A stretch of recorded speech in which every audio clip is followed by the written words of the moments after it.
So, I decided to go for 2 hours sleep instead of 4. Alright. Yeah.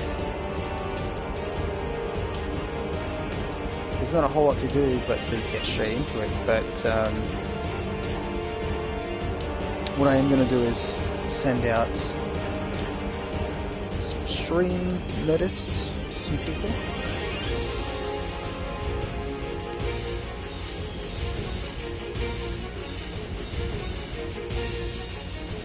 Just for the moment. And then we'll just get straight into it.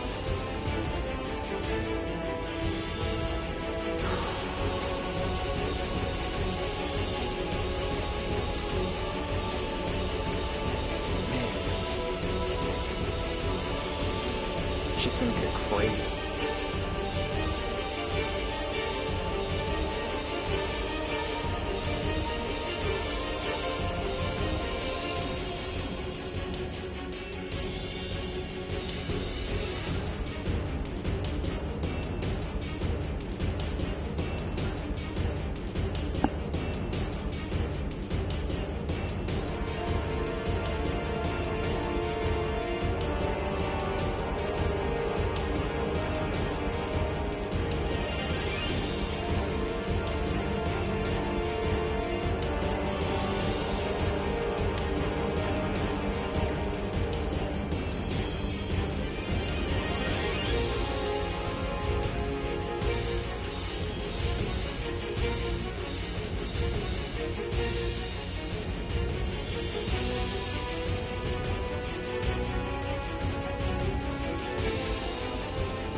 Alrighty, welcome to the stream. Welcome.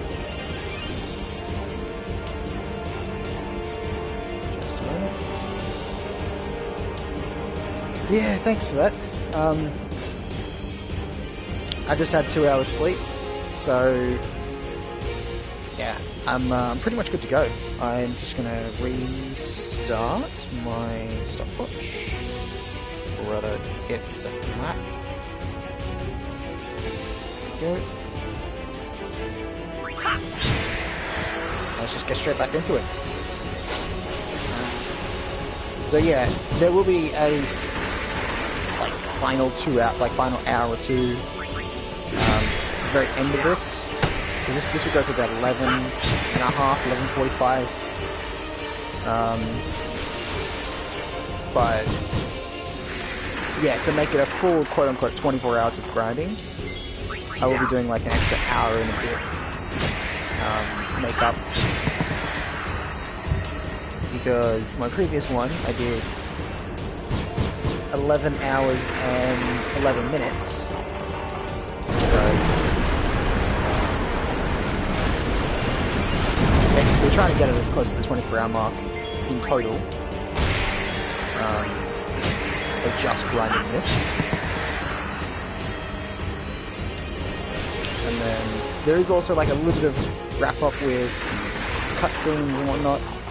It's not really that long, the cutscenes after this. I think it's only really like 2 or 3 minutes.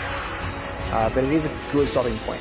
So once we reach that, that's where I'll do a little bit of stream wind down.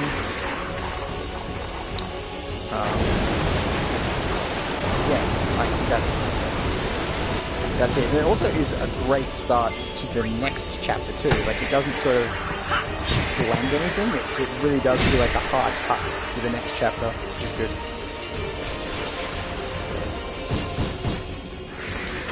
Because a couple cutscenes when you get to that point that are really good.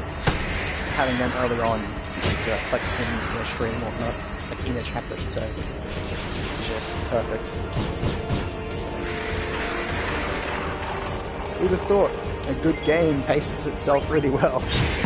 So, yeah.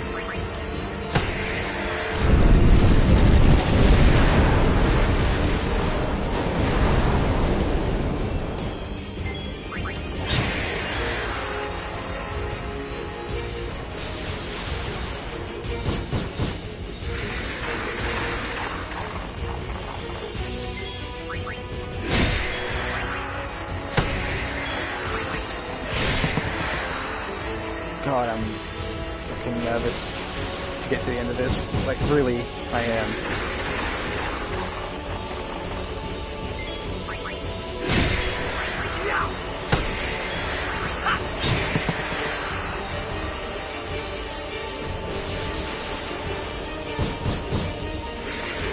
If it does get to the point where it crashes, like I said, I will do a 12-hour stream tomorrow.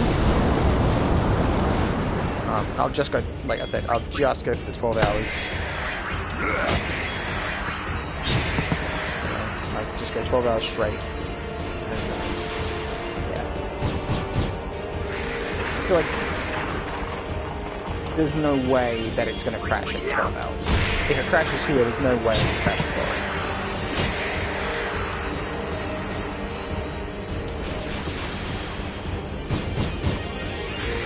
Because I'm very certain I've seen people say it's stable way up to 18.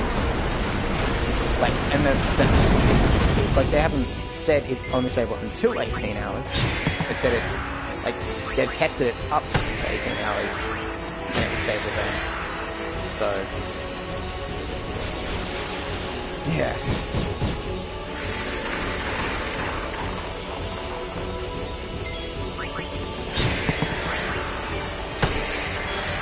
But roughly with this, it'll be a bit closer to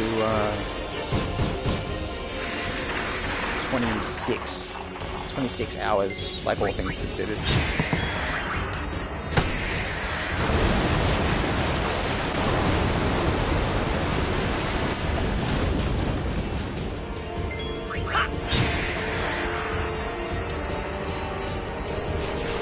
Actually, a little bit more than 26 hours.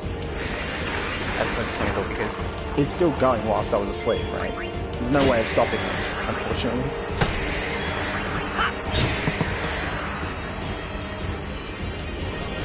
See, if this was PC, I could have used the save state. You know. That's how you know I'm not cheating. Because if I was cheating, I would have just either used the save state or, like if I was emulating this, as opposed to actually like playing an official release, like I could use the emulation save,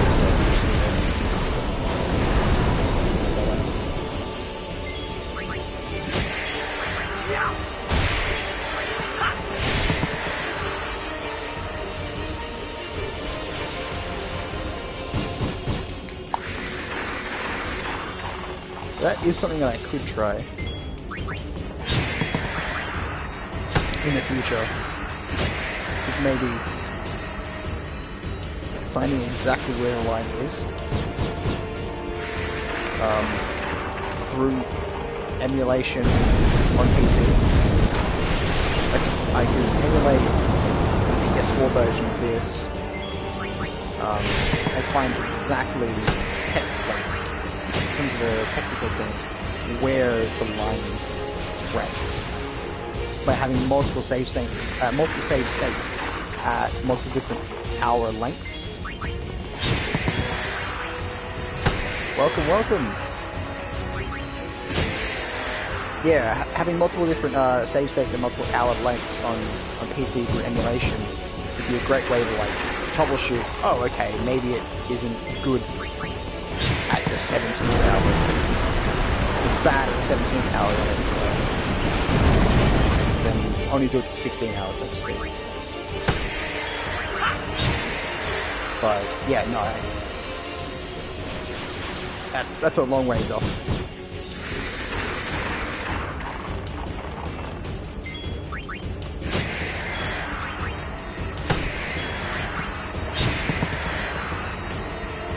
Hey, Jai, how's it going, dude?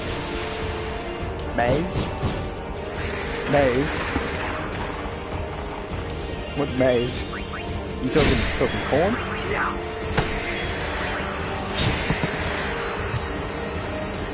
Oh, we got 4 in here, nice.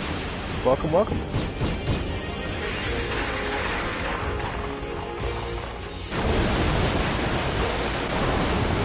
Oh, yeah, no, corn. Yeah, of course. Delicious. Who doesn't love maize? It's amazing, you know? That's why it's called maize. They thought of everything, mate.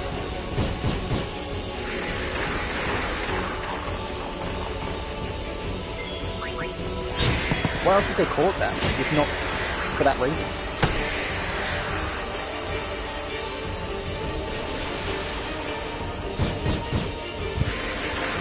My question is though, who was the crazy bastard who thought, you know what, let's turn this into liquor?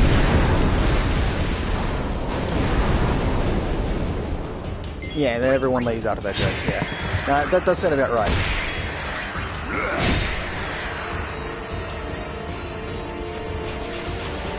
Just, you know,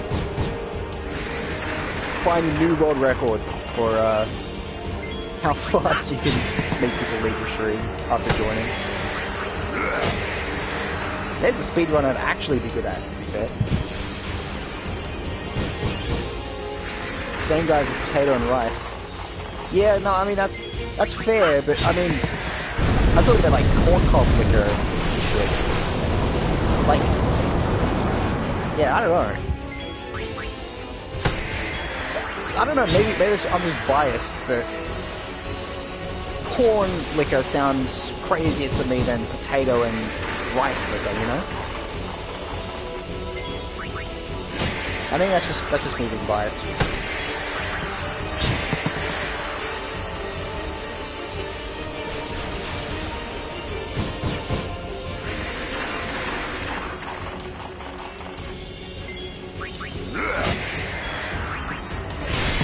I mean,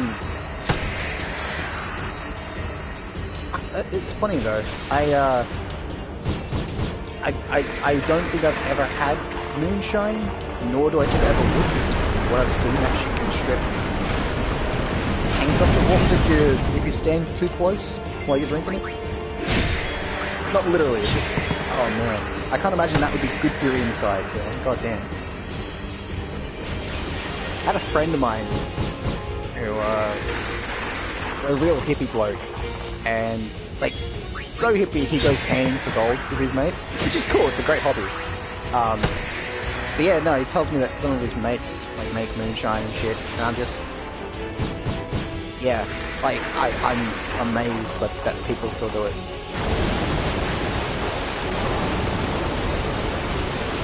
Because I can understand when it's like really crazy early days, when liquor's sparse, you know, and you think, ah, fuck it, I'll make a super strong liquor to tide us all over, but then, no, like, we have options. You don't need to drink paint thinner, mate.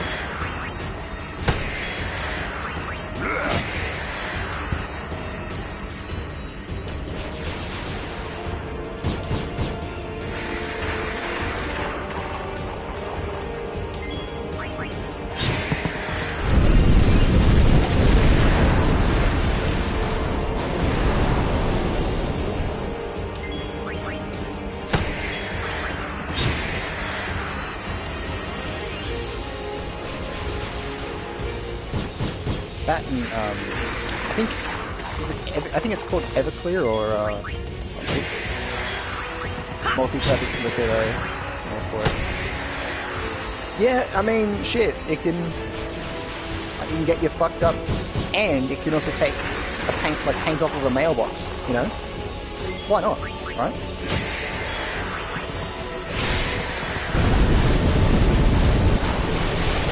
Dear God.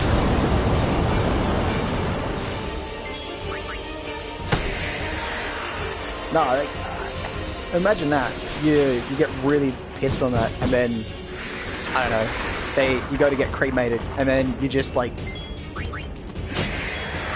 you just explode because they weren't ready for your BAC being enough to fucking take down the elephant.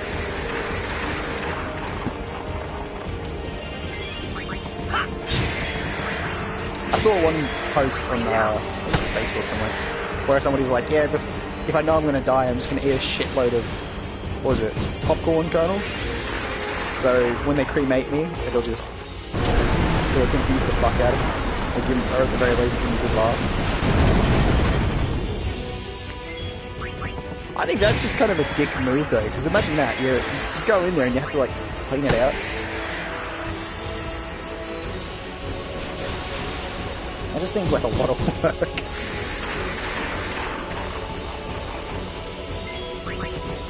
Find like really fucking charred bits of popcorn in there for like weeks. God. It's like you know when you go to the beach and you get sand in your shoe and it goes like underneath. Like if you have soles in your shoes, it goes underneath it and all into padding and shit. And then you're pushing out sand for about a week after that.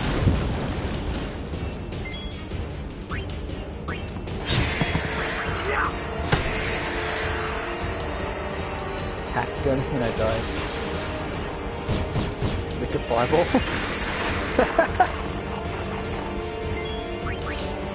Mate, taxidermy. Oh, that sounds terrible. I don't know. I've heard, like, I've seen stuff like that in like TV shows, but I don't know if anybody actually does that. Like where they prop you up and shit.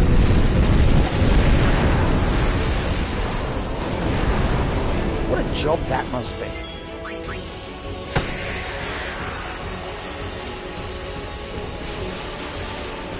Fuck that though, you go over to somebody's house and they're like, oh, you want to meet my grandpa? Yeah, sure, okay. They bring you over to his fucking taxidermy corpse just in the corner. Beady eyes looking at you. Fuck that.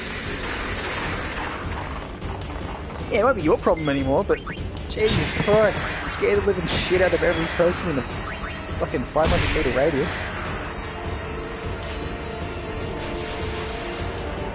That, and if you've ever seen taxidermy, I'll tell you one thing that'll put you off it. If you've ever seen those taxidermy jobs where they absolutely botch it, like, I mean, fucking, it looks awful. Like, they do it with pets, you know, and the face looks terrible. Yeah, and you call me handsome. No, I'm just saying, but exactly though, right? You're a handsome lad, right? So that's my point. That's why you don't want to get taxidermy, because if you get taxidermy, then they're going to fuck up your good features, mate. You don't want that. People just think like, oh, fuck, who was this gremlin that died? And they won't know it's you. And they're like, oh, what? You must have been a fucking... must have had a face only a mother could love. But then they're not realising, oh, mate, no, it's shy. He's a good-looking lad, mate. You get cheated, mate. Doesn't sound like a good send-off. Sounds more like a send-up than a send-off.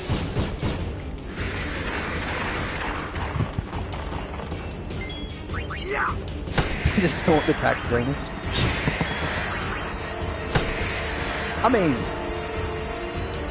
fuck mate, if any job is going to be haunted, it's definitely going to be a taxidermist. Has to be. Like, I mean, top 5 most haunted jobs is a taxidermist, those mediums that like rob people that want to just, you know, they want closure from their dead siblings. Fuck, like judges, maybe.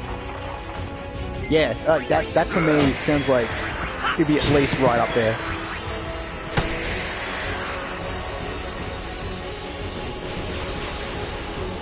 Especially a fucking human taxidermist.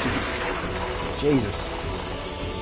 My question is though, if someone got like a lot of plastic surgery and wanted to have that done, how'd that work? Because, like, you see how bad it is, like, how easy, I should say, it is to fuck up a plastic surgery job. Mate, imagine those people getting taxidermy. Holy dooly. They'd be looking like an out-of-order jigsaw puzzle.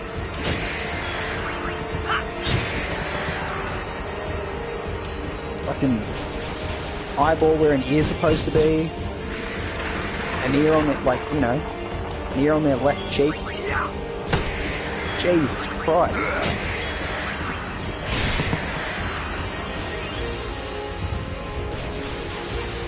That, you know, they pay through the teeth to get, like, plastic surgery done. So they look like the worst possible versions of themselves, even worse than how they were before the plastic surgery. Jesus. Yeah, that's definitely worth a haunting right there.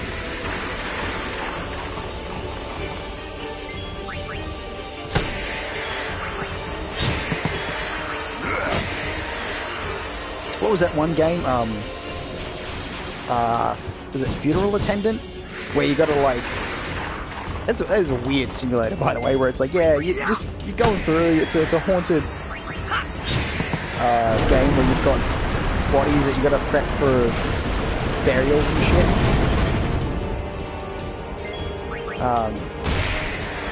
What's it called? Mortician Assistant, that's the one.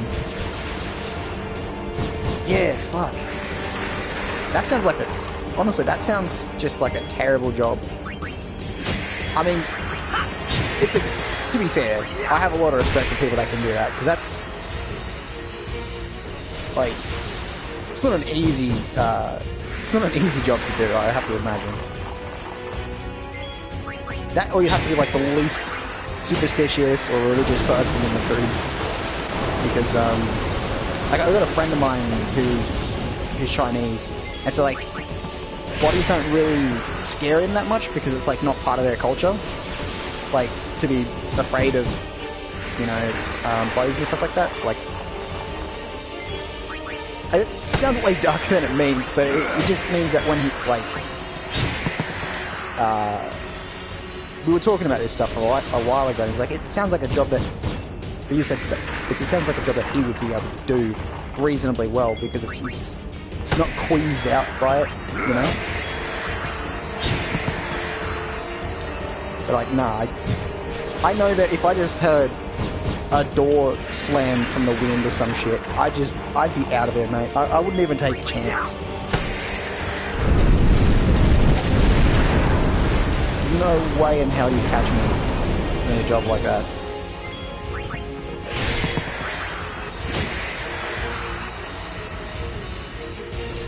That's just asking to get haunted, mate. Fuck.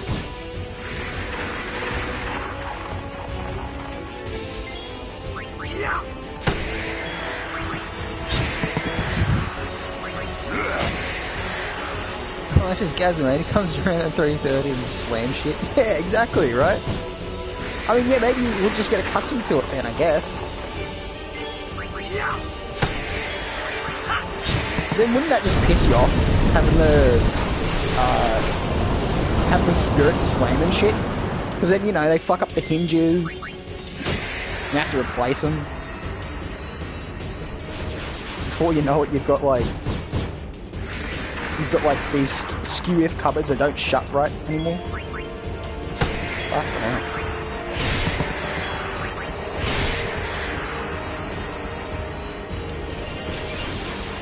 And then yeah, people come over and they get scared shitless of the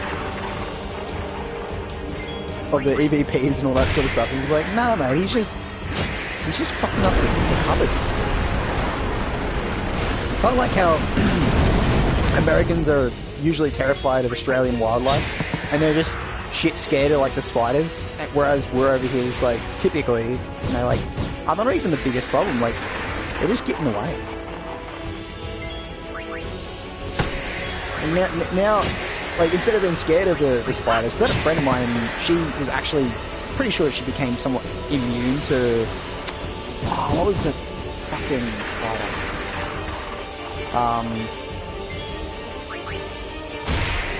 Oh my god. I'm blanking on the spider, but it was... They had a pretty, like, nasty bite. She became immune to it because she just kept getting bitten by it. Like, over and over and over again. And,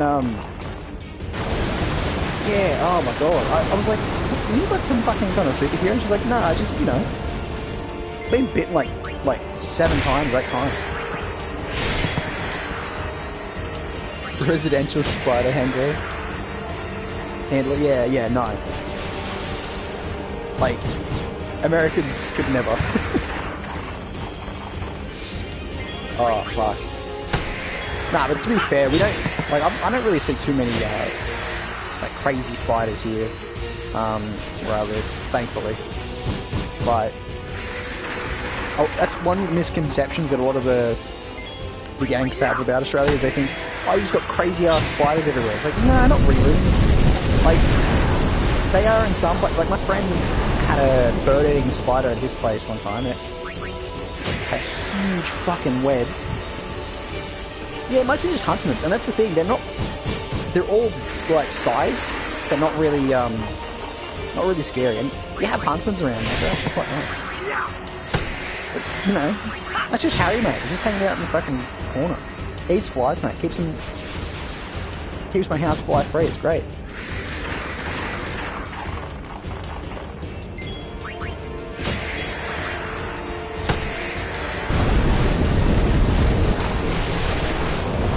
I mean, that's, you know, that's how they pay rent. Catch flies during the summer. It's perfect.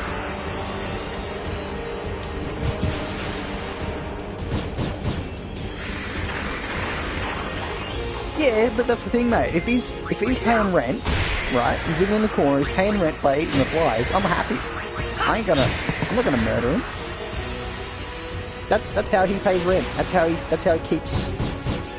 He earns his keep around here. You know.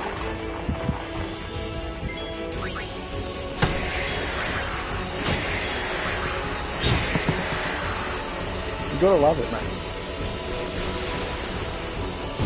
So, you know, in that way, I'm actually saving money on, like, mortine and all this other shit. It's perfect.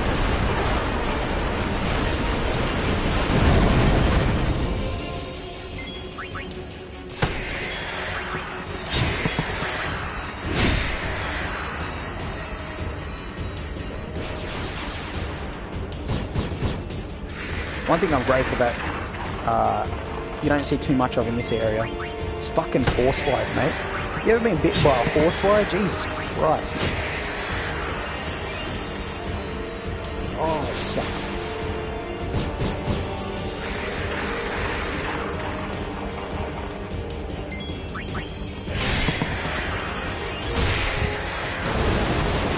Yeah, no. Fucking horseflies. Jesus. You don't realise they're on you until it's too late, and then it just, you know, just out of nowhere, it's like this fucking pinch, and you're like, ah, you bastard. We're like trying to like catch one of the little shits too, right down. Yeah, I lived out bush for a little bit with my dad. This was years ago now, but oh my god, I hated it. Just for that reason, just for the horseflies. Great fishing, good spot, very quiet, nice area, but the fucking horseflies.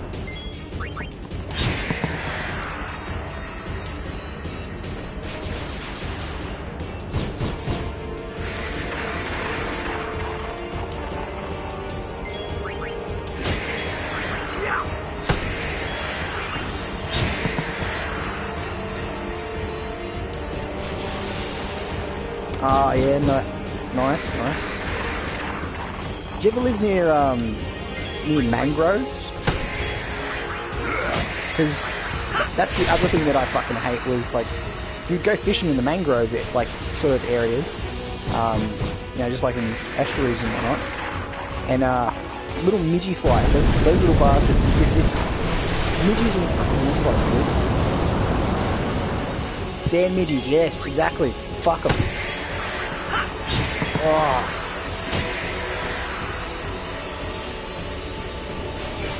Because you don't just get bitten once or twice or 3 times, it's like 40 or 50 times over the course of a day.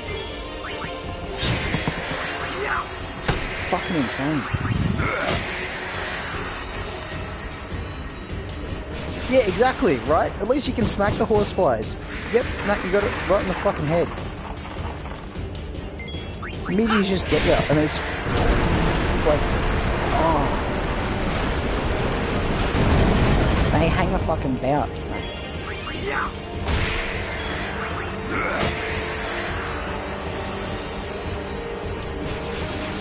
I just remember, like, looking at my legs, like, after a day of fishing in the mangroves, and fucking hell. Like, just counting how many different bites I had, man. It's like a stamp collection. You know, just counting how many stamps you got, how many fucking midges you got. Oh, look, yeah, got one in a new spot, right behind your knee.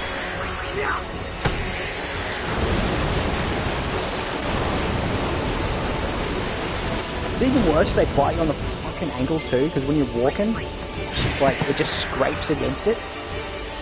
Like in your shoe. Oh. Fucking lesson learned with that, mate. Don't take your shoes or socks off. And they bite you through your socks too, because they're so goddamn small. Oh, mate. Good fishing, but Jesus.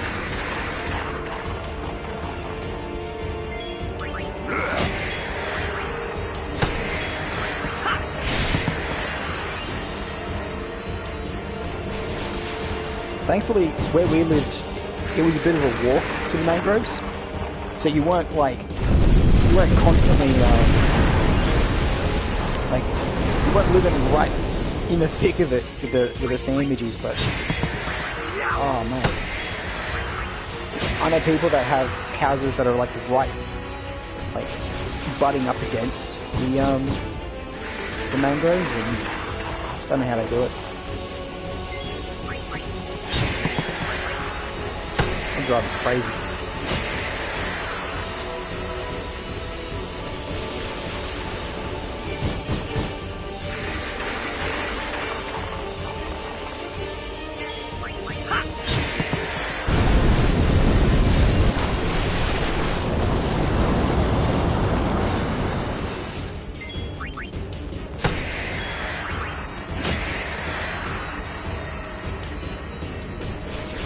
Which reminds me though, wouldn't mind going for a fish kind of soon.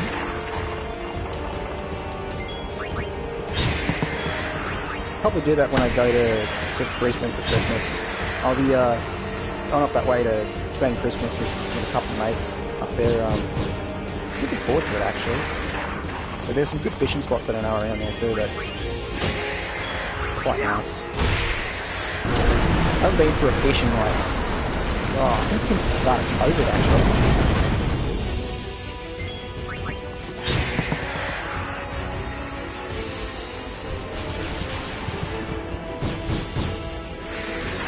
Oh, that's sick. Yeah, love that.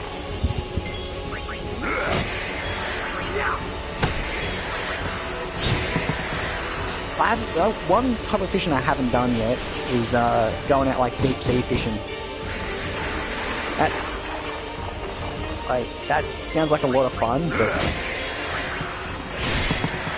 yeah, I just haven't had the chance to do it.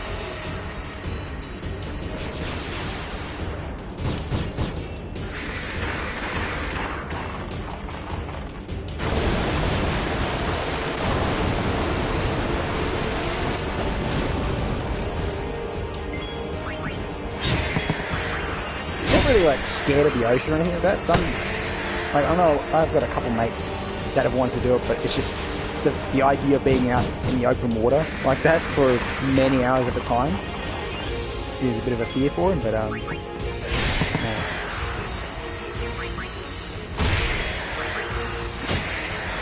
Yeah, no, in the little boat, yeah, sure.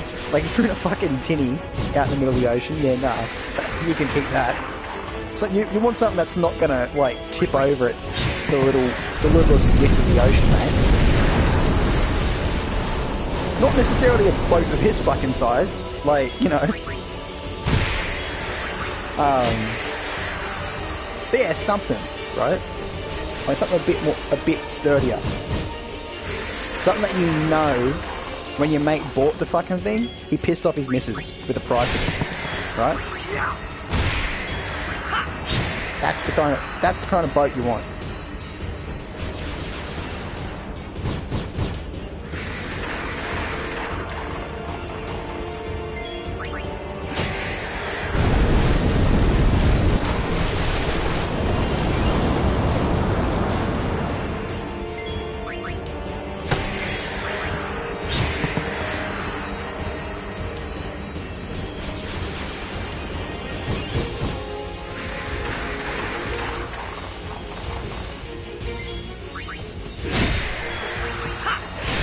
Yeah, being out in the deep sea doesn't necessarily scare me that much. It's just the it's just getting out there, I guess.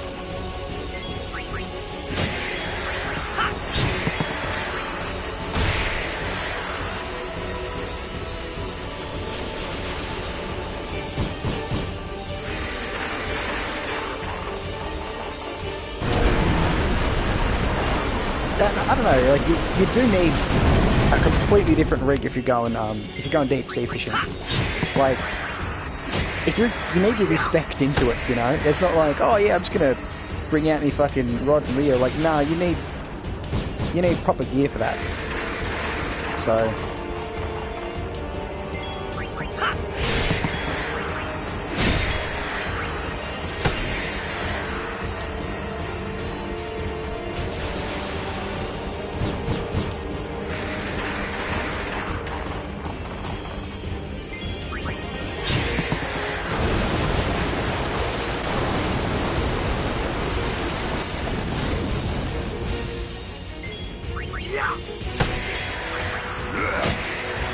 Then again, there is it Fishing Tackle Australia? I believe that's what it's called. There's one of those kind of nearby. Mate, you ever want to get lost for an afternoon? Just wander in there. You go in there at like 1 PM, and then you're in there for what feels like 15 minutes, and then you're hearing, Fishing Tackle Australia is closing in 15 minutes. Like, Jesus Christ. I was in there with my mate and my mate's dad. We're going in there for, like, you know, just getting a bunch of new gear and shit. And we just kind of got swept up in it.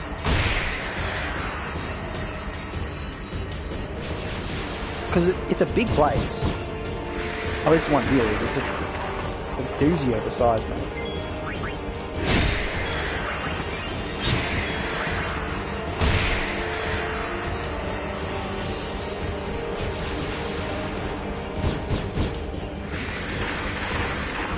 I mean, kind of, yeah. Like, BCF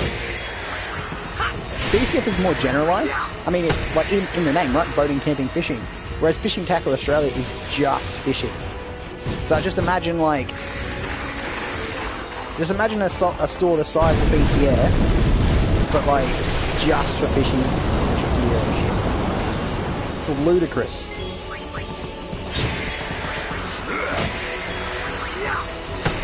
Like, car guys have super cheap auto. Fishermen have fucking Fishing Tackle Australia. It's beautiful. What was that quote from Friday with a Chance of Meatballs? It's enough to make a grown man cry.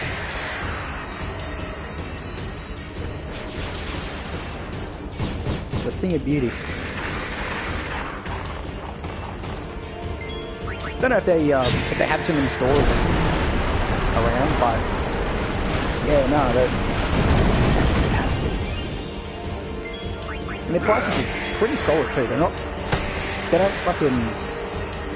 don't gouge it.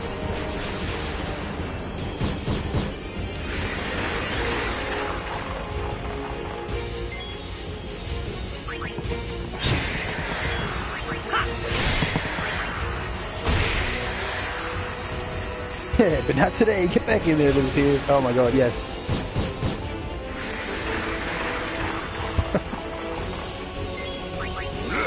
Oh man.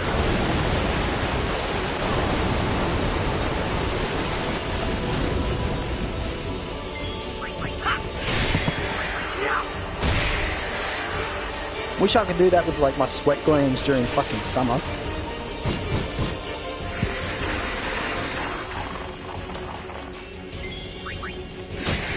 My god. I don't know what it was like for you guys down in Sydney, but when winter ended, or like the last couple of days of winter, it's just like, it's like the seasons got mixed up for a second. It's like, for some reason, it's like, oh, is it summertime? It's like, nah, it's spring, mate. We had like, what felt like 3 or 4 days of early summer. Sucked ass. Massive fucking heat wave.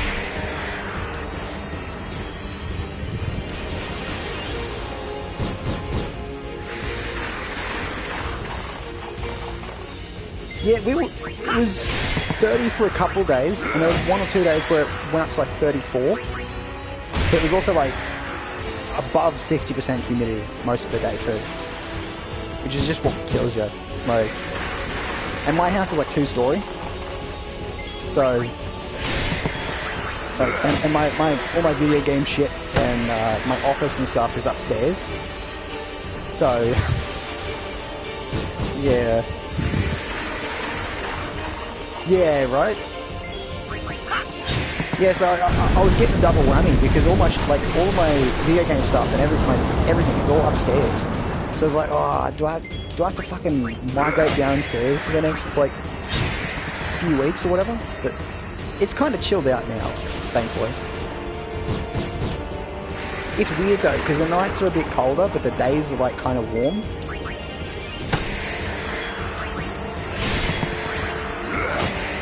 Like, the variance between temperature is insane at the moment. I think it dropped down to like 6 degrees one of the nights recently. Or 6 or 8, something like that. And I'm just like, oh, okay, yeah, that sounds reasonable when it was like 22 during the fucking day.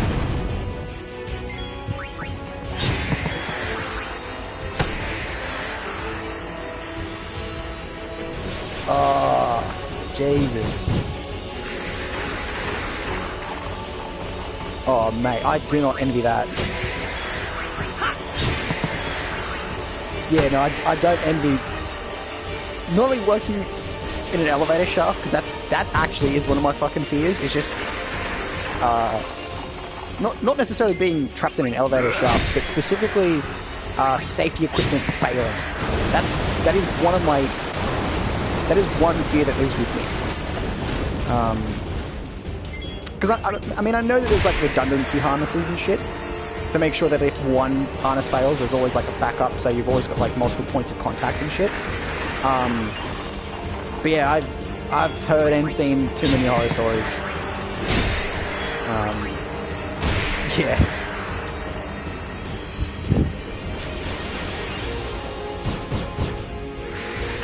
Yeah, no, that's fair. I guess that's another thing that I thought about recently, is like a lot of those jobs where you are the most at risk, and it makes sense. They have the most regulation, right, to keep you safe.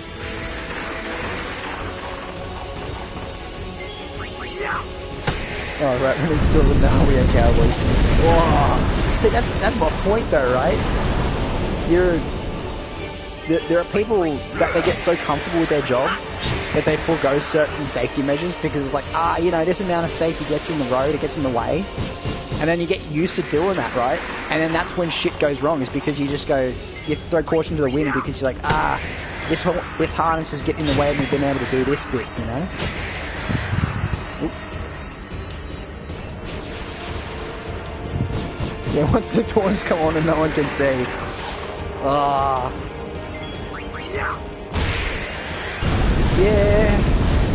Yeah, true. Still though, thankfully, like, I've never broken a bone. Not for lack of trying, but I've never broken any bone. I definitely bruised the shit out of my tailbone falling out of a fucking tree. Don't ask. Landed on a tree root, actually. That's how it happened. I landed, like, tailbone first, straight onto a tree root, like, sticking up out of the ground. That was not fun. Actually, doing a few bad injuries in a very short span of my career. Broke my pinky at the start of the year. Now it's pinky. Oh, fuck. Isn't it something like 30% or 50% of the weight that you can carry is sort of dependent on your pinky as well? Like in your hand? Because I remember, I think it was Mythbusters, I think it was, where they were testing it based off of like your carrying methods, and if you excluded the pinky, like most people could sort of carry, I think it was like a few kilos less.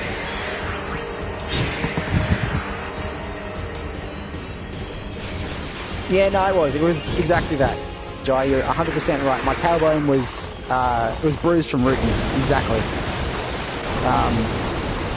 Yep, you're absolutely right.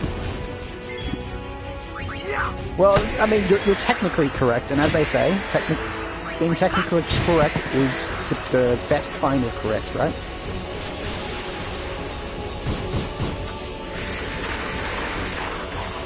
Yeah, no, I fell out of a tree when I was, what, like 12 or 13?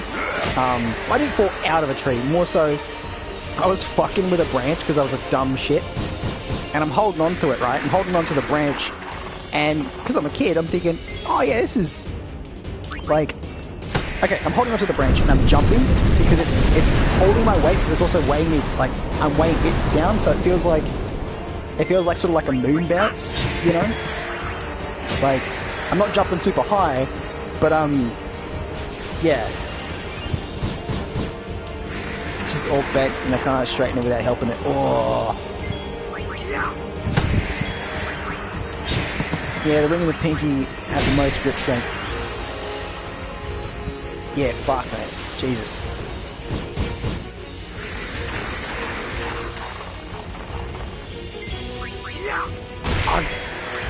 It's weird. I've had all kinds of tumbles.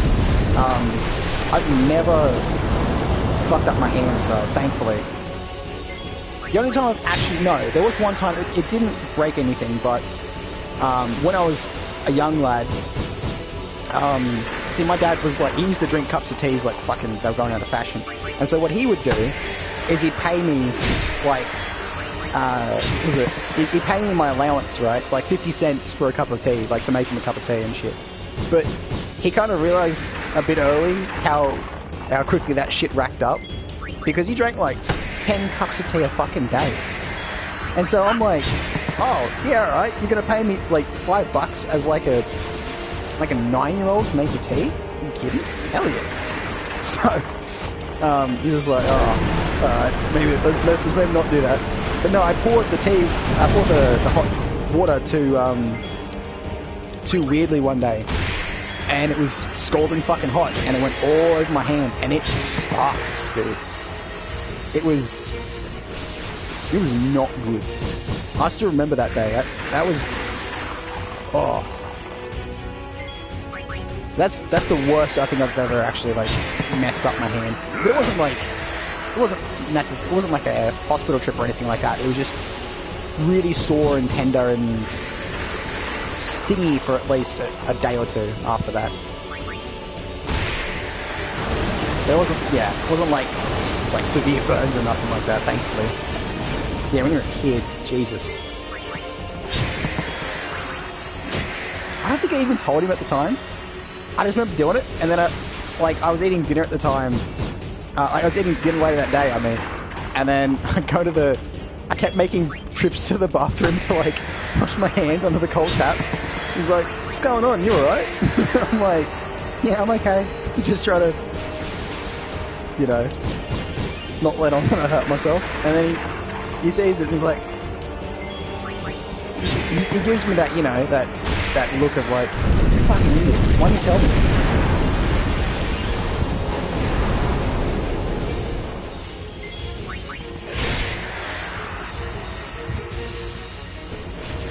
Stinky finger for, oh, Jesus.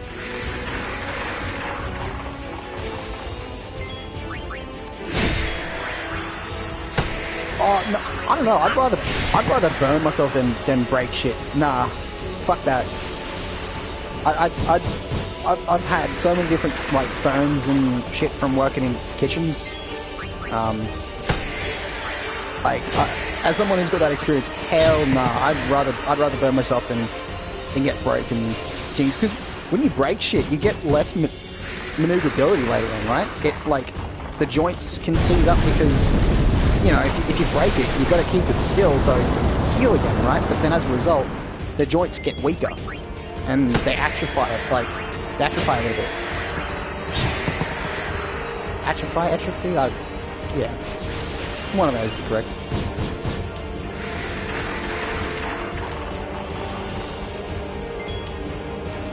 Alright, fuck it, let's give him the old razzle dazzle. Right. Oh, you fucking... Well, I gave myself the old razzle dazzle on that one.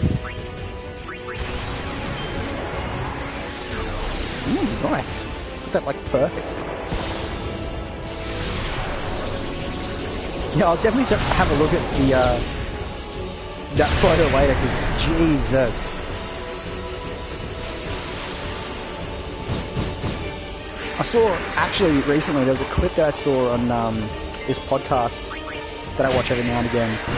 It's an old clip, and they do this segment called Horrible or Hilarious, and they show like clips. It's usually just, you know, clips of people getting hurt, and they'll show it to their guests, and like, you know, is it horrible or is it hilarious? And there's this one clip where this guy jumps from an elevated place and he lands on a trampoline, and my god, like if you see his leg, just like his knee doesn't even look like it's there, right? Like it just, his leg does a 360. It's horrifying. So yeah, no, I would fuck breaking shit. How am I in progress here? I am. This is an endless boss fight. I'm supposed to kill that big ass fin, right? That big fin in the background. I can end this fight right now if I wanted to, but just killing that. But the idea is you keep letting it spawn these little bastards, and as it keeps spawning them, whenever you kill them, you get experience, right? And so you can just keep farming these little shits endlessly. And because I've also sped up my characters with a spell called Haste, right? So now they're able to attack more frequently and whatnot. So now these guys that show up here that keep getting ejected out, they never get a turn. So I'm able to kill them before they're even able to touch me. So my HP never goes down, which means that this... Essentially, I could do this in my sleep. If I could tap buttons in my sleep, I could literally just do this blindfolded. You know? Hell, I did it before. I went and made a cup of coffee earlier on this morning when I first started doing this. And, yeah. I've been... By the way, just for reference, this is what this entire stream has been, just killing these little guys. Jumping from heights into a tramp is okay. Well, I mean, it wasn't even that high. It's just the way he landed. He landed, and he was like, you can tell he was somewhere in his like 30s, you know, a bit out of shape, and it's that disconnect of like, oh yeah, I remember when I used to be able to do that when I was 18 or like 16, and I had no problems with it. And he's like in his 30s, and he just goes, yeah, I'll do it. I'll be fine, right? He lands, and he just fucking annihilates his leg.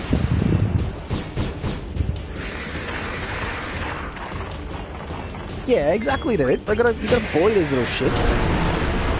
To be fair, this giant fin, it's on its way to kill a bunch of people.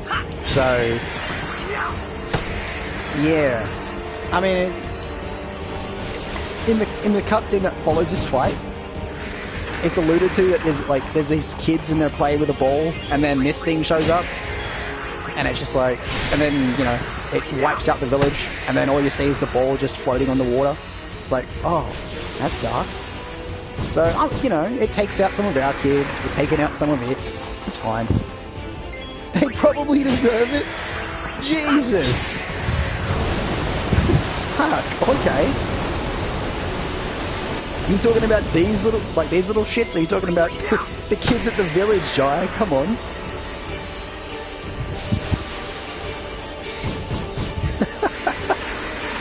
You heard it here, folks. You heard it here first. You know, Sin did nothing wrong.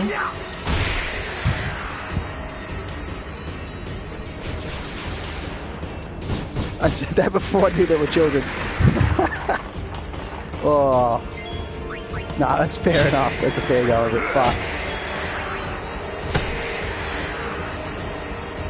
Oh, mate.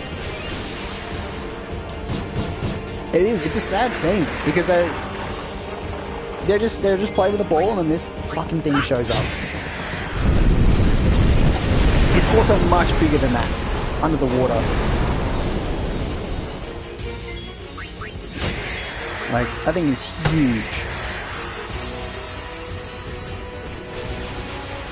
So yeah, you know, just an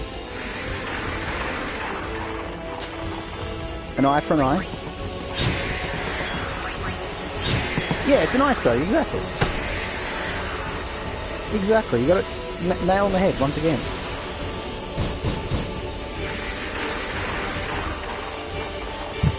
What was it from Seinfeld, George Costanza? I was swimming!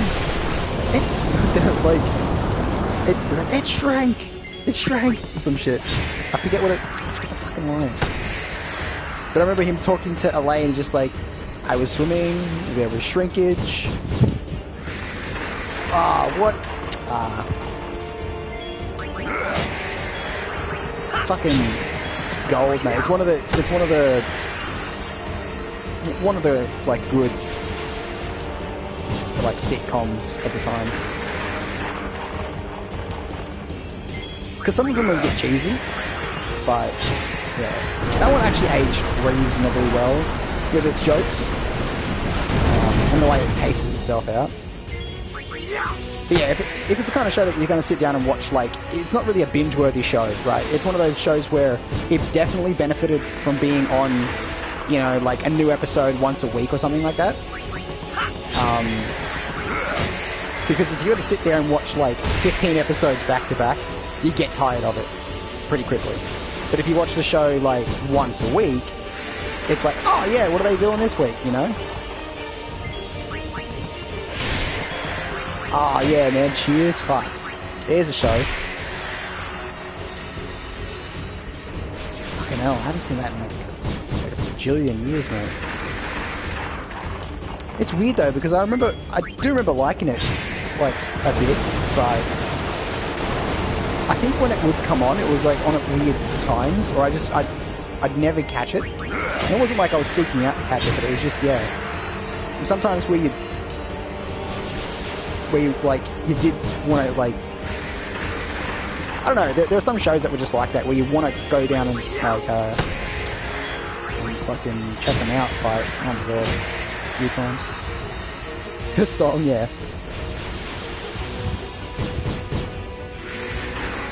Fucking, what was that show?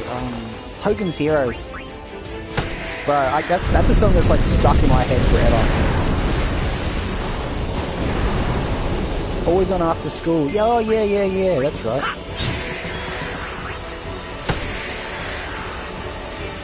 Hogan's Heroes is that's that one like show where I know the show just like instantly from the first 2 seconds of the theme song. So my dad used to love that shit.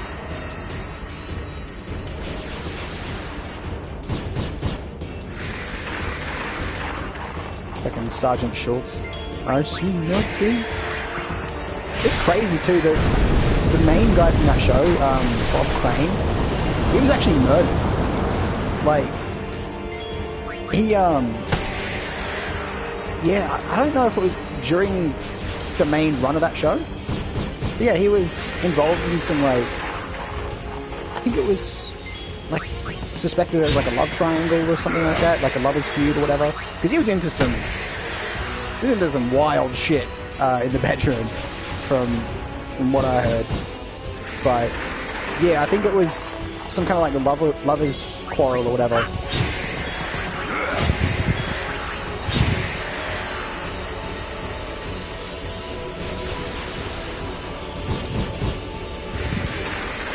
A-Team. Oh, yeah. Yeah, no. That's one of those shows again where I only ever caught like a few episodes of it. What was that on? That was like 7 Mate, wasn't it?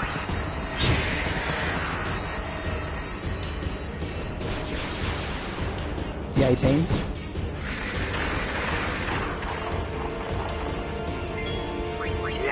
What a concept too, just, yeah, don't shoot at the guys, shoot around them until they flip their cars and shit. Yeah, I missed out.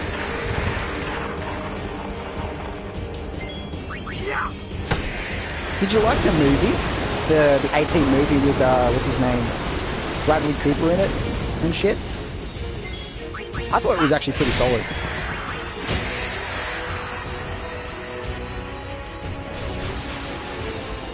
Like I love the scene where they're in a tank, like they go out of the AC-130 and they just start shooting the tanks like guns to steer the tank into falling into water or something like that. And I think was it BA, because BA's like got a notoriously like he's shit scared of flying,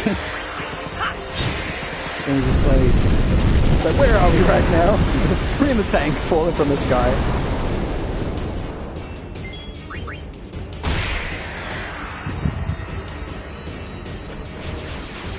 Yeah, fly in the tank. Yeah, that was so good. I actually, I played Just Cause many years ago, on... Oh yeah, it was on PS4. The Just Cause 3. I actually, sort of tried to recreate that scene where they're in the tank, shooting the tank and trying to steer it into the water. Because you could get like this really big cargo planes in Just Cause, and so what I'd do is I'd park that, I'd get in, like, I'd get a tank, and then I'd park that inside of the AC-130, I'd then fly the fucking thing really high up, and then sort of near-ish water, and then I'd, like, the guns from the tank actually have inertia in that game too, so they launch your tank a little bit, and it works. It actually did work. It's pretty fun.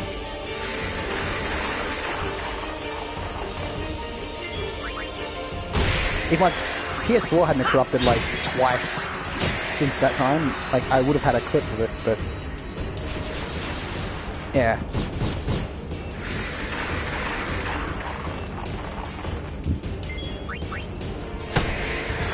Just Cause is pretty solid too. Like I used to love playing Red Faction on PS2. Like Red Faction 2 was so good in my opinion.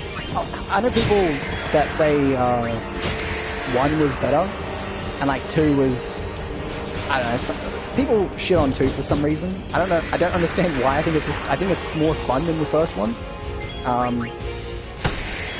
But yeah, oh my god, the destructible environments and stuff was the best. Yeah, see, yeah, Red Faction was sick. Did you ever play the multiplayer on that? Like, obviously not multiplayer online, but like couch co-op multiplayer and shit, just shooting each other and like putting extra bots around. Oh man, that was so good.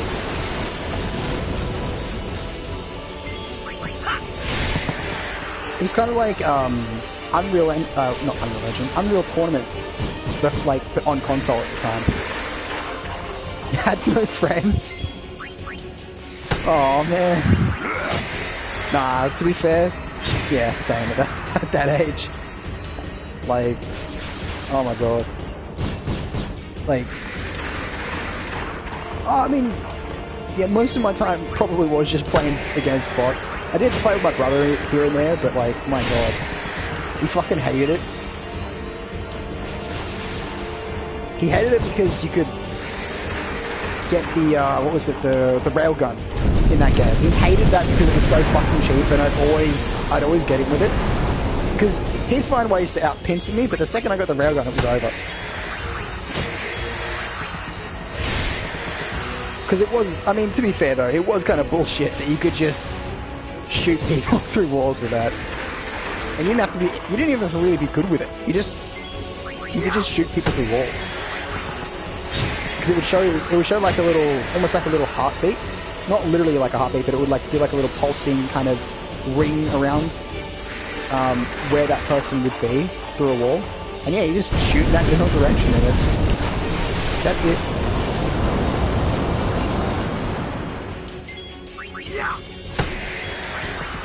It's usually like a one-shot too, because that thing was not fast at reloading. I remember that. So if you whiffed your shots, you were kind of fucked. But yeah, the Red Faction 2 maps, in my opinion, were better than the first one.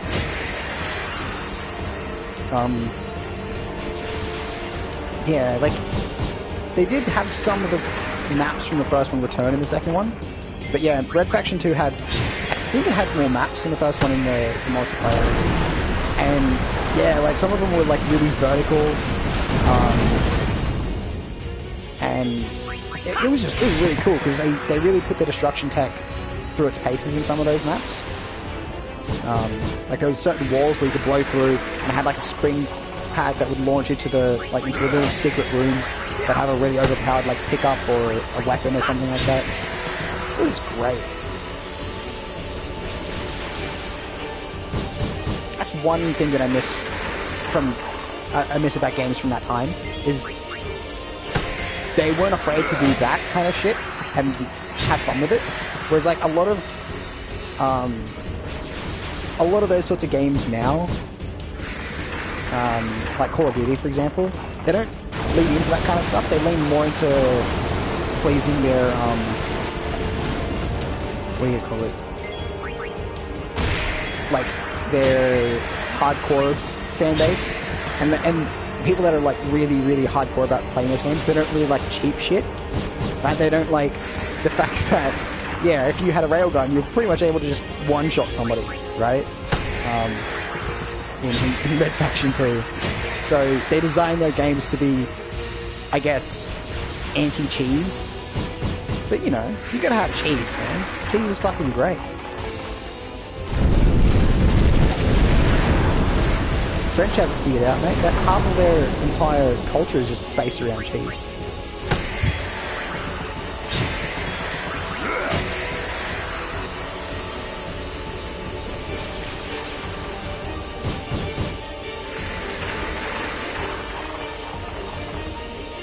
That and stuff like, I think this was a Quake, where they had like rocket jumping. You know, you could like you could jump, shoot at the ground with like your rockets, and it would boost you up really high. Stuff like that doesn't exist anymore, which, like in a lot of games, which kind of sucks.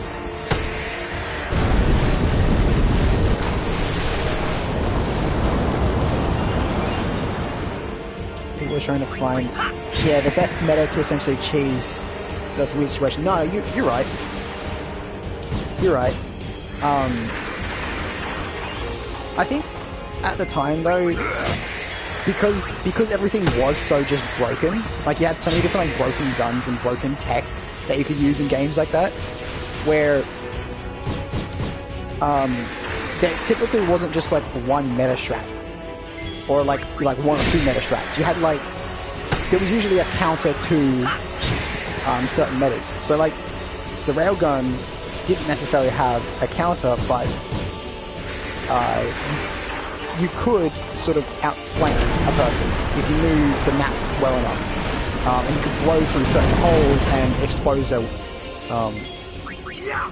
expose them more, so they couldn't just like hide behind walls. Because that's the one thing that the railgun really had, was you could shoot through walls, but if there wasn't walls or floors to begin with, then it means that the protection that they're exploiting doesn't exist anymore, right?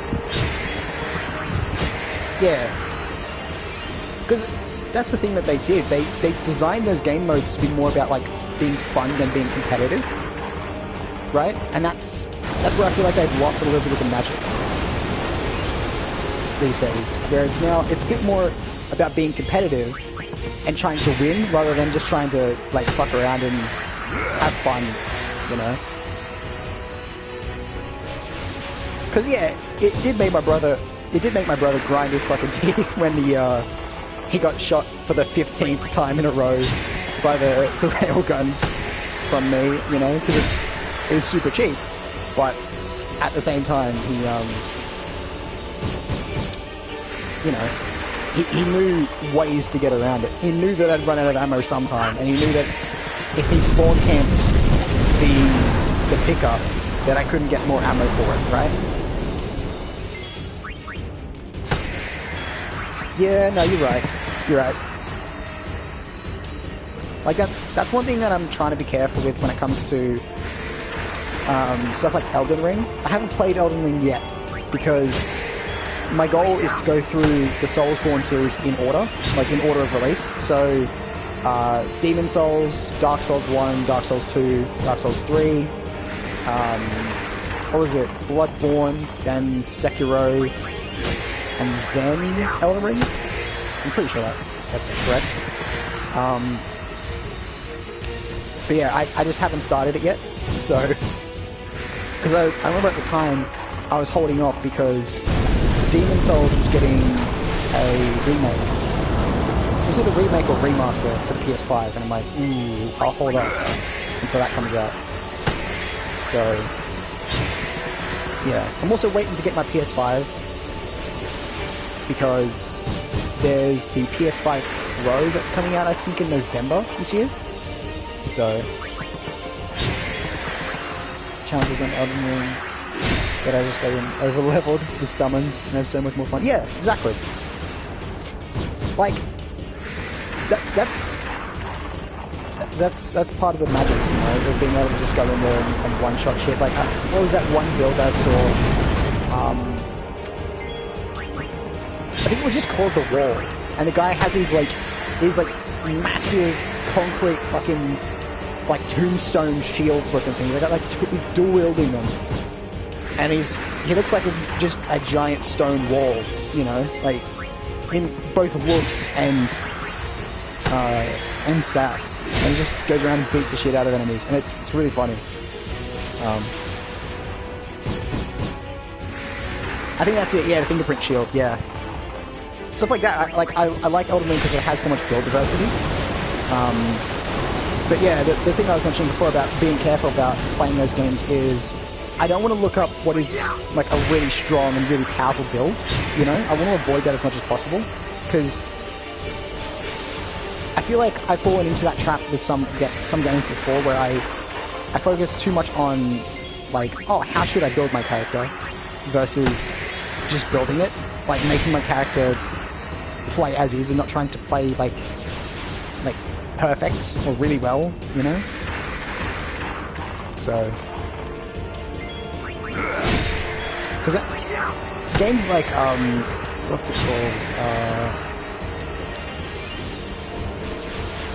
Diablo's one of them, but Path of Exile. Path of Exile I've kind of ruined it for myself by trying to build a specific build, and then because of that, I was constantly just chasing the items to get that build and improve upon that build, as opposed to just playing the game and having fun by coming up with, you know, something new. Yeah, right? They feel more natural to... Yeah, to you too. Exactly. No, 100%.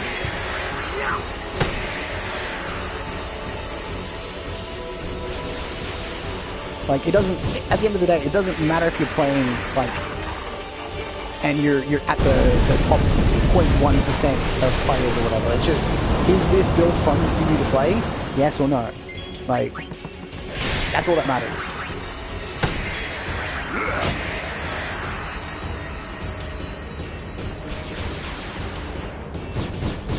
Because I've seen some wacky builds out there, and it's like, that doesn't look like fun to play, dude.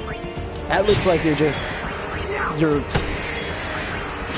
treating it like it's a full-time job, and it's like, oh, I don't envy that.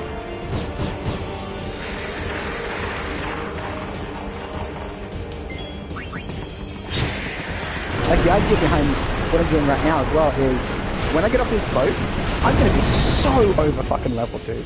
Like, I'm gonna have at least 20 plus levels to spend, which is a lot at this point. Like, that is a really ridiculous amount to have at this early on in the game. I'll have, like, for example, my Black Mage, she will have her tier 2 spells, like her tier 2 elemental spells, and most people don't get her tier 2 spells until I'd say like the Thunder Plains, and that's like another 5 to 6 zones away. Like where I'll be is essentially like about the 20% mark. Once I get off this boat, I'll be about like 20% through the game.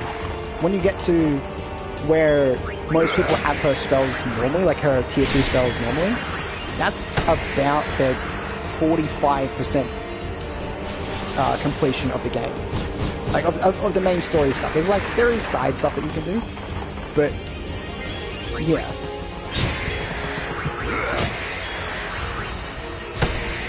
I'll be mostly done with that like section of her sphere grid, which to me is just, you know, part of the challenge, part of the fun. But yeah, I've seen people online before who, because they know this is a well-known farming method, but most people will say, don't do this. Even I say this. Like, I say, don't do this. Don't farm this for fucking more than an hour if you're gonna do it. Like, never do it for more than an hour. Definitely don't do it for 24 hours, because that's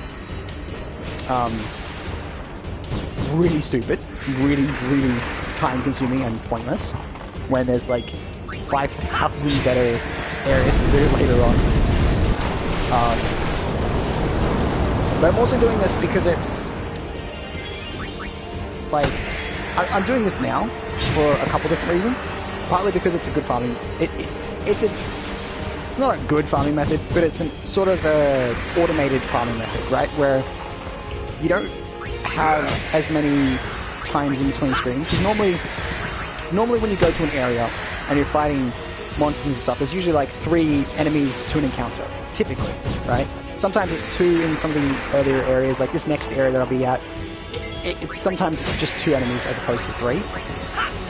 So what will happen is when you kill them, you end up with like a, you know, you get your stats screen, right? So you get like how much experience you earned, how much money you got, your items, all that kind of stuff. And then it transitions to the overworld screen, all that kind of stuff. You're like walking around, and then like think about it in like Pokemon, you know, it like transitions back to the world, and then you got to walk around and then start another encounter and all that kind of stuff. It's time consuming, and so you have to deal with that. Whereas this is, it's just do the setup of having everybody with haste, everybody with cheer times 5, and just spam the X button to your heart's content, right? And profit. But yeah, your typical people would say, yeah, just go and farm like a normal person. What are you doing?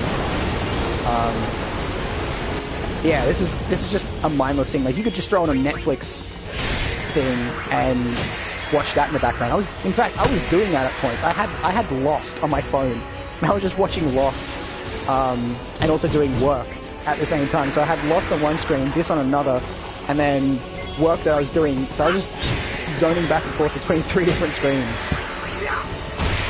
Yeah, and to me, this feels a little bit more efficient than having to like start up an encounter, navigate through the menus, all that kind of stuff. Whereas I can just do this endlessly. But there's also the secondary reason, which is I did a 52-hour long stream of this like last year. It ended up being actually about 50 hours, because it started off just being a 24-hour stream, and then I pushed it to being 48 hours over time, and then I was like, fuck it, even 50, why not? So once it hit 50 hours, I killed the Finn, but the game soft locked, and I've always been like, it's always been like a little bit of a stain on my reputation. I never got to see the end screen and see how much experience I racked up after 50 hours. So that's always bugged me. So instead I'm like, alright, I'll cut it back down to like 24 hours, do that, and see how much experience I get from it.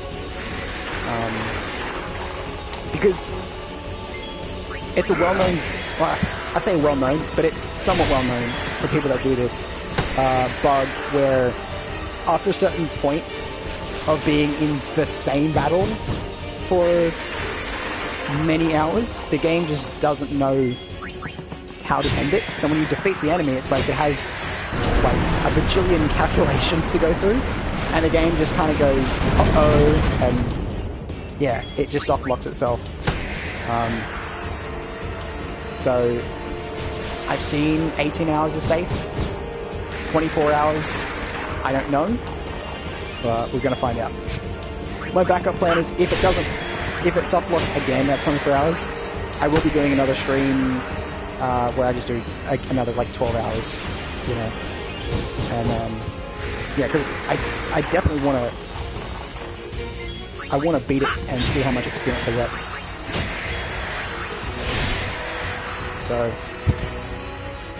yeah, I say that's my secondary reason, but that's really my real reason. I want to reinstate my record, so to speak.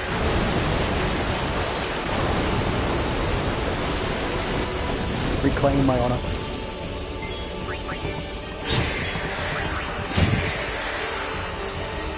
This 50 hours is a long-ass time, dude. And just to have it happen at the end was not satisfying at all. Yeah, exactly. Science. Like, there was a thing that I did later on in my previous playthrough of this, where there's a boss that when you kill it, it has a specific drop, and typically when you overkill an enemy, so when you see me kill an enemy here, like, when you say overkill, you get double the items from that enemy when you overkill it. So my goal was to try and get, I think it was Mega Potions or Mega Phoenixes, that's right. So Mega Phoenixes are, you use it and it revives everybody in your party, right? If 2 people are down, it'll revive both people at the same time, as opposed to having to use 2 separate Phoenix Downs to revive them. Which is really useful in some cases, especially when you've done something wrong or you get hit by some bullshit. But the idea was, okay, this boss can be overkilled at this point, so I need to overkill it, but then it also turns out that it has a rare chance to drop 2 at the same time. So you can get a 1 drop, but if you overkill it, it counts as 2, right? You get 2. But if you get an overkill at the same time as it does its rare drop of dropping 2, you can get 4. So I was like, no, I'm not progressing until I beat this boss and get 4 Mega Phoenixes from it. And I did like a whole stream devoted to doing that. Yes, Senzu Beans, exactly. It took me... It's funny because I did one whole stream devoted to that, and then I had some technical issues that meant that I had to like stop stream for a couple of hours, and then I came back and I think I got it within like the first, like it's either the first try or the second try, and I'm like, really? Like I did this like multiple hours beforehand and nothing, and then I get on here now and it just works. So yeah, my luck is weird like that, man. I was happy at the same time, like I was grateful that I got it, but Lord.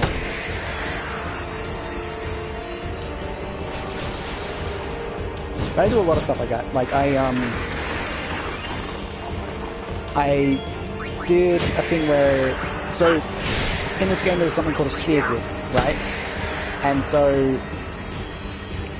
what happens is when you in quotes level up, you don't actually level up, like your character doesn't gain a boost to their stats just from a level up. You gain what's called a sphere level, which allows you to move forward on the sphere grid 1 space, or backwards 3 spaces, right? And along the way you activate nodes on the sphere grid that give you these attributes. increases, right? And what I did was I completed the sphere grid for all of my characters before, like, way before most people are able to do it. Well, I wouldn't even say are able to do it, rather, way before most people even attempt to do it. Because usually that's like an end game thing, but I did it like way before this one fight, and it's kind of funny because there's a fight that comes not long afterwards where the boss, like there's two bosses that you have to fight in that fight, and you only have the one guy. It's actually Kimari. So Kimari is like the blue guy on the right. He has these two guys that are essentially like his rivals, and they bully him around and shit, and you end up fighting them towards the very end of the game. But it's not like you're not trying to kill them. You're fighting them for your honor, right? And to prove like for him to prove his worth against them. And it's kind of funny because their stats are actually based off of Kimari's stats. So if you overlevel the shit out of Kimari and you have like the amount of HP that I had and the amount of strength and everything else that I had, their stats become like bonkers, because the game doesn't really account for that. It kind of does when it comes to specifically like their strength and magic stats and stuff like that. So, and I'll get to that, but it's mainly their HP that scales off the charts. So I was fighting them, and typically in your main playthrough of this, you're only going to see them have, I don't know, like at worst, like 20, 30,000 HP apiece, right? Like nothing that bad.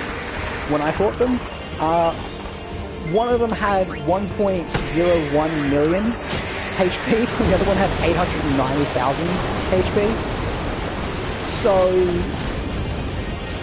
yeah, it was an experience. The benefit was, though, that their other stats don't scale as well. So when they were hitting me, they were only really dealing like 10 HP damage a hit. Like they were hitting me for like, it was like a tick, not a tick. It was like a fucking flea bite. Like it was nothing, absolutely nothing. Yeah, no, that's it. Yeah, that's it. Just a million HP. It's not that bad. There are super bosses in this game with less HP, just for reference. But yeah, their other stats were absolutely abysmal, so they couldn't really hit hard. They just had a shitload of HP. And it was funny. It was a really fun time because they couldn't really scratch me, but I could beat the living piss out of them. And it just took me like 20-30 minutes to actually do that fight alone, just because I had so much HP, and at the time all I could hit for was 9,999. So the guy with like a million HP took like 100 hits to defeat. So yeah, it was funny. There is an ability that's called double cast, which just allows you to cast two spells at the same time, like for the use of like one action. So yeah, it was actually like 50 turns as opposed to 100. But when you have two enemies to defeat, and they both collectively have like almost 2 million HP together, it's like it elongates the fight by a lot. But yeah, they were just damage sponges. They weren't really a threat. It was funny because at points they were just hitting me for like single digits, like 6 HP. And I literally almost felt bad for it. It was like, man, I'm never really trying. But yeah, that's how much you can break this game at certain points. And I just wanted to see if it was possible to stat max that early. And I mean, not only is it possible, but it's somewhat viable. It's not even that much more difficult to do compared to like doing it late game. It's just that you have to capitalize on certain things a bit earlier. Yeah.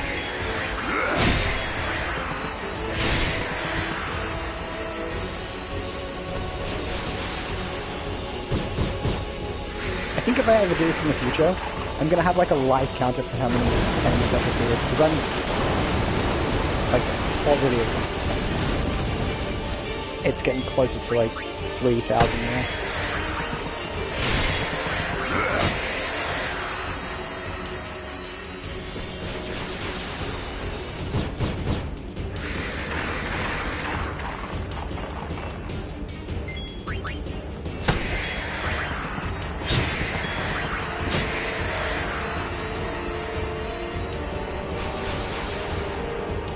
What was really satisfying though is there's a boss that you can defeat where he has an ability on him called Reflect. So the way that this game works is so the spell Reflect, when you cast it onto yourself and then you reflect the spell back. So like, if you were to, if you cast Reflect on yourself, and then you cast a damage spell on yourself, right? So if you were to cast, let's say, Fire on yourself, it's actually going to magnify the potency of the damage from that spell, because it'll reflect it back to your enemy, which is really funny. And the reason why it works like that, by magnifying it, the reason why it magnifies it is because it's sort of like a punishing thing. It's like, if you attack an enemy with magic who has Reflect on, the idea is that it's sort of meant to, sort of like a, hey, quit it, dispel this, because you're probably like, yeah. Or it's the game's trying to tell you, like, fight them with physical arms instead of actually using magic. So it's sort of meant to punish you a little bit, right, for not paying attention or whatnot, but it kind of, you can kind of break the AI a little bit by, specifically in that fight, if you dispel that boss's Reflect, he will still cast damaging spells on himself. So he does that at one point, where he'll just hit himself with like a really potent like damage spell, and I'm just, the boss is also a really big fucking dick in this game, like. That specific boss, because he returns 4 times. He's such a douchebag throughout the entire game. So just having that moment where it's like, stop hitting yourself was so great. I kind of want to somehow make it so he like lands the final blow on himself, if that's possible. Just to humiliate that boss fight even more.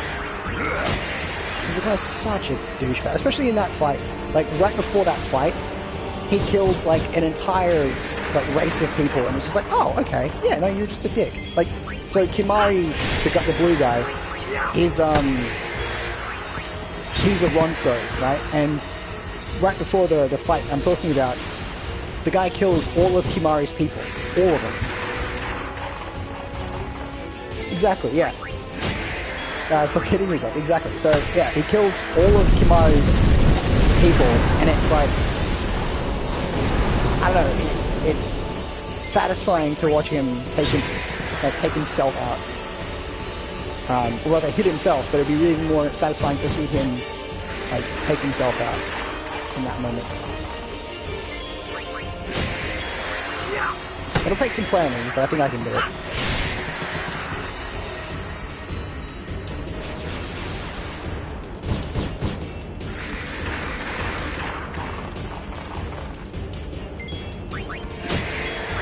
That's the thing I love about this game. There's like a lot of quirks with some boss fights in particular.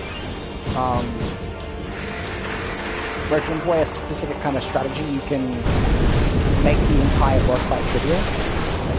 Or if not make it completely trivial, you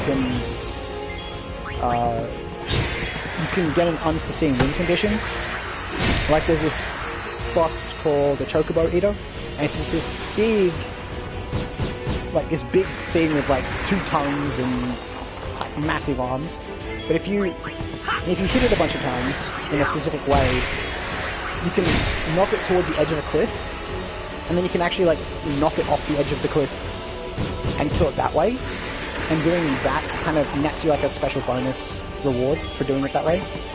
That you can only get by knocking it off the cliff as opposed to killing it normally. So, yeah, I love doing that. I always make a point of doing that if I can. It's just sort of goofy too, because it does like a full-on Wile E. Coyote, like goes off of the edge, like holds in place for a second, and then it falls. But it makes the sound as it does that, like a bit of a comical death. So.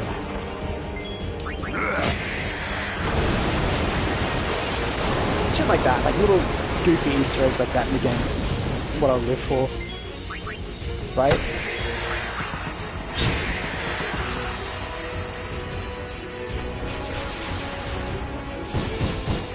That's one thing I loved about Borderlands. I don't know if you played, if you've ever played that, but Borderlands 2 had a lot of stuff like that. Like, not necessarily in the boss fights in particular, but sometimes there was actually a couple boss fights where they completely threw you off as to what was going to happen. Like there's this scientist, and he's in one of the DLCs, I'm pretty sure, and he's standing at the top of these stairs, and he just falls down the stairs and he just dies. It's brilliant.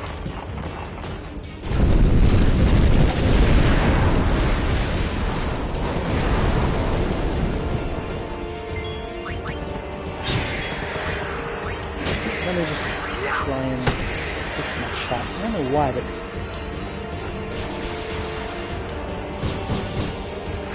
I saw somebody messaging the chat just now and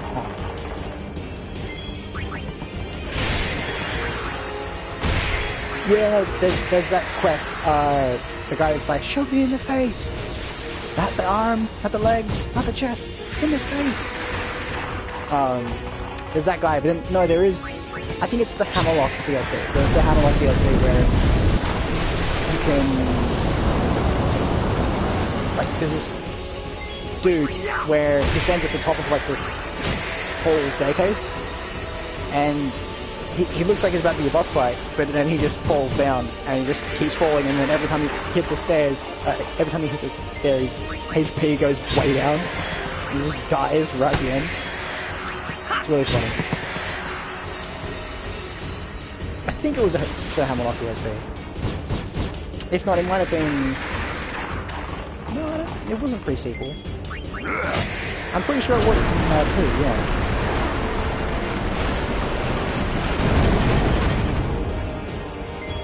Also, I'm a big pre-sequel enjoyer. I know a lot of people kind of meme on pre-sequel, but I feel like that had a lot more potential than it ever got to realize, unfortunately. Yeah, Hammerlock is great, just for how much he tortures Claptrap. Like, your first introduction to Claptrap, to Sir Hammerlock is just him, like, just electrifying fucking Claptrap. It's like, hold on a minute, Vault Hunter, let Claptrap go first.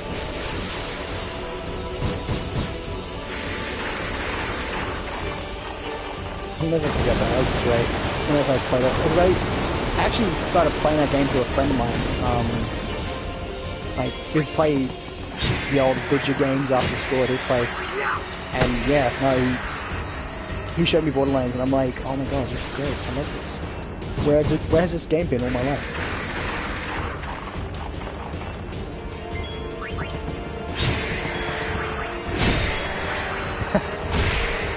Oh my god.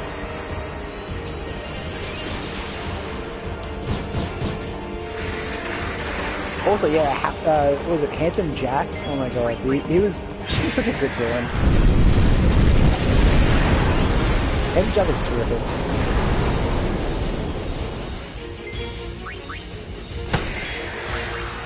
I'm still on the side of, like, I'm actually unironically on Handsome Jack's side, because when you play the pre-sequel and you see how he got majorly fucked over by the Vault Hunters. It's like, yeah, I can understand why he did what he did.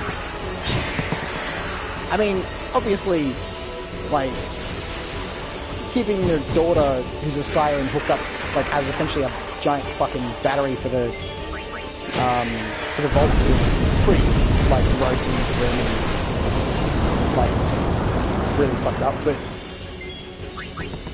yeah, wanting to destroy Pandora, or rather wipe the slate clean, from like the bandits and the Vault Hunters, like I see where he's coming from now. It is bad, man. Like, they betray him so many times, and like we're talking about like the good guys, like Lilith and Roland and all that. They betray Handsome Jack for seemingly no reason. Like, it's really fucked up how they did him dirty.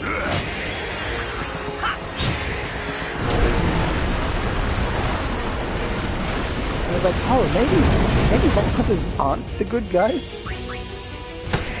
Maybe they're just like a step slightly above the bandits?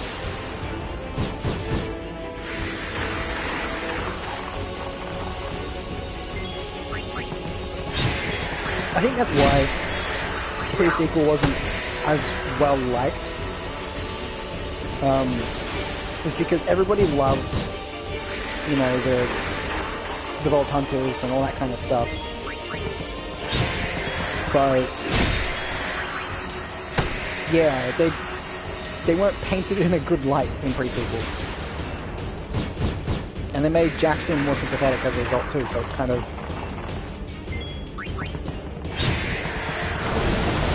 understandable that, yeah, when you take the beloved characters and then make them unlikable and there's like also backstabbing, murderous pricks, it's like, yeah. Hyperion bootlicker? No, I hate Hyperion, but Jack had a point. It's not that he did nothing, like, was it, there people say, like, Handsome Jack did nothing wrong. Oh, he did lots wrong. He did a lot wrong, but he was just... he was, like, disfigured and, like, by the, was it the Vault Key, and just betrayed, like 6 or 7 times throughout the fucking campaign of pre-sequel. It was crazy. Yeah, no, you're right. But no, like, in this case, it's more than just, oh, he had a point. Like, he's like, oh, yeah, no, he's... In 2, he's just getting revenge. He's just getting revenge for what happened to him. So it's like... He's only the bad guy because we're seeing it from the opposing, like, angle. Like, we're seeing it from the opposite end of the spectrum. Like...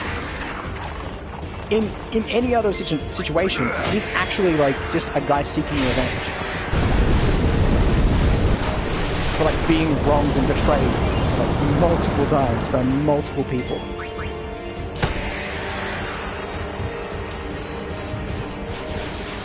Yeah, the victor tells the tale, exactly.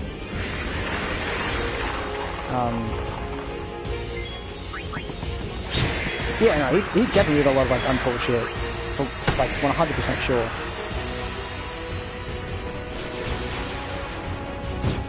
But in a way, that kind of makes it even worse what the Vault Hunters did to him, because it's not just that, oh, they betrayed him. It's like he created a monster who then destroyed, like killed him and destroyed a lot of people and areas as a result of his, like, you know, attempt at revenge and shit. Yep.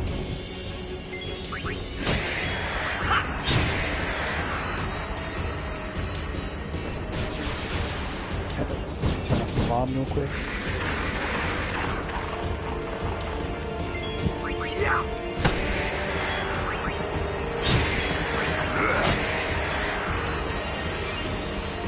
Yeah, they poked the bear in a really bad way in that game.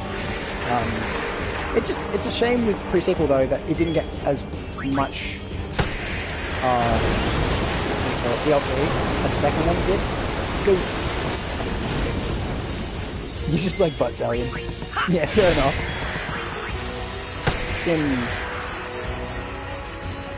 Butt selling was the biggest con in Tiny Tina's Assault on Dragon's Feet.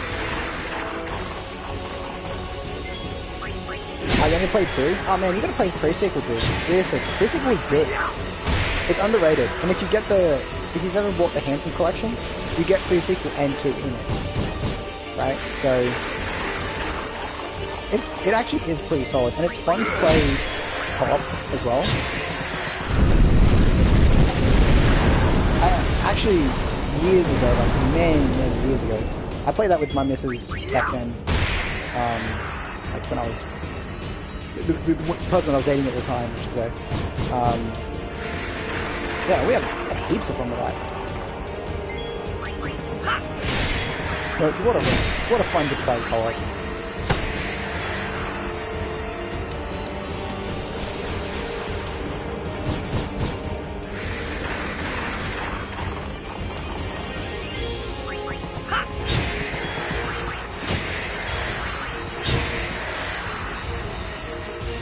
There's even a Waltzing Matilda reference in the game, which is really weird and obscure, but it's you're gonna find the swag man, essentially. Like, he's literally camped by a billabong under the shade of a cooler tree. Like, you gotta find him. And he has like an echo and stuff like that, and tells a tale of what's going on in the area. It's pretty fun.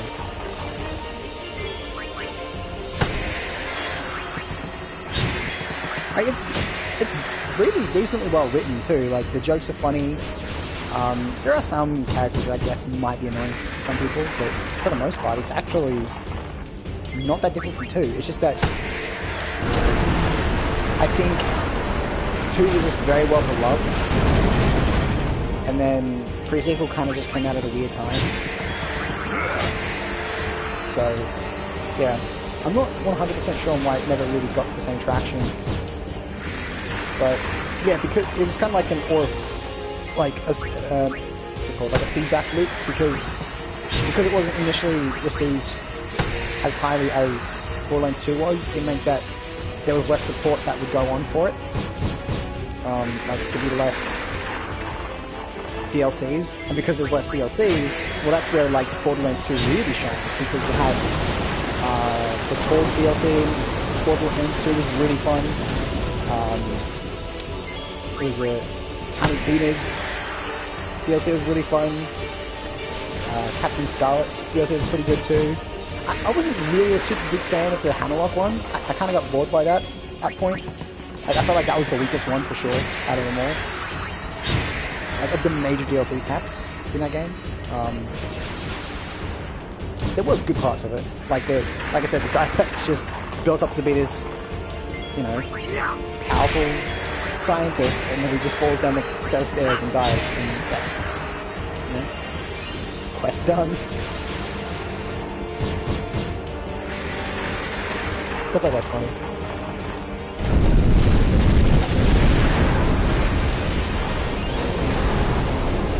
But if they had done more stuff with pre-sequel, I feel like it would have had a lot more staying power, for sure.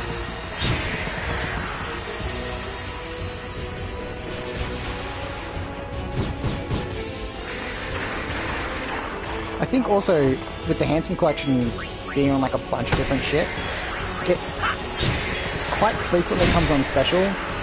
Like, I think I got my Handsome Collection on PS4. I got mine for like $20. It's like 80% off or something like that. Or 60% off. It was really cheap, and this was back like 7 years ago now.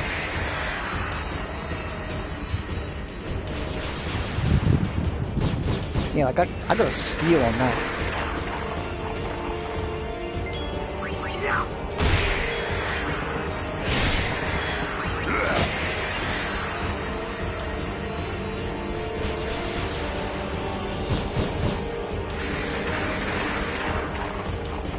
There is one DLC for Borderlands 2 that I never got around to playing, which was the DLC that connects 2 to 3.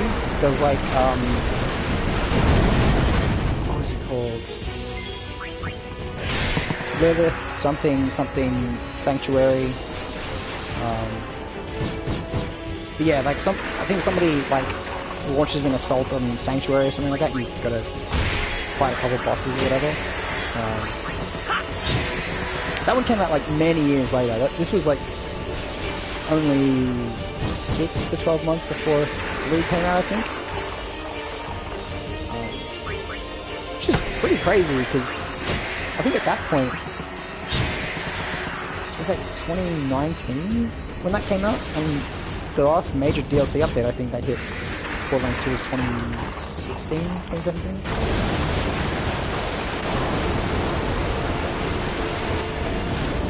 So I thought I'd never guessed they would have added more stuff all those years later, but they did, which is pretty cool. I never got around to playing 3 though.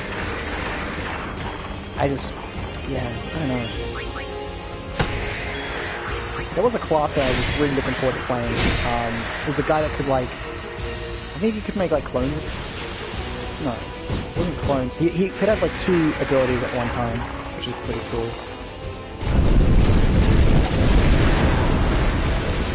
I was seeing the Easy Jacks like pretty sick for a second there, but yeah, no, he had like this one ability where he could, I think, just place down. Was it a clone? I'm misremembering, but yeah, you could like get behind your enemies and do all kinds of crazy shit like that. So I thought that'd be a really cool stealth build to play, or rather, it'd be good for stealth builds. And I like doing stuff like that. Like I loved playing Zero in 2. Zero is like one of my go-tos. He's like crit champion.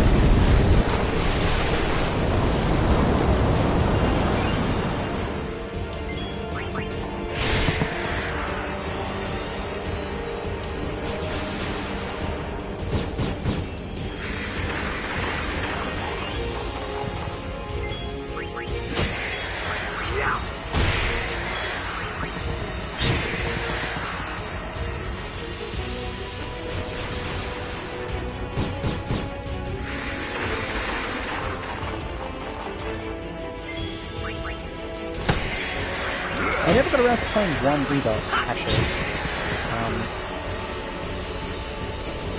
Because I think what it was I played 2. I mean, I did play 1 a little bit, but not much. I think I did like the first few missions and it felt very different to 2. And I had the same kind of experience when I went back and played like older Assassin's Creeds. Like I played, what was it? Revelations was the first Assassin's Creed that I played. And then I tried to go back to play, because I got Revelations in sort of like a bundle. It was like Revelations and the first Assassin's Creed in the one disc on PS3. And I played Revelations first, and that was a mistake, because trying to go back and play the first one was like, ooh, it's janky and it feels like kind of off. Yeah, they haven't really hit their stride with it yet.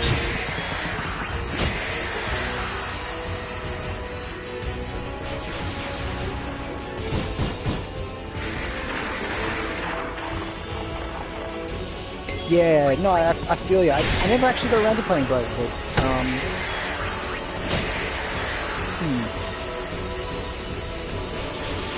I've seen that in, was it the Ezio collection? I've got to try that. Yeah, no, I was with you on that. The story of 1 was actually kind of cool. I really did like it from what I played of it, but the gameplay felt really clunky at points. It's like, I don't like this. Yeah, I've heard lots of good stuff about that, actually. About Brotherhood. Don't you get to like Nick Da Vinci in Brotherhood, or am I mistaking that for a different one? Like, you get to rock up in Leonardo da Vinci's like tank or some shit. It's like built out of wood.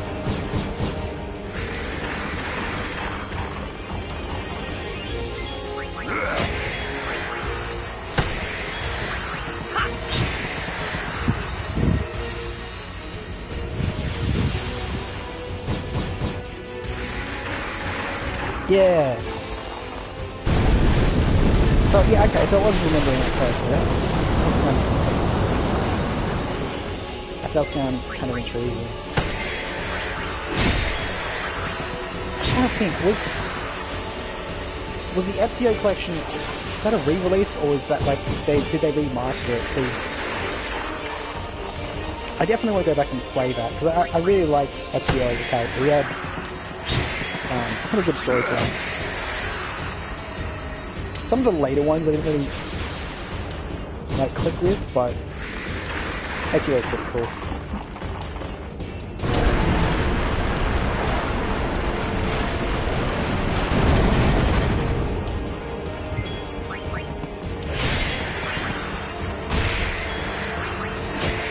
Oh, okay. Yep. I see.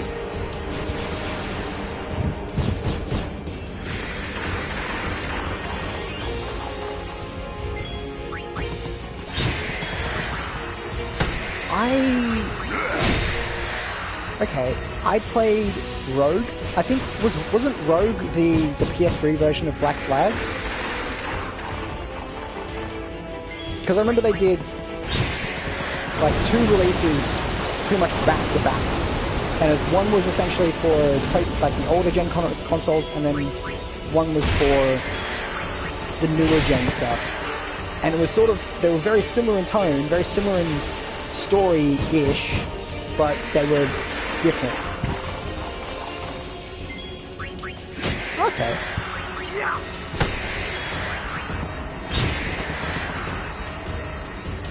Rogue released on all. Okay, yeah.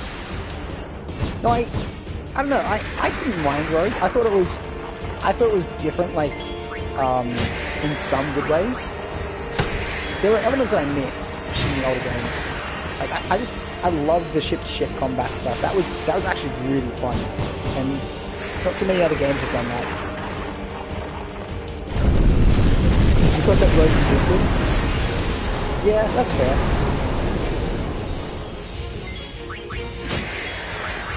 Because I'm sure that there was another game that released at the same time as Rogue, and I just remember that, like, the whole point of it was that this new game that they were releasing wasn't quite, like, they couldn't do it on the older gen consoles. It just, the tech wasn't there, and they'd have to downscale the shit out of it. And so they released Rogue for the old gen consoles, primarily. Like, you could play them on the other consoles too, but it was, yeah.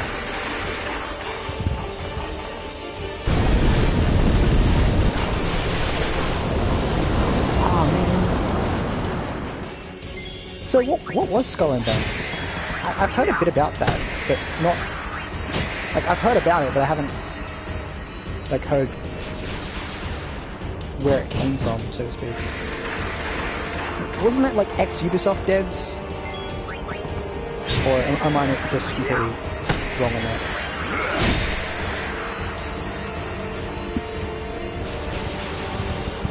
Oh, it was from Ubisoft, okay. Right, that's right, because, yeah, people have been craving, like, the old ship-to-ship combat from Rogue and those games that they released, because it was so good, and everybody really enjoyed it. But they're like, yeah, give us, like, a more dedicated game around that. That's what I was remembering, yeah. That sucks that they fucked it up, man. Oh my god, did you ever hear of Atlas? Wasn't actually a terrible game, I suppose, but just wasn't what we wanted. Yeah, that's fair. So Atlas was made by the same guys that made Ark Survival Evolved and stuff. Okay, so did you play it on release?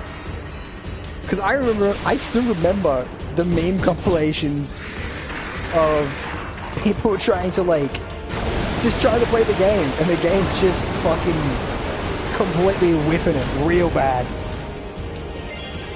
Played way more Ark. Okay.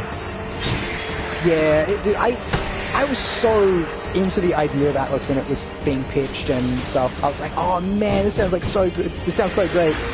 And then I just remember seeing it come out on launch week, and I'm like, oh no, this is bad. What the fuck happened? Yeah, it sounds like Wildcard.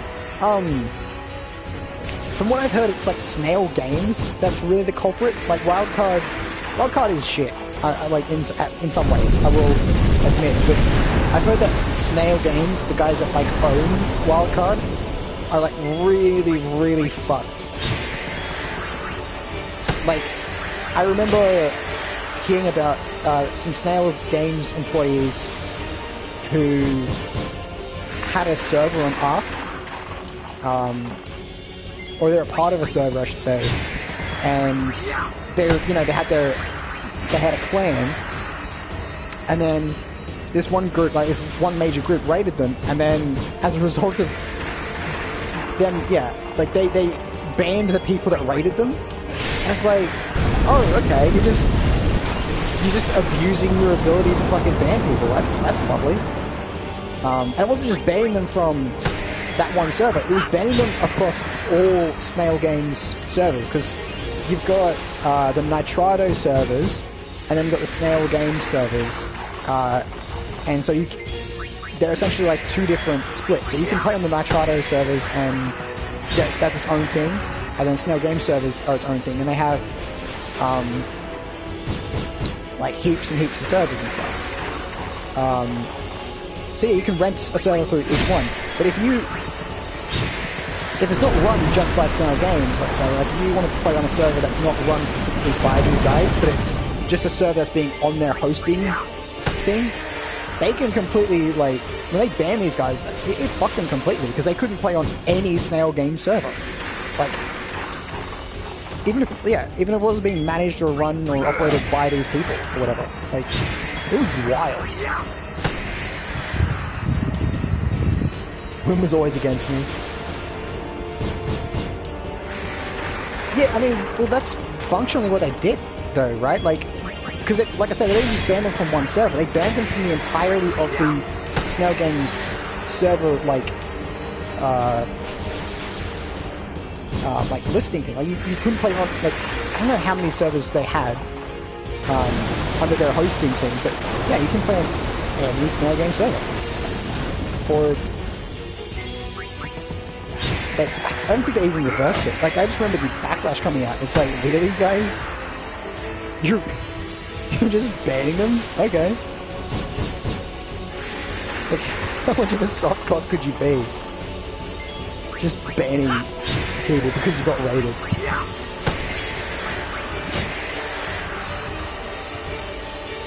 Yeah, exactly. Like, you could only play on the Nitrado servers at that point. Like, that's it. Which is fucked.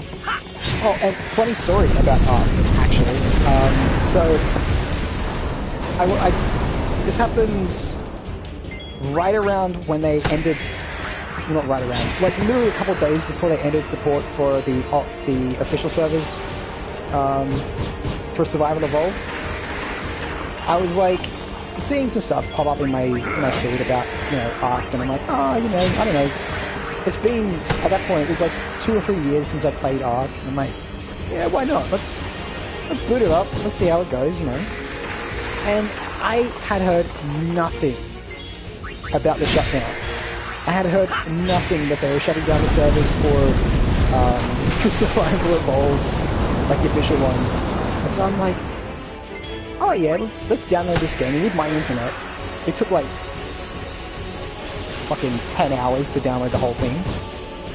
And so I finally get in the game, and I'm playing for like, I get my base down and everything.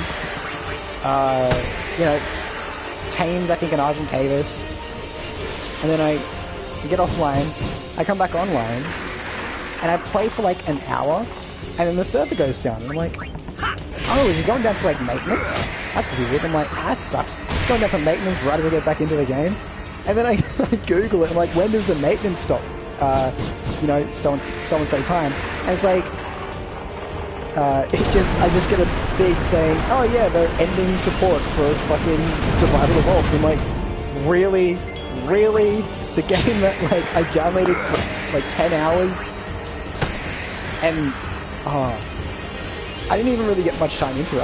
I probably collectively had put 6 hours worth of game time into it. So I was really peeved about that.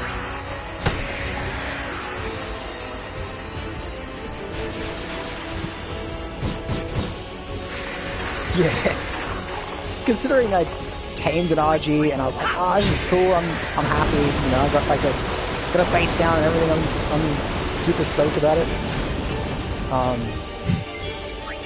Nope.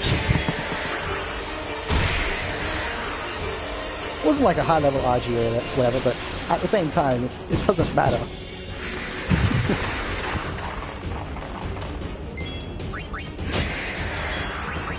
But I don't know, I haven't played Ascended. There are some things about Ascended that I was like really happy about, like the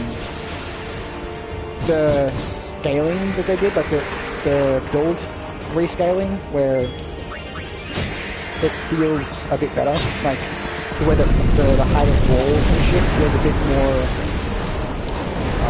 they got a bit taller, and I don't know, that to me was always a problem, like the height of walls not being good, I suppose, is the right way of saying it. It just, especially when you put down certain things like, what was it? There'd always be some things that you had to like, either play on a server that allowed you to clip things through like ceilings, or you had to be very, very creative in how you placed certain things, because it wouldn't,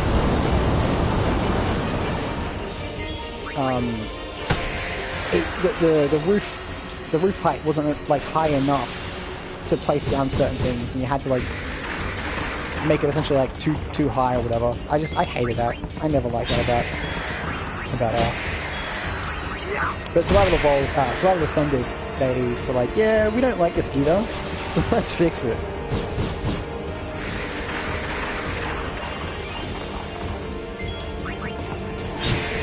I kind of want to play it just to see what it's like. I mean, it's just Ark, right? But still, I used to build pirate ships on Ark. That was my go-to. I used to build like pirate ships constantly, and you know, me and my friends would go out and we'd sail around and shoot some exactly the same. Damn, that's a shame. Yeah, me and my friends, we used to, like, I built the pirate ship, and then, like, 2 or 3 of us, or 3, usually it was 3, we'd go around the map, and we'd just, like, either try to kidnap people, or kidnap people's, like, tames and shit, and try to ransom them back, and just, like, roleplay as pirates. We even had, like, cannons on our pirate ship, like, facing out the sides and everything, and a couple cannons facing forward. I loved doing that. That was a lot of fun. That's why I was stoked about Atlas, was because it looked like in Atlas you could do that sort of stuff, right?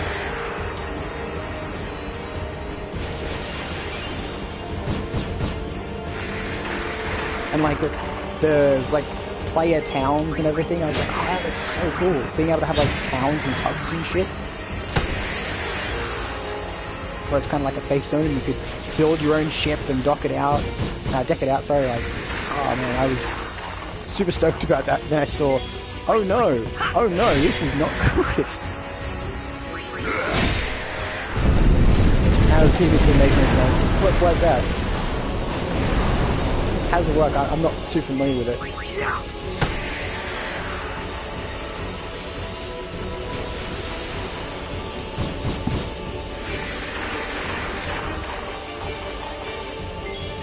The ship stuff did, the rest made no sense. Like, what was it like? Were the weapons weird, or like were the hitboxes for shit just strange? Like, I don't mean, like, what was it that was weird for you?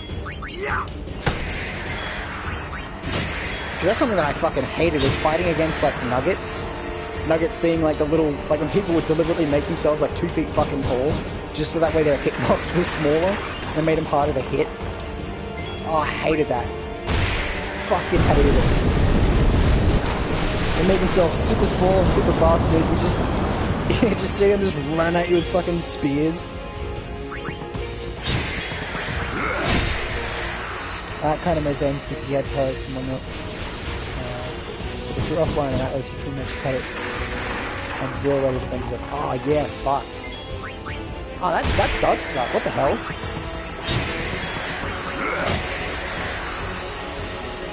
Black tiny little gremlins, yeah, dude.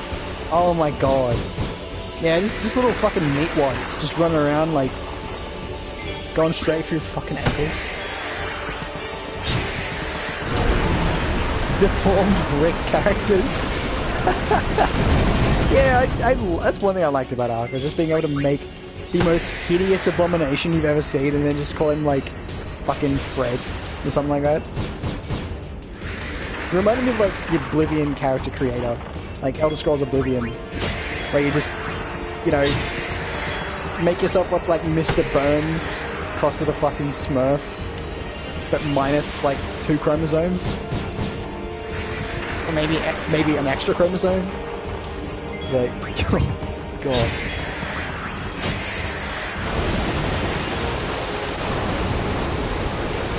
But yeah, somebody was definitely related in that family tree.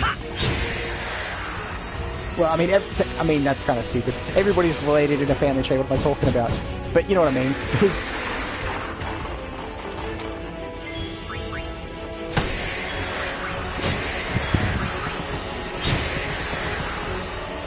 I can never commit to weird skin colors. Everything else goes for. Oh yeah, no, that's fair.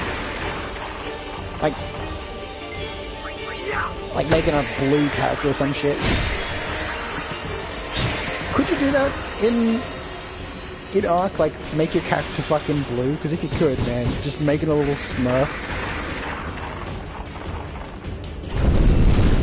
I don't remember if you could. I mean, maybe that was like a mod thing. Oh, okay.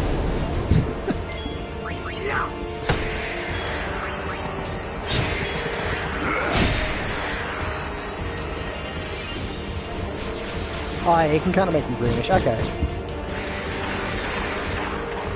Yeah, so you could quite literally just have like a little tribe of goblins running around. That's fucking terrifying, dude.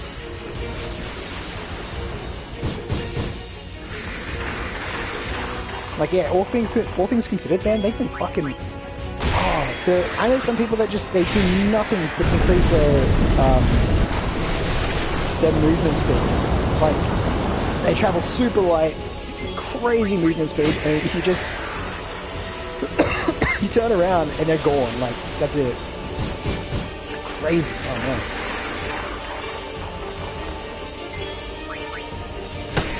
Jai, you better not be getting me sick. Swear to God.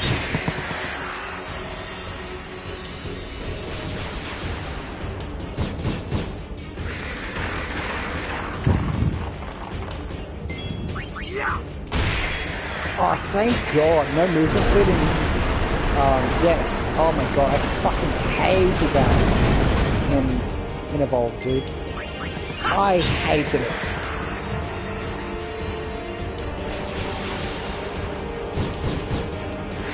Yeah, I've got that, like, dry throat. Have that for, a couple days here and there. I don't know, I think it was from when I went shopping.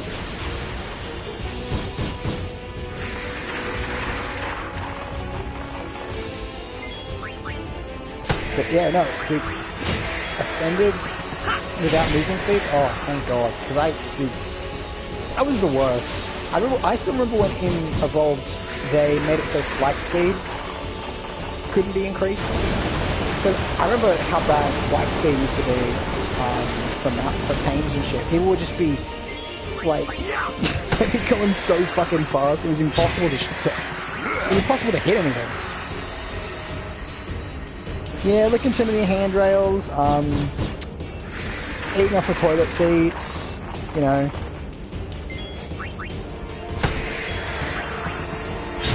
Like, you know, sometimes I'll just get a Subway footlong and just take it into the bathroom, you know, just place it on, like, cut it in half, place 6 inches either side of the, like, on either side of the toilet seat, and just go to town, man.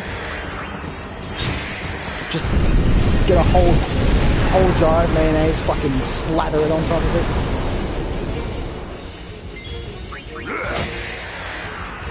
How am I kidding? I just dip it straight into the mayonnaise. Makes it slide down much better.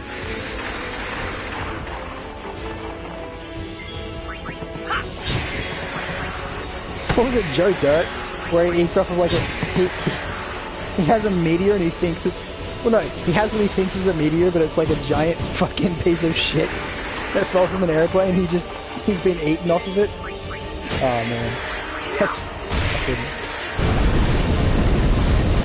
that's one of the best parts of that movie.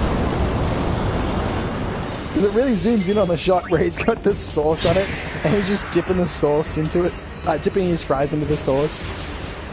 It's like, for a second you're like, why is it lingering on that shot? It's like, oh, that's why.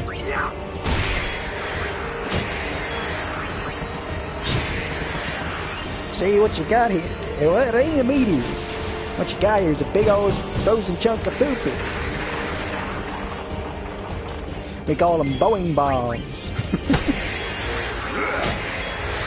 Oh man.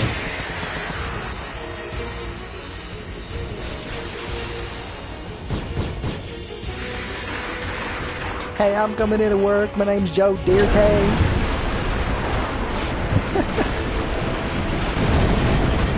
Oh man. I love that.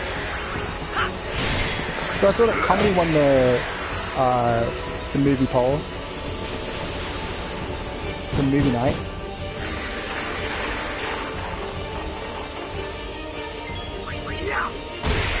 I'm keen to see what the picks are. We gotta totally rig the poll though. Just bring in 5,000 bot accounts. Just bot rush this over.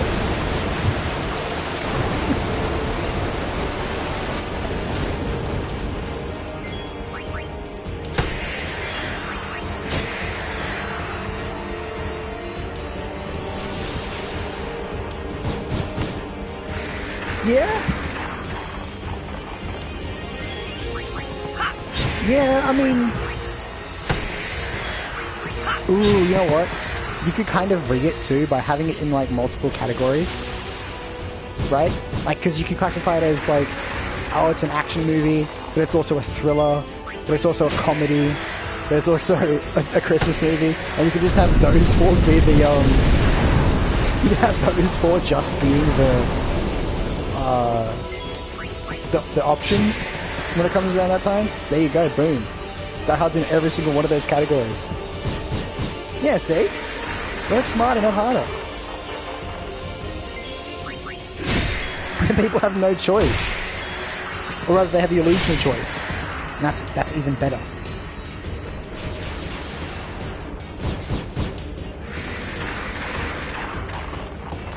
But wait, which one? Which Die Hard? The first one?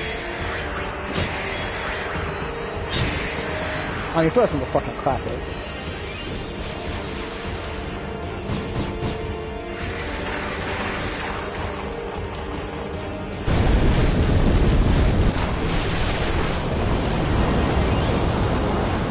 Ah, yeah, okay, cool.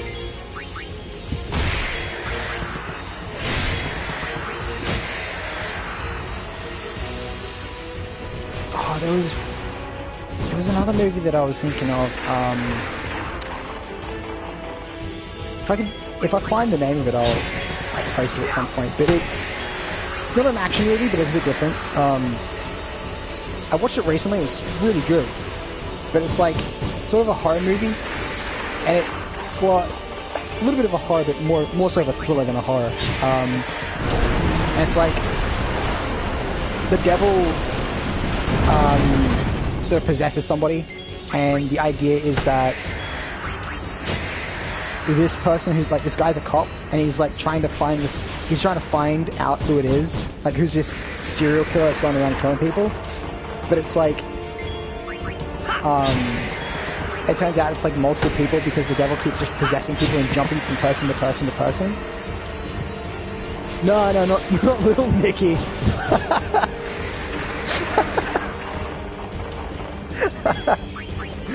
Oh my god.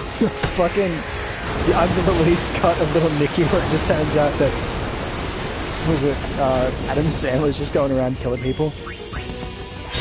So what you gotta do is put the knife in his meat hole, and you wiggle it around. Oh man. Just like teaching people how to kill. Oh man. That's wild.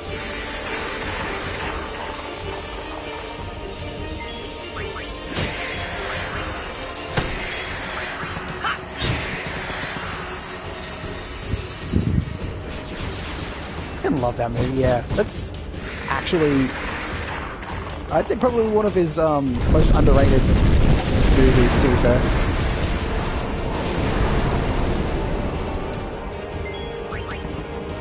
I just love the bit where they just got Ozzy Osbourne into the movie just to bite the head off of a bat. Like, yeah, let's just bring Ozzy into the movie just to like lean into the fucking meme. Like, why not?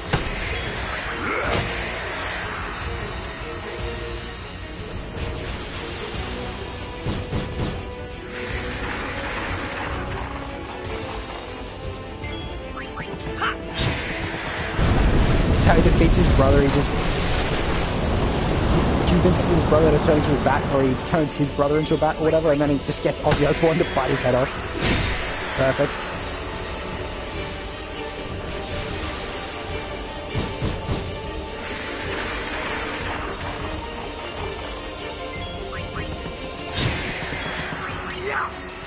I will say though, if Home Alone 2 shows up on the Christmas movie list, when like come Christmas time, I'm voting for it.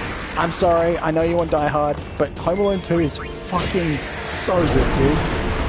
I'm sorry, but I cackle like a little fucking like a mental patient whenever is it Marv takes a brick to the head 4 times. It's too funny, dude. No longer invited. Yeah, that's the one with the pigeon lady, yeah.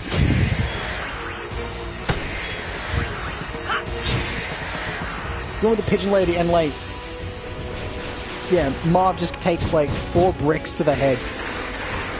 And he just like, he's on the ground, just pointing up. He just gets another brick fucking lobbed straight at his dome.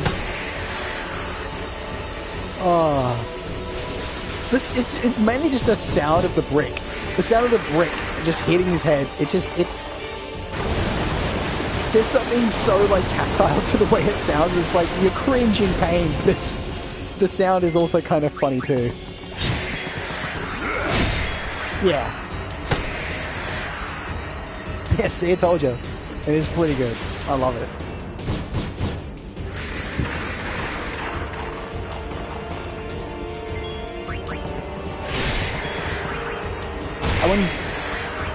I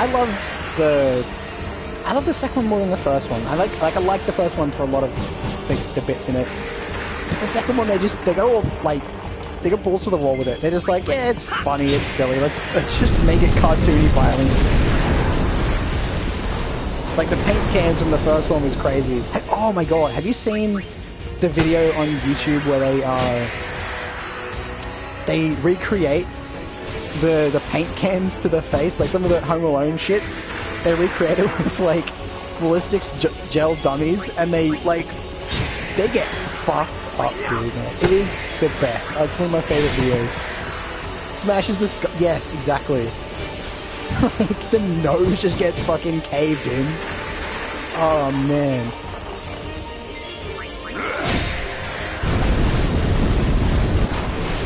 Also, I remember seeing that like what was it? In order to get the doorknob to be that hot, to be like to the point where it's like glowing red, it's like the door itself started to catch fire as well.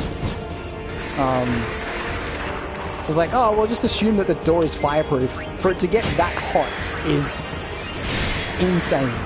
Like something that like is red hot and just by touching it, like barely touching it, brands you. Like, my god. Oh.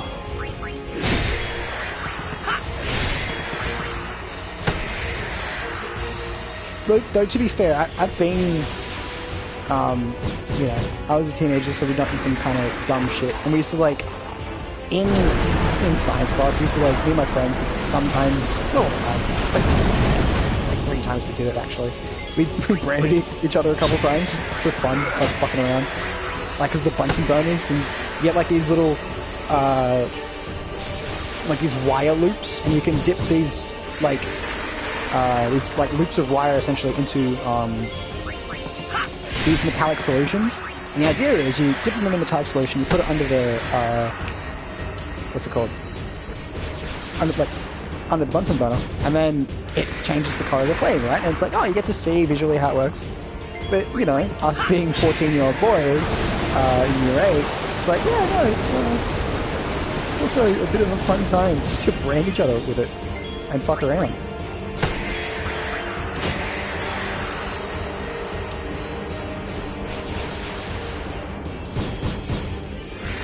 Probably, actually, to be fair. Like, oh man, my year 8 boys class, because like, so I went to a private school, for high school. It was, oh my god. Well, it was technically middle school to high school, so it was years 6, 7, and 8, and then, like, that was middle school, and then 9, 10, 11, 12, but they were, like, middle school and high school were both the same campus. Yeah, and year 8 was split into 3 classes, I mean, obviously, but, like, you have the males class, like, the boys class, the female class, and then you have the, like, the mixed, right?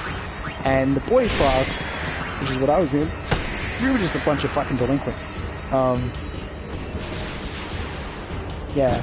I mean, as much of a delinquent as you can be in a private school without getting expelled, but...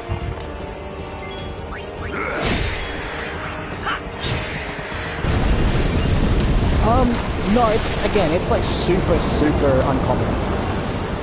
Like, I've never seen, like, I don't know anybody else who's had a, like, middle school, thing either, but because it's a private school, they can kind of do things differently, and the idea of it being was that middle school is essentially a way to become a little bit more hands-off, like, and they get to sort of ease you into the hands-off experience that comes with being in high school. You wore the wrong haircut and untucked the shorts. I mean, actually, like, legitimately, yes.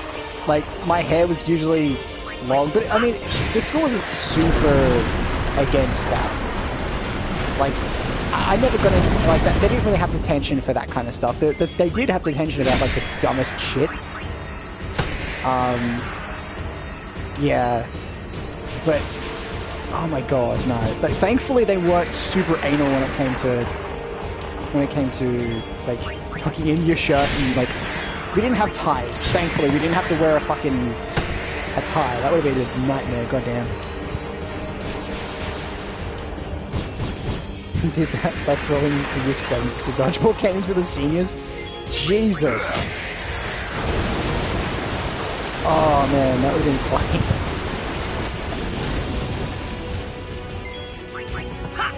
Well, no, ties can be good, but when you have to wear them as, like, a teenager, and you gotta think, it's Australia, dude. Like, the heat. Like, it just doesn't feel good around your neck. It starts to sort of, you know, you get clammy, and then because you get clammy around the collar, it starts to feel a little bit more abrasive. So, and like, yeah, I mean, you're unlikely to get a rash, but it's just, it doesn't feel comfortable, you know? I hated it. I hated the idea of wearing a tie, I should say, at that age. I mean, I was an army cadet, so, like, I was used to wearing uniform, I was used to, like, having my shit be, like prim and proper and everything else like that, and, like, taking care of my uniform. So, I mean, it's funny, like, delinquent at school, but, like, really straight edge when it came to army cadets, but...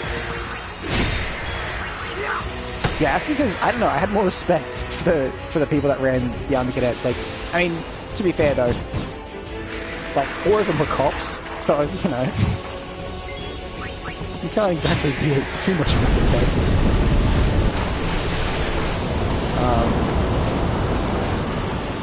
Yeah, they were pretty good people though that ran cadets. The thing that pissed me off the most about school, or rather going to a private school, was just some of their rules that were very unnecessarily annoyingly like strict, you know.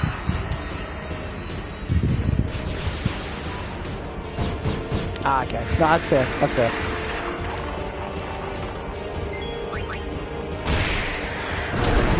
How is War Thunder these days? I haven't played it since like 2018 from memory.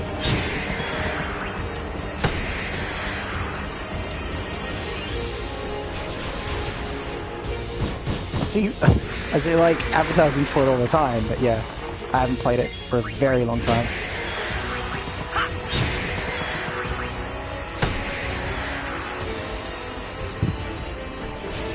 Speaking of time,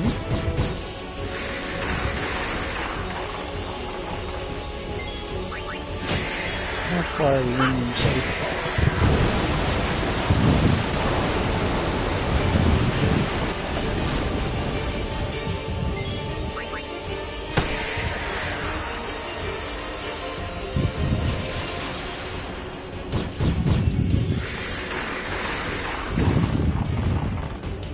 Two and a half hours?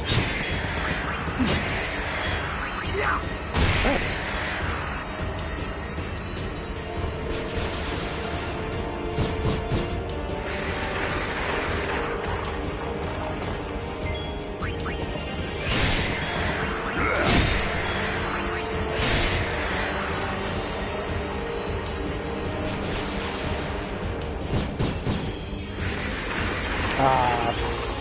Damn. I think I heard something about War Thunder like a while ago. They did something and made it a lot more grindy than it already was, or something. Like they did something that pissed the entire community off by a lot.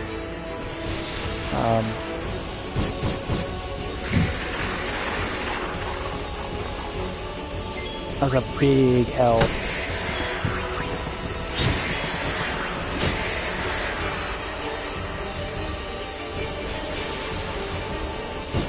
I'm pretty sure it was War Thunder that I'm thinking of. Like, the entire fucking War Thunder community, like, turned on the devs on, like, a dime for that.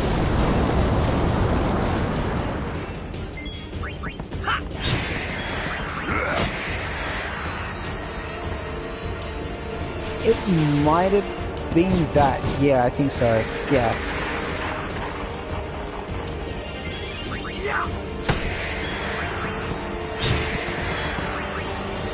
Yeah, people just lost their fucking marbles. It was something that they took out that made it a bit more. Yeah, the grind. I think they paywalled something. They changed something and they paywalled it and made it much more of a grind. And I'm like, oh, okay. That's a choice you can make, sure. Why not?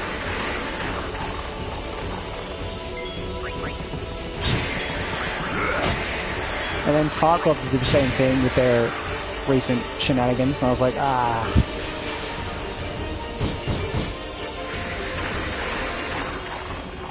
Because I'm just starting to get, like, into PC gaming, and I really, really, really wanted to try out Tarkov. And then, right around that time, I'm, like, interested in it. Of course, it comes out with a full-on Boogaloo incident. I'm like, oh.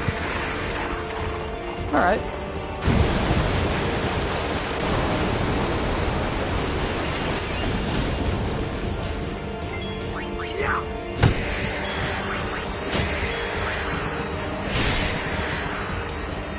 Well, so you built your PC to play Tarkov?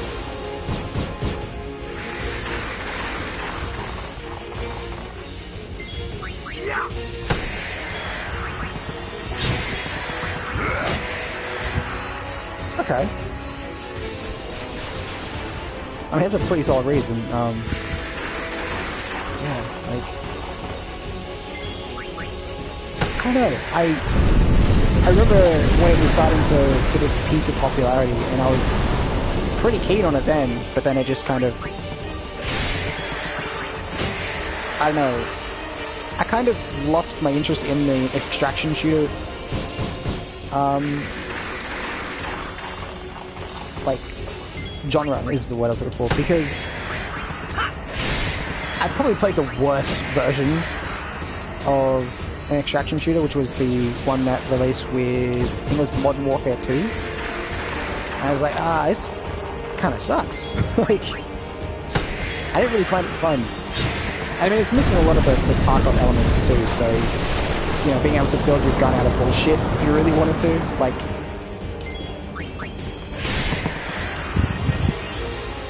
Yeah, DMZ, yeah. DMZ was, I don't know, it was alright for a couple rounds, and I was like,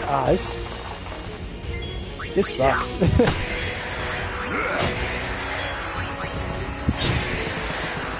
Yeah, no, I totally agree.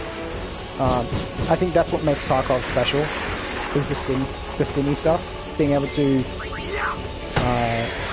like, just being able to, like, accidentally load the wrong ammunition into your magazine is kind of a funny concept.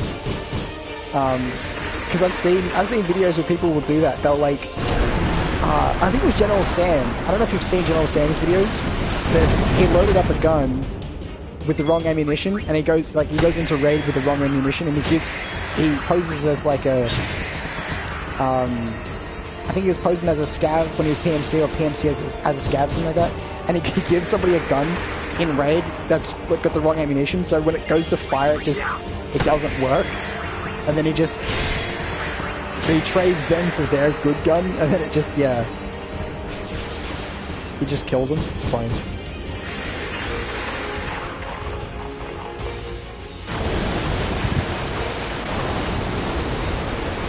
If you haven't watched General Sam's videos, I'd recommend it. He's got a pretty good backlog of funny content for Tarkov. Yo, 300 black annual 556 mag. Yeah, pretty much.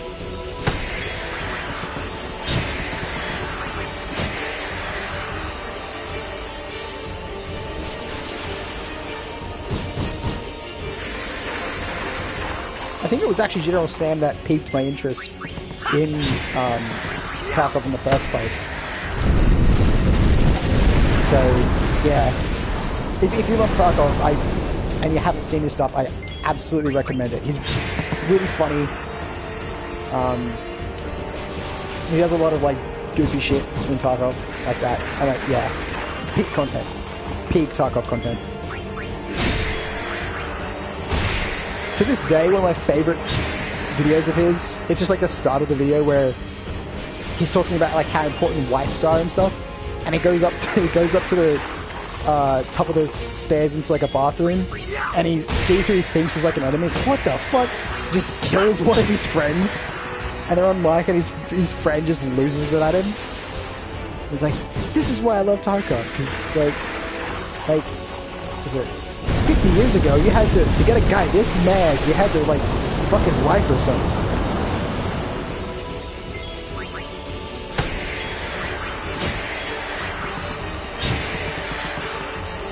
Yeah, no, that's fair. But I mean, as long as you have fun with it, that's all that matters, right? If you have fun with it, then that's the main thing.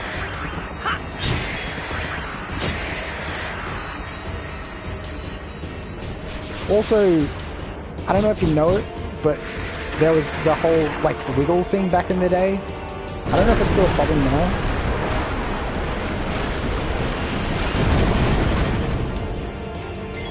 Oh, yeah, dude, I hate that. I hate when people get, like, super, like, angry about, like, dying and shit. Because you're 100% right. It does put a damper on it. It makes it harder to play the game, because you... Yeah. That sucks.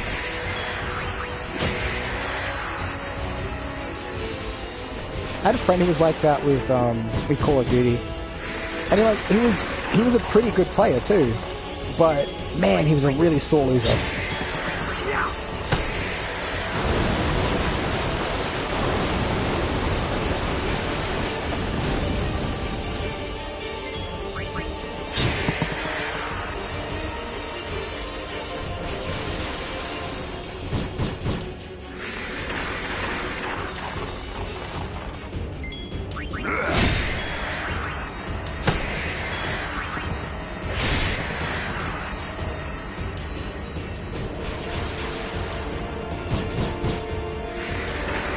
Yeah, Tarkov is, I don't know, I definitely do want to just check it out properly.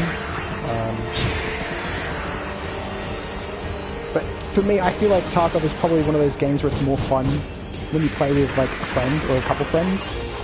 And a lot of my friends don't play Tarkov, or at least they did, but they don't anymore. So...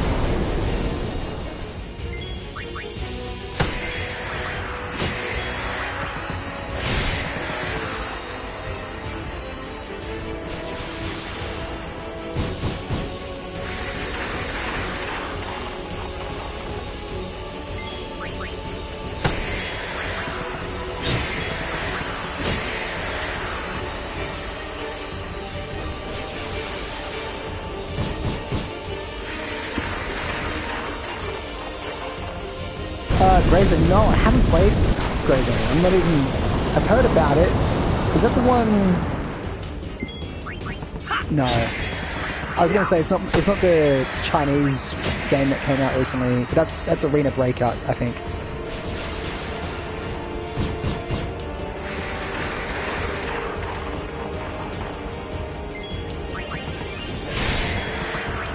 I played a bit of Arena Breakout on mobile, and it was really clunky and weird. I didn't like it.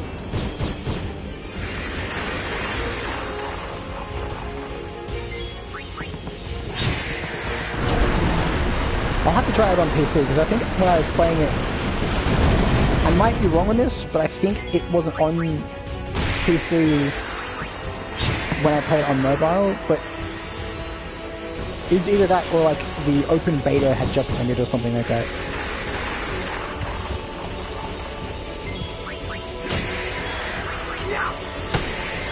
Okay. Yeah, no, I'll definitely give that a try. It's just, yeah, I played on mobile and I hated it because it's so clunky trying to play games like that on mobile.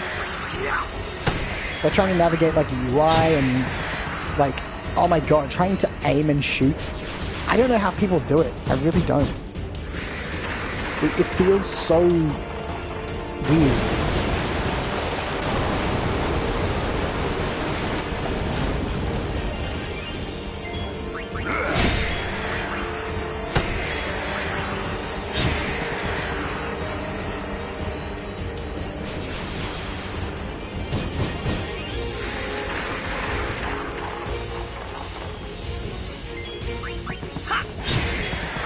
Yeah, I'll definitely give it a shot on PC.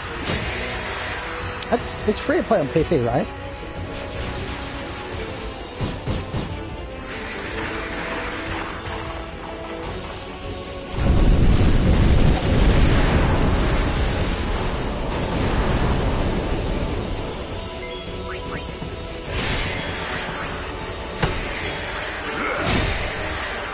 Alright, yeah.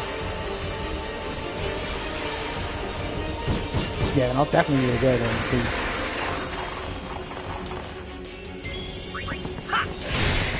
it's worth at least trying it out in there.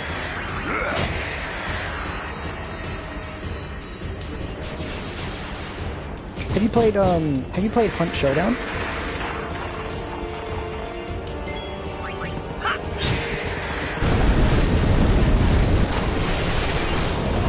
Hunt Showdown looks like a lot of fun.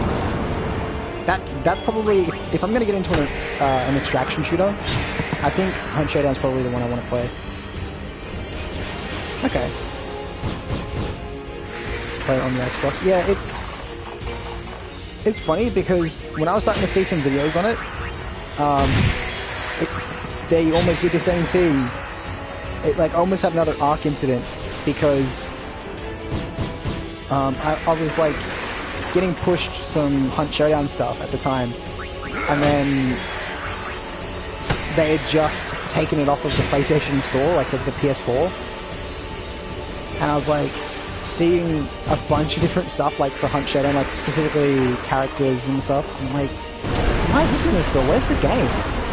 And the game just wasn't there. I'm like, what the fuck? And then yeah, it turns out like only 3 or 4 days beforehand they took it out of the store, and I'm like, man, I'm glad that I found it now and not like 3 or 4 days ago. And then just, you know, buy it, play it for a day, and then the game just fucking goes offline forever on PlayStation 4. That would suck.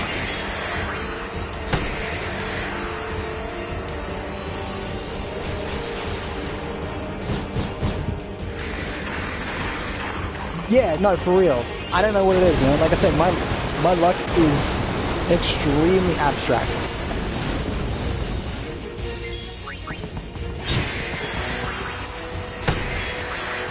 Because it could have been so much worse. Like I said, I could have bought the game like a day before it got shut down and then be out like $50 for no reason. Stay away from games I like. Alright, I'll just play what's that fucking banana game on Steam? I don't know if you saw that, but that was like taking over the internet for a bit. Had like 100,000 concurrent players where you just click on a fucking banana. So dumb.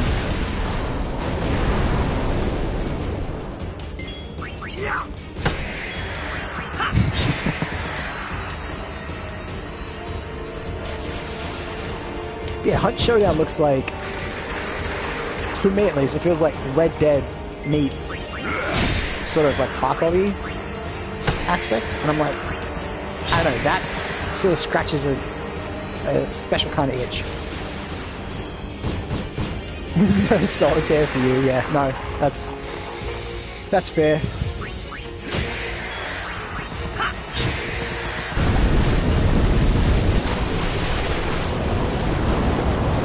I'll probably get Hunt Showdown on PC at some point soon.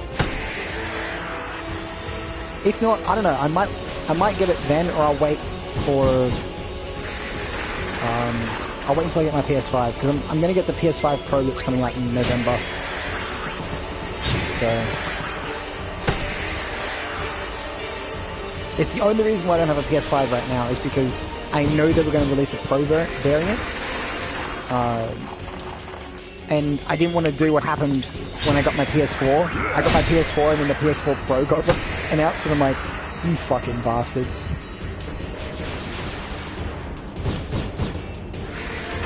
You see it on sale on time. Is that on Steam? You see it on sale?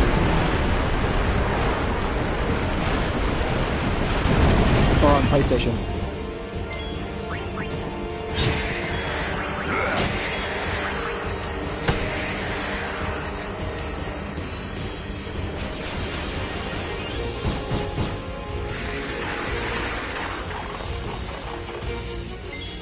Other than PC, well, yeah, I mean, I don't know. There are some exclusives that I like that are only on PS5. Like, I don't know, I think if you have an Xbox and you have a PC, you're just pissing your money away. Like, that is a waste. Like, Xbox has no good exclusives. Like, PlayStation actually has good exclusives. That's the only console you should own, aside, you know, obviously aside from like a Switch or whatnot, but like, Xbox consoles are completely worthless now. Even Xbox knows that. They're like, I don't think they're even going to release another Xbox after this one.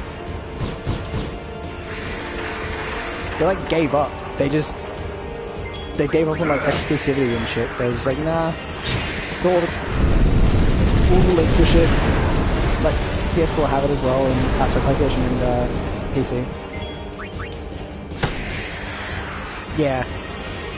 I mean, it can still probably play like DVDs and shit, so.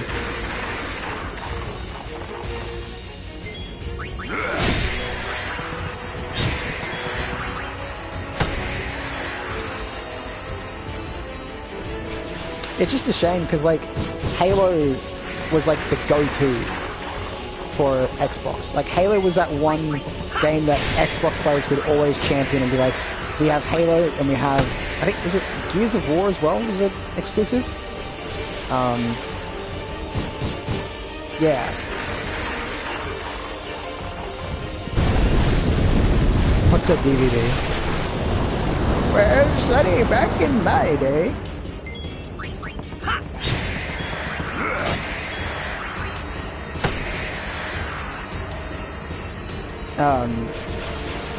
Yeah, no, Halo's just had a massive fall from grace over the years. It's sad.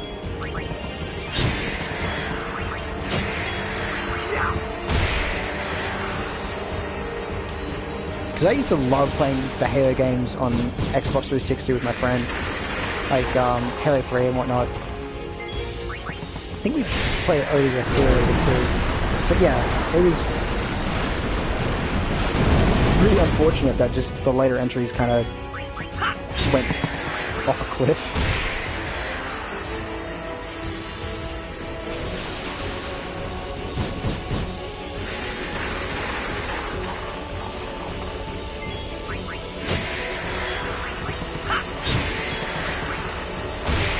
At least when it comes to like a lot of the fans feel that way. I never really owned an Xbox. Like I played a little bit here and there whenever I play with my friends and shit. But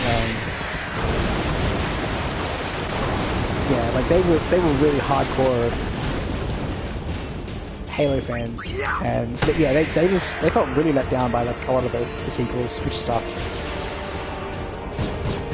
And in some cases, they've been missing like really important features, like the ability to like make custom like matches and custom game modes or whatever else, and custom maps. Like that was one of those features that is so core to the co-op and multiplayer experience for Halo. And so for them to not have that in, I think it was their 2019 game that they came out with.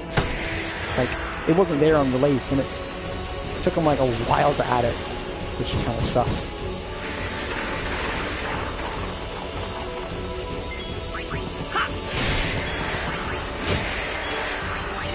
I think by doing that, it killed a little of the hype around the game. So.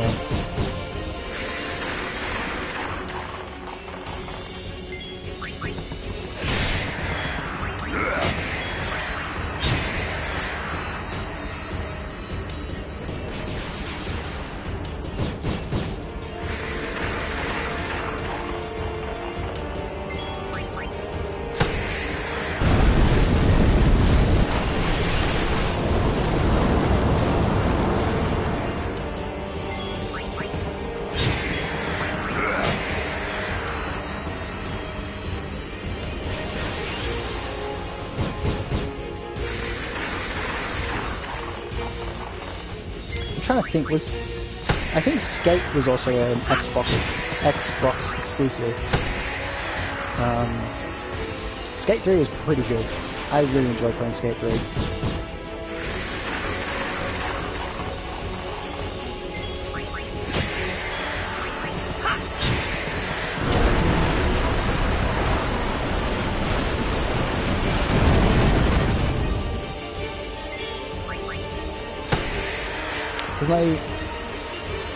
I had a roommate live with me for a bit, and he bought an Xbox 360, I believe. And yeah, either that or it was an Xbox One. Not really an Xbox dude, but yeah, he bought one, and we played Skate for fucking ages. It was just a great way to pass an evening.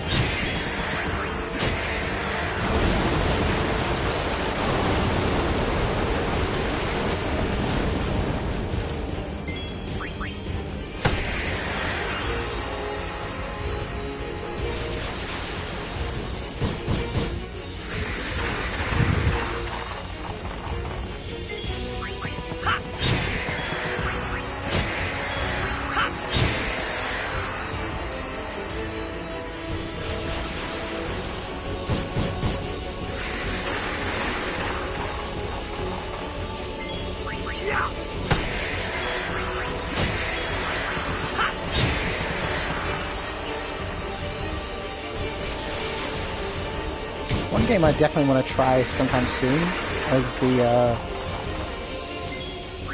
Tony Hawk Pro Skater 1 and 2 remaster or remake, I'm not sure which one it was, but yeah, they released it I think in 2021 or 2022, and like a lot of people really liked it.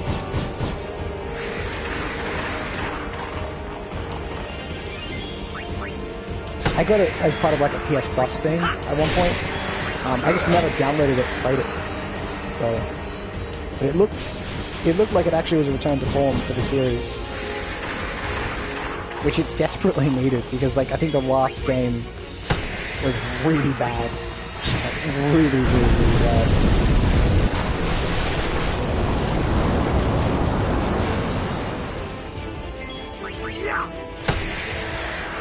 If I remember correctly, it was the one that released with like the weird skateboard peripheral, like the actual like skateboard that you'd stand on and shit. Yeah, like the series, I loved that game. That was fun.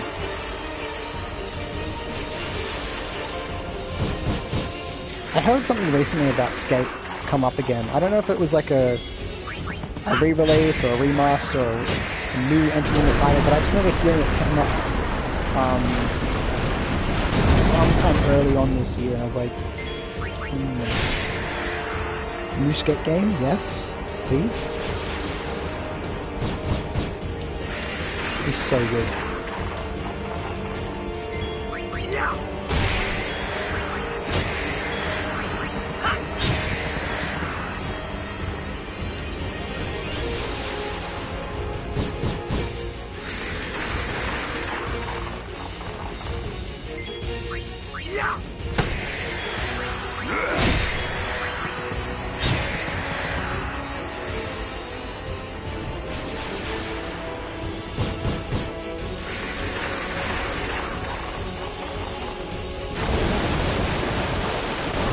There's this one video by this, it was sort of like a video series actually, by this one YouTuber about Skate, and he covered this glitch where you could like launch yourself at really ridiculously high speeds and get to like out of bounds areas, or like jump from this one area to like a really far off area, which you're not normally supposed to be able to do. I kind of forget how the glitch worked, but it looked like a lot of fun. I always wanted to try it, but yeah, that would mean having to get like an Xbox 360 or something like that. And given the fact that they don't exactly have the best shelf life, yeah.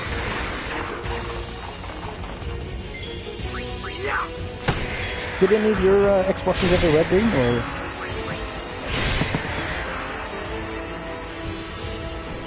Because like I don't think I've ever met a person who's owned an Xbox who hasn't had their Xbox Red Ring at some point.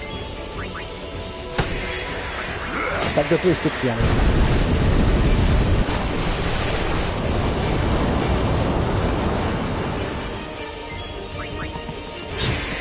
Which to me is like crazy, because I got my PS3 for like either a birthday present or a Christmas present.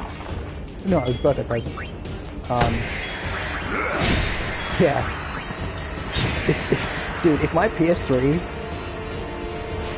had have like shit the bed like that, man, like the Xbox Red Rings, like I would have been so devastated, because ain't no way I'm getting a new one. Like, and I was a kid too, so it was, like, I don't know how to navigate customer support and get like, you know, get it fixed under warranty and shit. Ain't nobody got time for that.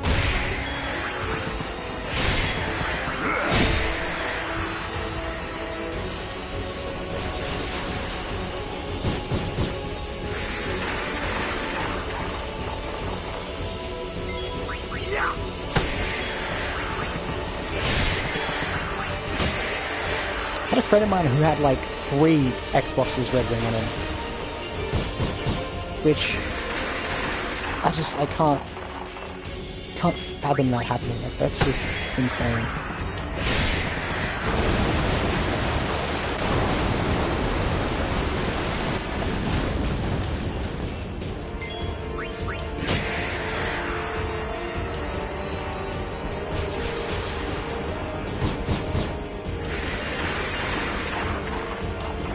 Like, PlayStation 3's had the yellow light of death, which was kind of similar, but not the same. Like, it was very uncommon that you got the yellow light of death. That was like super duper uncommon. At least in my experience, I never had that happen to me. What the fuck?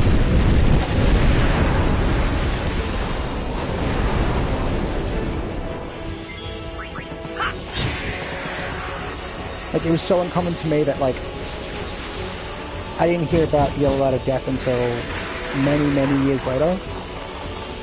But I knew all about the Red Ring at the time.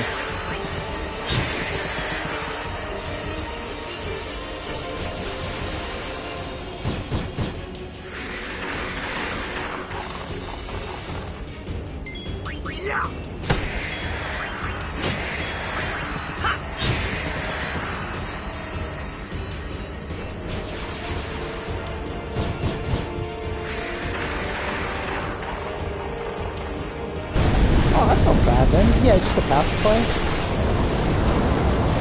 Did you ever hear about the towel method? Where people would, like, they'd wrap their fucking Xbox in a towel and just have it, like let it run until it, like, crashed or some shit, and then... yeah. I remember hearing about that. I'm like, that is wild, dude.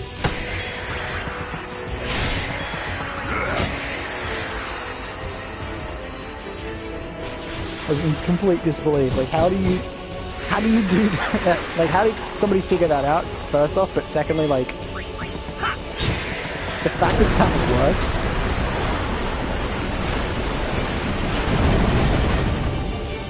Wait, freeze the thing? Wait, how would you freeze it?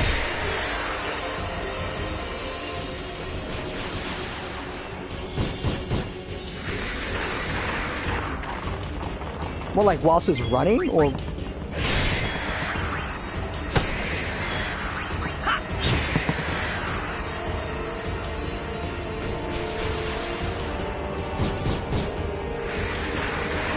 Imagine trying to tell that to your parents. Oh, yeah, Mum, my Xbox fucking stopped working. I'm just gonna take everything out of the fucking freezer, put it in there while it's turned on. You know? Good luck. I'd have copped a fucking whooping if that had been me.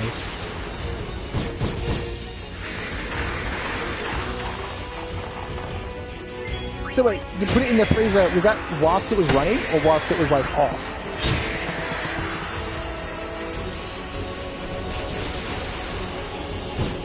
Why are the steaks out again? Yeah, exactly.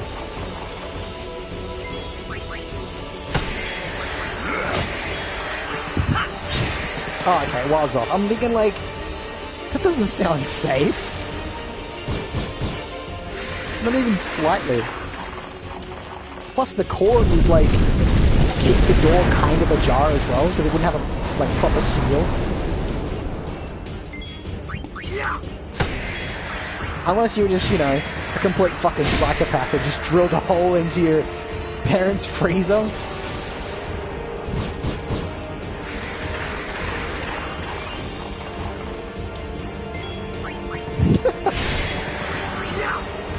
I mean, you could probably do it with a chest freezer. Right, like the top-down freezers, because the way that they work is you don't, like, they don't really have much of a,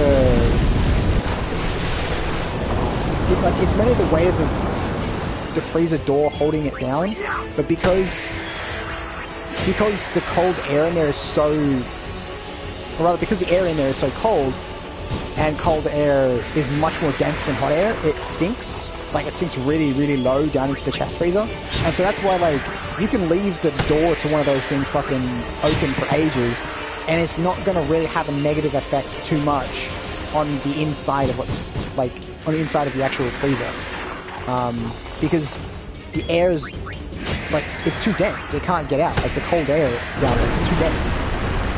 So yeah, we can just plop it in there. Like you could leave the thing slightly ajar, and you'd be fine. Now, I don't recommend it, but you could.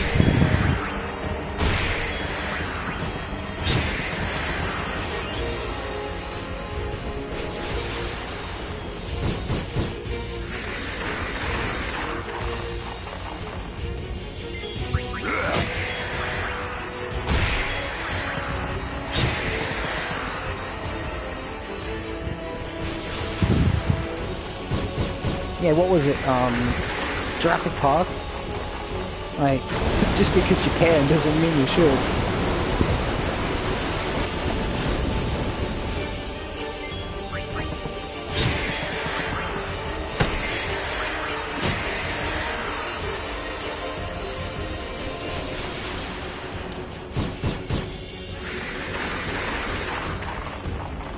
I think, though, PlayStation's biggest problem with their PS3s was the CMOS battery. The CMOS battery would just eat shit after like, I don't know, like around about 8 years. They just start to die out. Like that's the biggest problem that's plaguing the overwhelming majority of like PlayStation 3s at the moment is the CMOS battery. So you have to like yank it out and replace it with a new one.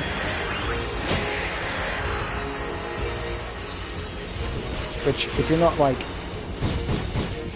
good at doing that, isn't exactly easy. Or rather, if you're not like the kind of person who tinkers with shit, you're not gonna be super inclined to do it. Yeah. Yeah, I mean, you can fix it yourself, yeah. As opposed to like a red room, which could be like a number of different things.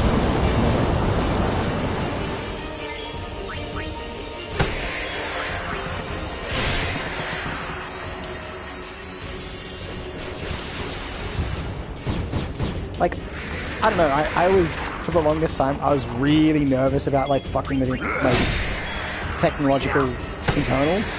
I just never took shit apart, because, yeah, knowing me, I'm, like, gonna touch something that I shouldn't, and then, oh, yep, now I've bricked it.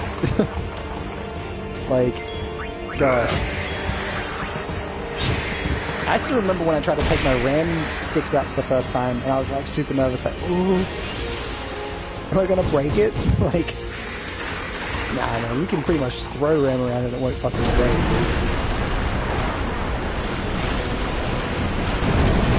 That was like super delicate, and then when I tried to put it back in, it didn't go in properly, and so it's like I was getting the beat codes because the RAM wasn't sitting in the actual thing. Like, I heard the first click, but not the second click. Yeah, right, okay, so I'm not the only one. Clicking RAM 16 can be scary, yes, because it feels like if you put too much pressure on it, it's just gonna fucking snap. So, yeah.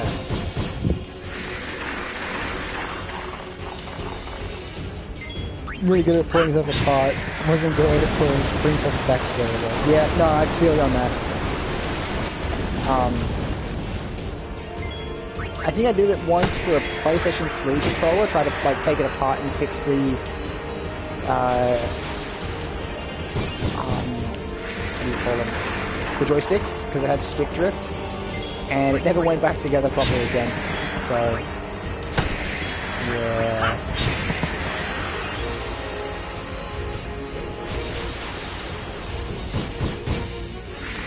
That's one of those things where I'm like,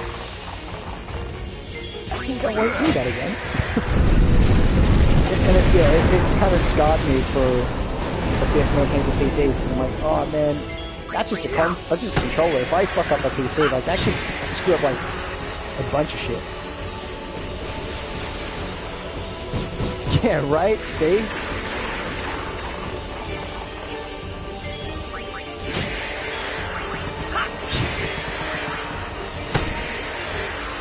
Man, I hope they realize that, like, making shit that's gonna break isn't necessarily a good,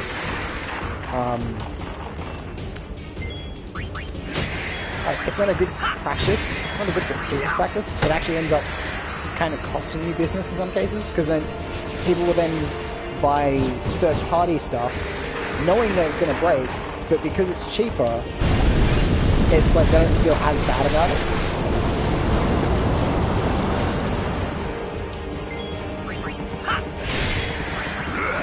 Especially with some of, like, the most expensive controllers, like those Elite controllers that are like $120 a fucking pop. It's like sometimes way more than that, actually. When I take it out.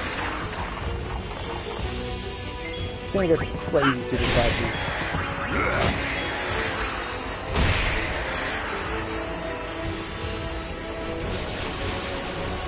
I remember seeing that the joysticks, I think it was the PS5 one that came out not that long ago, and yeah, the joysticks in them were just atrocious. Like, they'd get stick drift very quickly.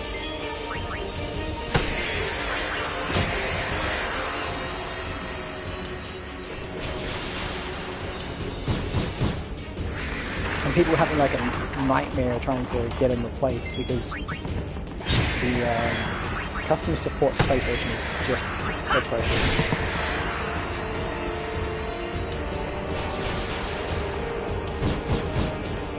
Like, the returns policy for PlayStation is essentially just shit in one hand and wish in the other, and see which one fills up first. Like, yeah.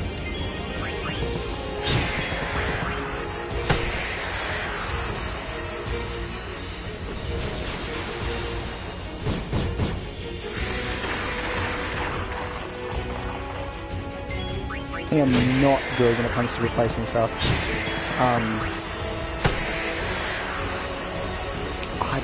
I remember having a friend of mine, it took him like 4 months to get his PS3 back.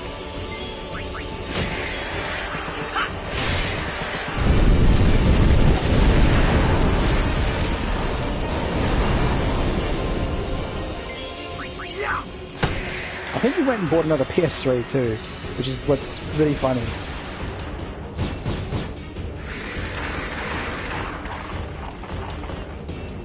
Like, if that was their mission, it kind of worked.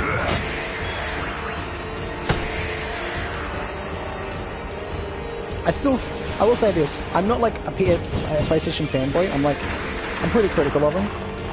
And one of the ways I'm critical is, like, I think the dumbest console I've ever seen anybody ever create was the PS3, pretty sure it's PS3, yeah, it was. The slide top one. It looked so fucking cheap, and it was sort of like a slim, but yeah, you'd slide the top back and you put the disc in, and I just remember hearing the slide bit, like vibrating, like making a sound whenever the disc would spin up, and I'm like, this, like, who designed this? How did nobody in QA come across this and think, probably don't make that?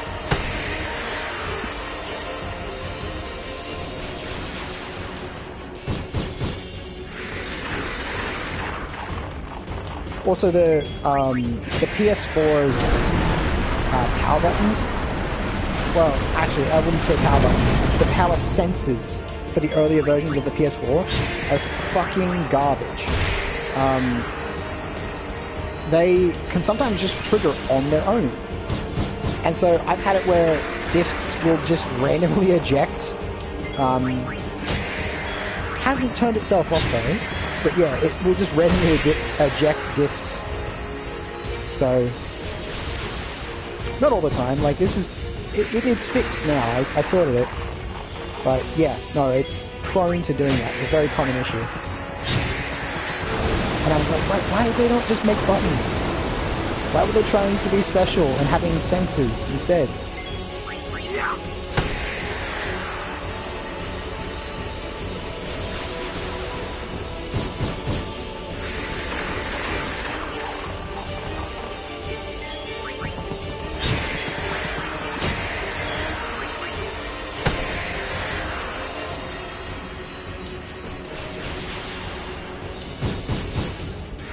It's such an obvious design flaw too.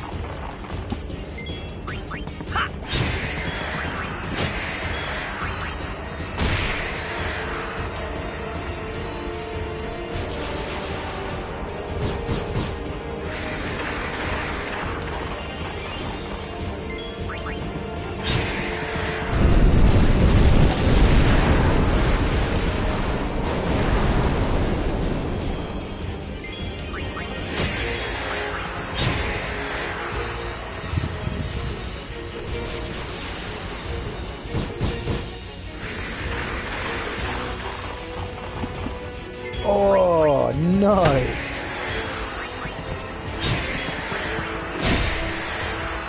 Yeah, no, that's...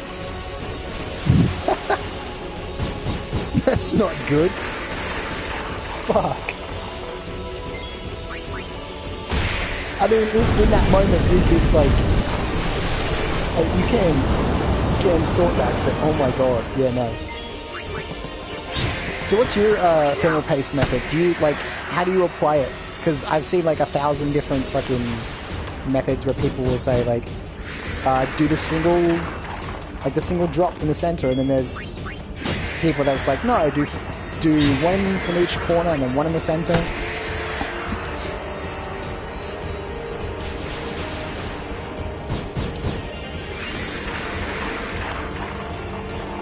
It's kind of like a Vegemite thing, right? Where everybody has different, well, not everybody, but some people have different ways of applying Vegemite. Like, I mean, there's people out there that do the whole, I don't know if you've ever heard of it, but there's tiger toasters where they do streaks of fucking Vegemite on their toast, and I'm like, that just sounds terrible. Why would you do that? Oh, no way. I get the tube and squeeze it in. Fuck off. Okay, yeah, just thermal paste all through your fucking computer. Yeah, good idea.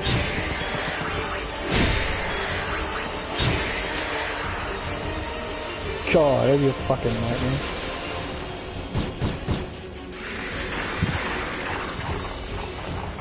Single dot kind of guy. Okay, now fair enough. Because I've seen some people say that, like, oh yeah, that way you can get more coverage by placing like lines or stuff like that.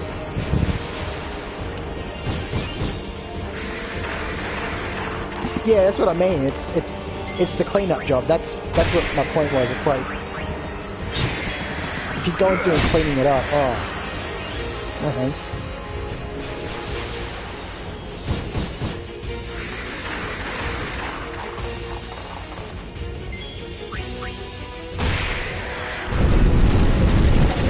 No, it's true.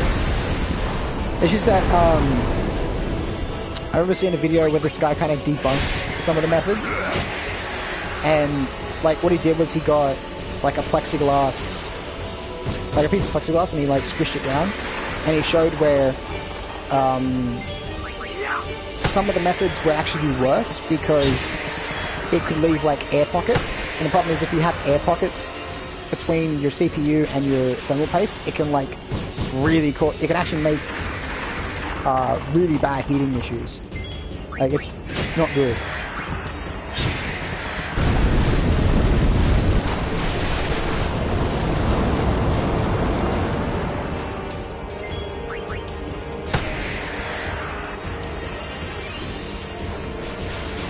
But yeah, the single, like, P method, like a P-sized amount in the center, and then smush it down, it covers like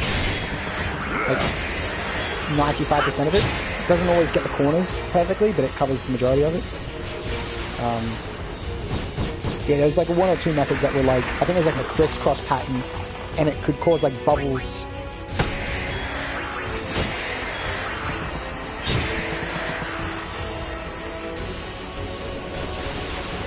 The plastic cover in the cooler base.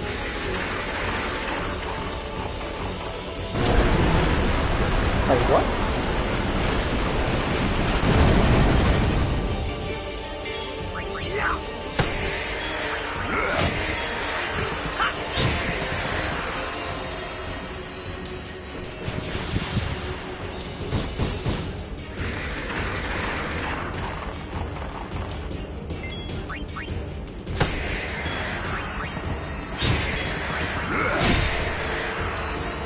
It's... Okay. I've never heard of that before. Is that, like, okay to do that?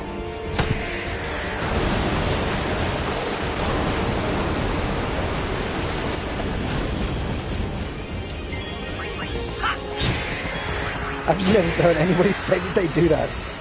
That's, I mean... I don't think that's safe. I don't know. I'm not, like, super good with, like, computer intelligence.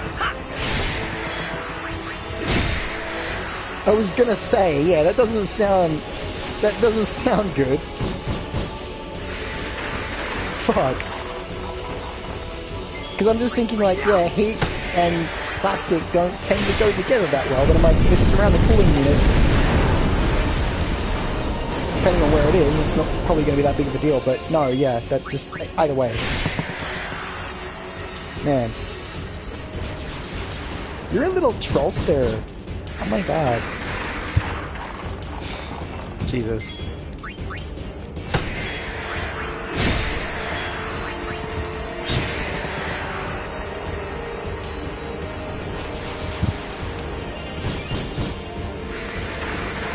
I have, like, over the years, I've seen a lot of crazy stuff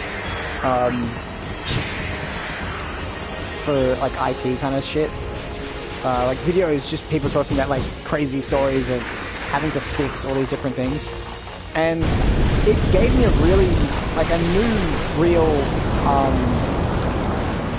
appreciation for people that work in IT and having to, like, fix fucking computers. Just like the plastic film, I mean more of it. Yeah. Okay, I get ya.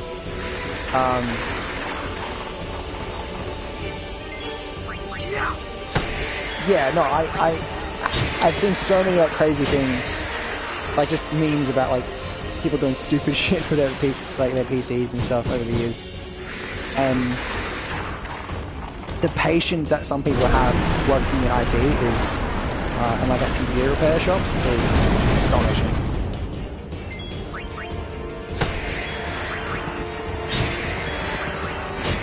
But to be fair though, I can't blame those people too much, because I feel like I'm probably, like, a few years and a few IQ points away from being one of them people that does some stupid shit, or just is just ignorant and doesn't know how to do certain things, and it's like, yeah, now you've bricked your PC, good job, dipshit.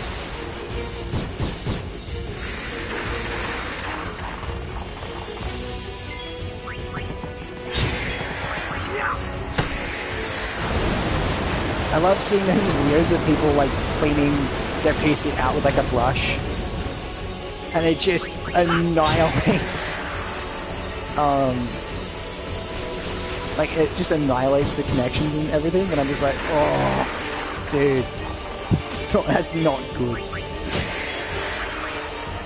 It's clearly a shit post though, it has to be, for some of them, because, like, you're filming yourself do it, so you know you're not supposed to do that.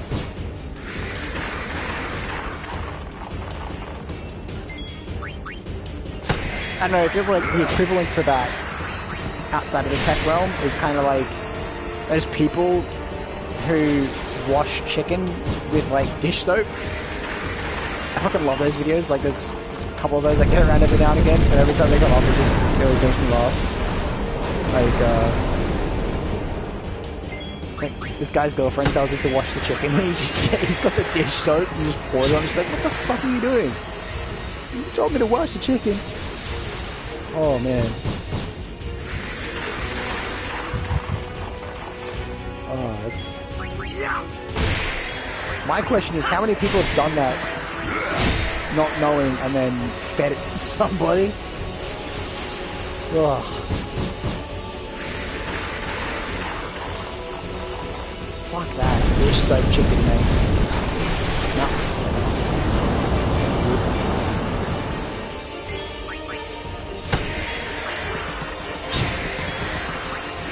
At least you know you'd probably, almost certainly, definitely not get salmonella. But you might have some other problems though.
stopwatch running. I'll check that actually.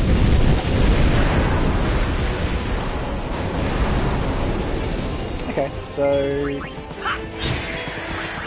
3 hours and 24 minutes into stream so far. That's nice.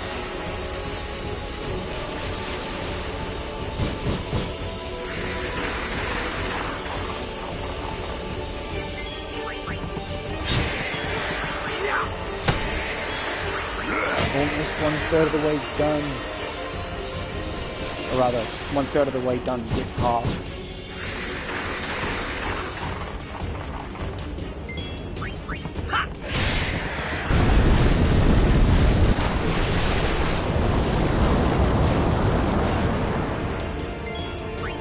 I swear, if it does crash, I'm like...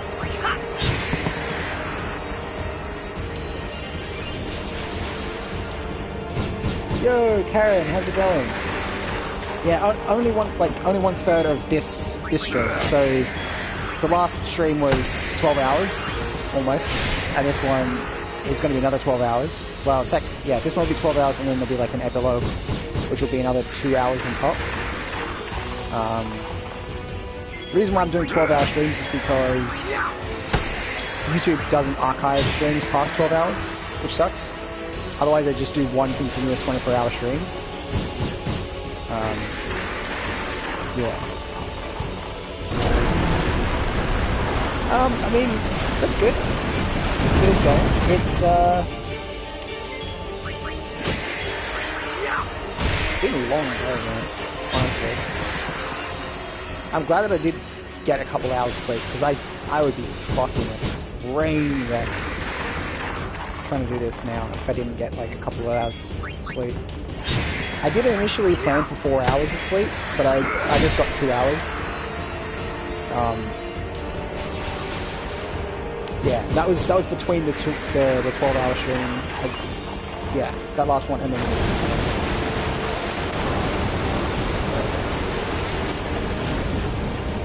2 hours was good though. That was like a nice medium.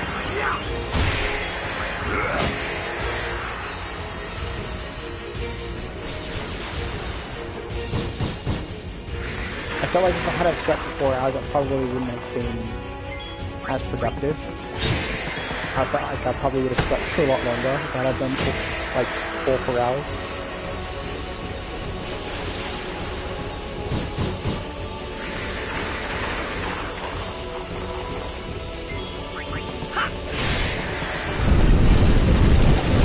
Thankfully, I do have ground beans for coffee. So later when I go to make some coffee, it's just going to be easy to chuck the kettle on, make it. Because my coffee bean grinder is it's a manual grinder. I don't have a fuzzy, like a little electric one. Just because that way it allows me to control the grind a bit more.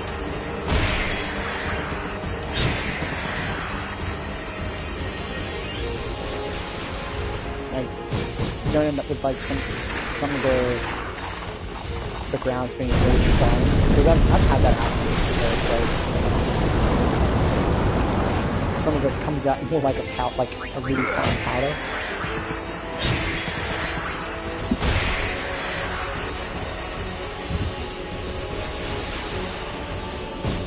Yeah, no, it is. It's great coffee. I love it. It's a good blend, actually, and it's not overpriced either, thankfully.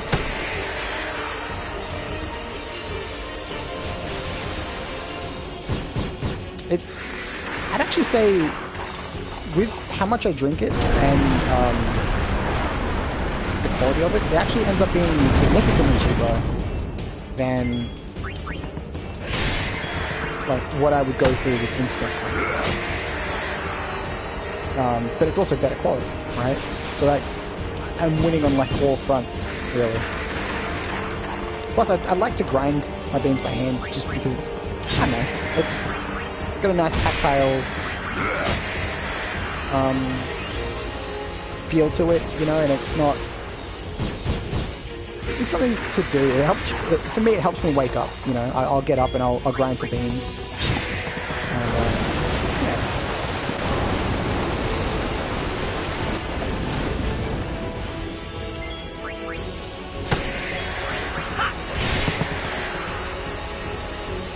yeah, no, it is. It's super good. I'm glad that I made the switch. And my French press that I bought was like pretty cheap too. Like I only paid like $30 for it, but it's great. It does exactly what I need it to do. It doesn't feel cheap either. Like some things like that are that cheap can feel cheap, and it's like, oh yeah, this is not good. But the quality of it is actually very, very, very sound.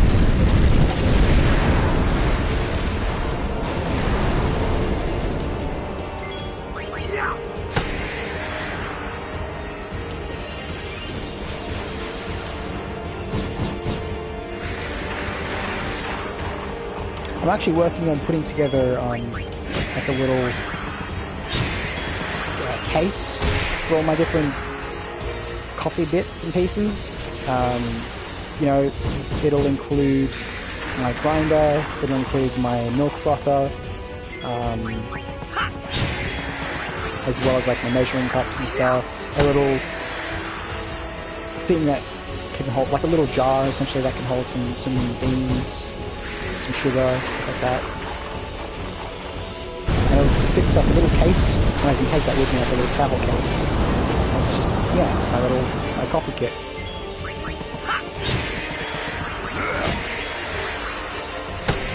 Because the benefit of it is, like none of it's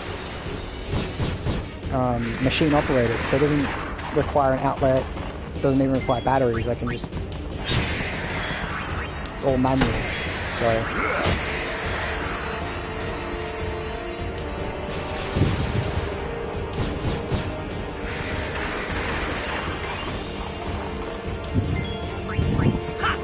Oh, no way, Jai. Fuck, dude, I'll buy you a milk frother if you want, dude. Jesus. Don't microwave your coffee.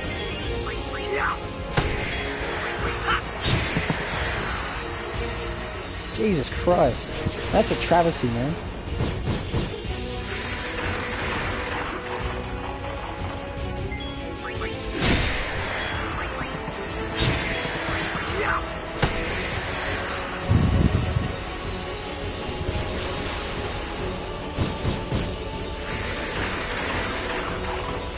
Get to? Oh, yeah, that's fair. With my milk frother though, it's not like, yeah, it's not a plug-in one, so you have to heat the milk up elsewhere. So what I do is I heat my milk up on the stove in like a little milk pan. Yeah, it's a nice little milk pan too. It's very non-stick. Doesn't get like all fucking gunky or whatever. It's nice, and it's appropriately sized too. Exactly, straight from the cow. Yep, not perfectly. Yep, you summarize it exactly. We've got a cow above my stovetop at all times. Just milk it, goes straight from the tit, straight into the milk pan, and that goes straight into my coffee. You know, it's perfect.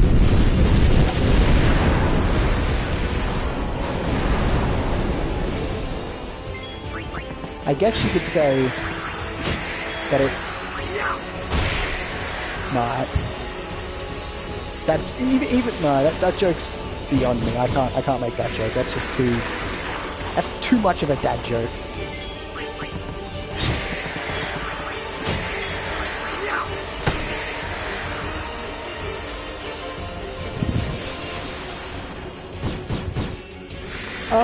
Does it include the cow? You know what? I had considered it, but you know, like it's the problem is that it's already so jam-packed tight, you know. It would only, like, if I was to put a cow in there as well, it would only just fit, right? So that's really the problem.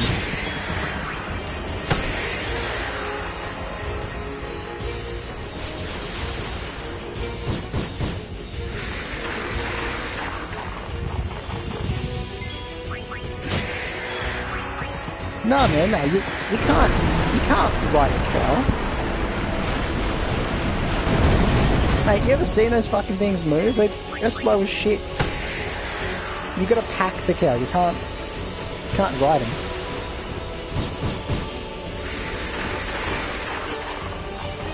Well, it's not even a coffee bag, it's like a little, it's like a case that I'm putting together.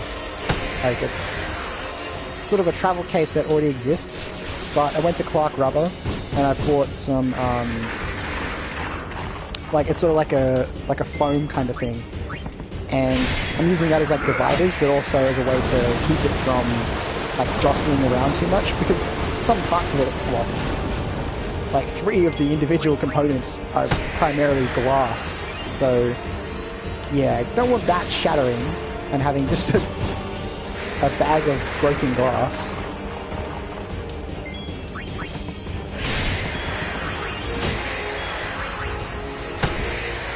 I did think about strapping them down, but yeah, I don't know. At least with these, like, they're like the dividers, so the dividers can essentially, like, I got them cut to fit the actual thing, but yeah, I can move them around. So if I do upgrade or change the size of them or whatever, like, yeah, if I get a new one, and I can always sort of re-Tetris it around and make it fit.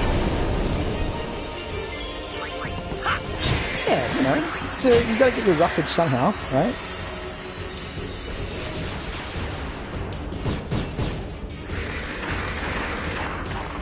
A little bit of broken glass in your morning coffee doesn't, you know, it's not that bad.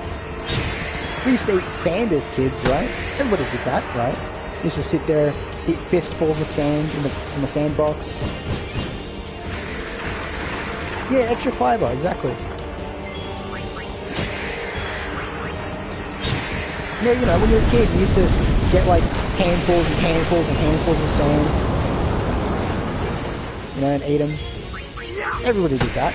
Sure, I'm not the only one.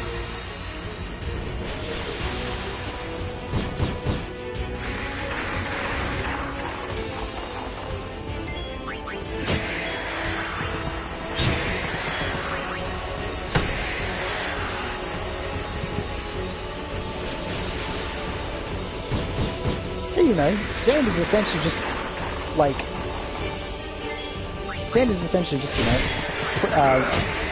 not heated up glass, you know, it's like, it's a couple steps away from being glass.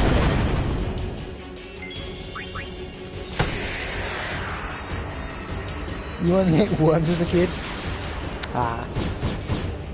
See, no, the sand kids didn't hang out with the worm kids.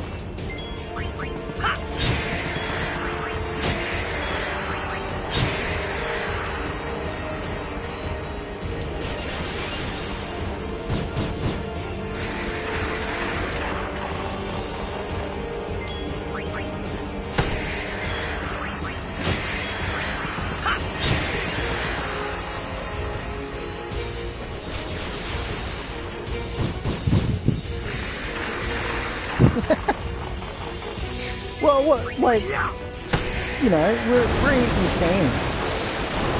Like, you know, you're eating mushy stuff. We're eating tough shit, you know. We're trying to get our fiber. You guys are just sitting there eating worms.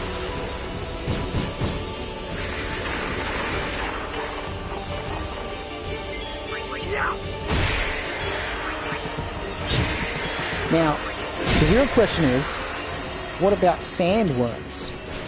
Right? If you grew up on Arrakis from Doom, what about sandworms? Which clique would you fall under then if you were to, you know, be eating sandworms?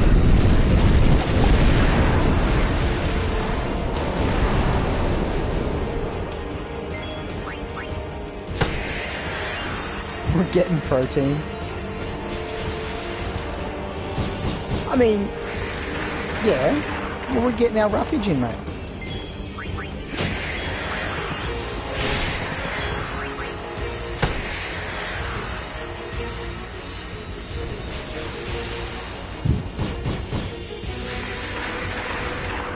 Yeah, I mean, they're the worms kids. Right, but they're sandworms.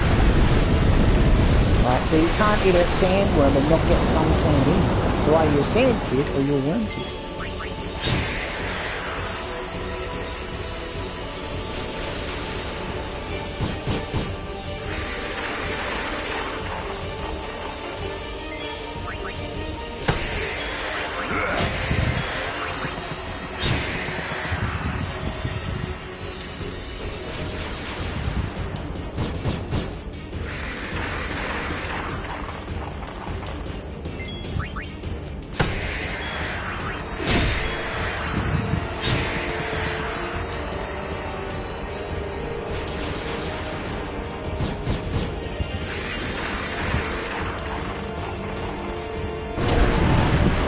Yeah, right. No, that's fair. The negotiators between the two. Yeah, they're the peacekeepers.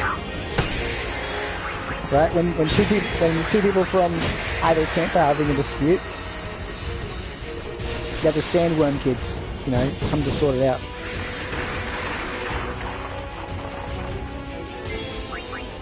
Yeah, exactly. Yep.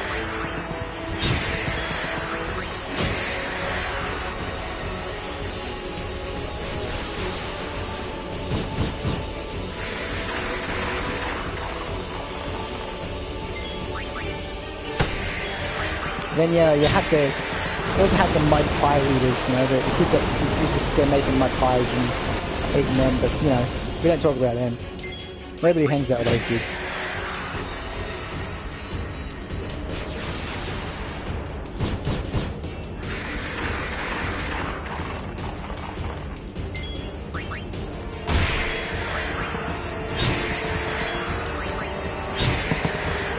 Oh fuck, there's this one kid in my at my school in my year, he used to eat the fucking Play-Doh.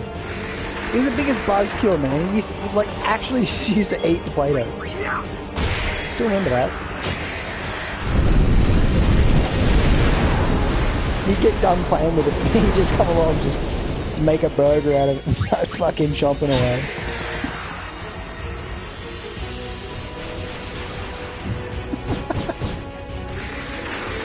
Pretty sure he ended up getting banned from playing with the Play-Doh, and then he has the audacity to be you know, to be all like, oh, but, you know, getting upset at the fact that he can't play with it. And it's like, yeah, kid, because you're fucking eating it.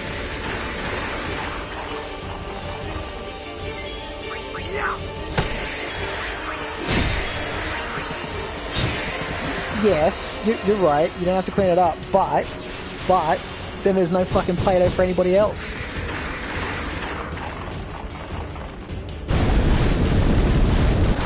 I was nosebleed kid when I ate Play-Doh one time. I mean, shit, I was a nosebleed kid. Yeah, I used to have them a lot when I was a kid. When I hit my teenage years, I kind of stopped. Yeah, I used to have them a lot.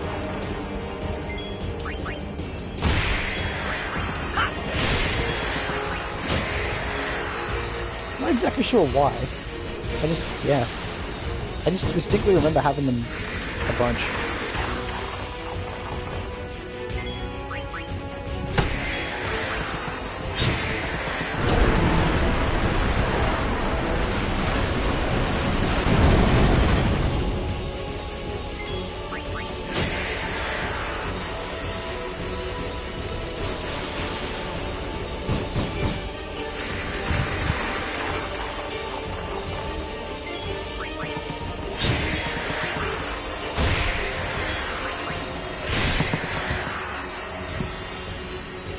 Yeah, maybe that was it. Maybe I just didn't have enough Play-Doh in my diet. You're right. Maybe that was the key ingredient that I was missing from my diet. You know, a healthy dose of Play-Doh every now and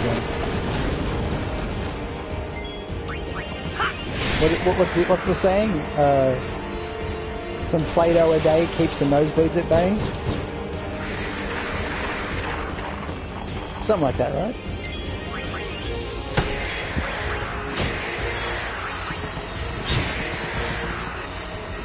Nah, you know what? It's all a psyop, really. you know, I wasn't mad at the kid who was eating the Play-Doh because he was eating the Play-Doh. I was just mad that he was eating it before I could. That's all it was. I was just jealous. He got to it before I could.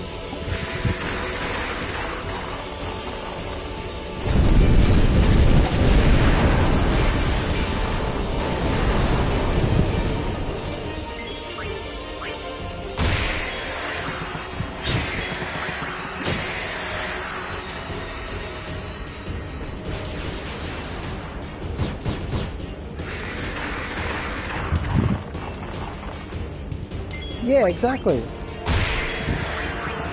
You're starving to death, mate.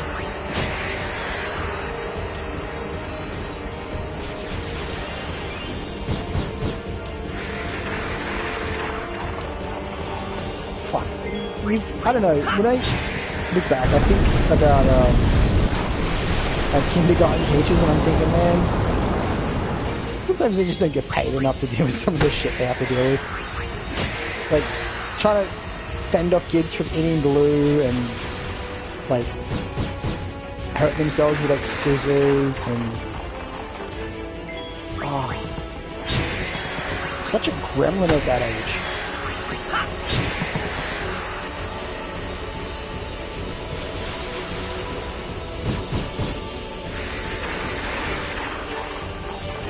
Teachers need to be paid more, man. They don't get paid enough to deal with that shit sometimes.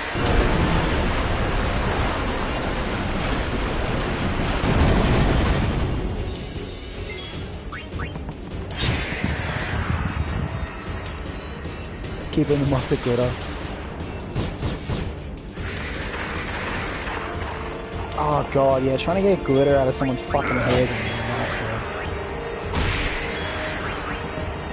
Because I have long hair. So like, and I've had long hair a lot throughout my life. And, oh my god. In high school, somebody was just, like, it was a common thing in high school that people used to fuck around on the school bus. And I remember, like, virtually everything you could think of had been thrown around on the school bus. Like, the school bus home. Not school bus to school, but school bus home. Like, virtually everything you can imagine had been thrown around on the school bus. Like, I remember, somebody got, like, a whole packet of uncooked spaghetti, and, like, they crunched it up, and was just fucking throwing it around on the bus. It was everywhere, dude. Everywhere. Everybody was getting pelted with it. Like, it was just... I felt so sorry for the poor bastard on the clean the bus that day. But yeah, it's because somebody had, like, home ec, right? They had to... I'm pretty sure it was like a... Wait, hold up. I saw something show up in chat, but... message didn't show up.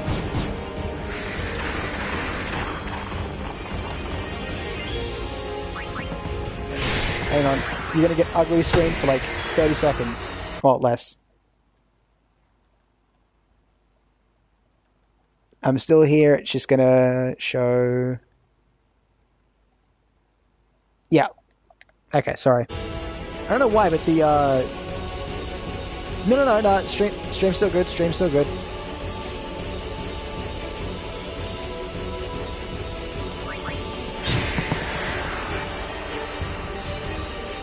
Sorry, no, it's just, PlayStation does that, like, when you bring up, like, the quick menu.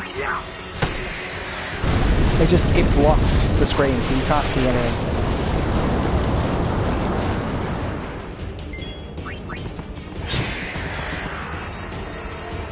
I just had to check because I saw a comment show up, but it didn't show up in chat. Nah, I ain't gonna die yet. Ain't gonna die yet.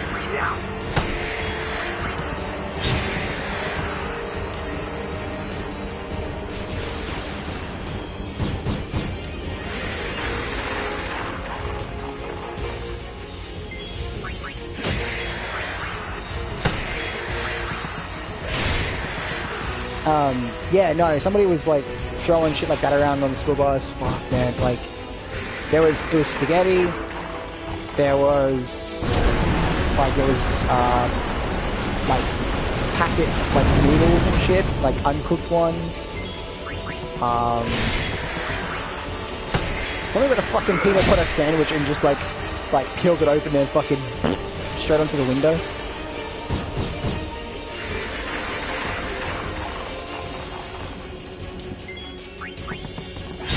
Yeah, 15-second power nap, that's what it was. That's exactly it. I'm a pro at it. I'm really, really good.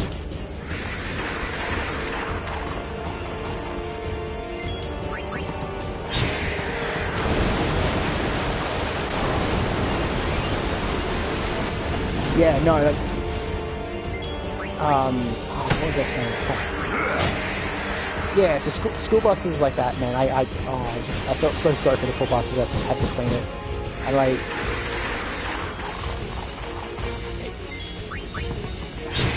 it's just as bad when you're a fucking primary school little rat. Like, the amount of paper and shit that I've seen get like jammed behind cupboards and. Oh, that's right, glitter. Oh my god. Right. So somebody on the bus. Never forget this. Somebody on the bus had like a whole thing of glitter, like a pouch of it or something, and it went fucking everywhere. Like, it was at the back of the bus, to the front of the bus, from the windows to the walls, to the sweat drips down my balls. Like, it was every fucking where. And at least everybody had at least some of it in their hair. And I still remember having glitter in my hair for like a week to 2 weeks after that. Like, it was a nightmare because some little shit just thought it'd be fun to throw like this horrendous glitter everywhere. And man, because it was like that really, really tiny shit that just sticks to everything and just stays everywhere. It's like sand.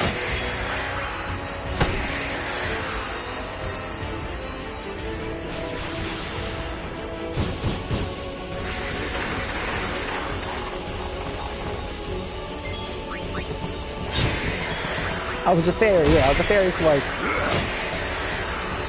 at least like a week and a half.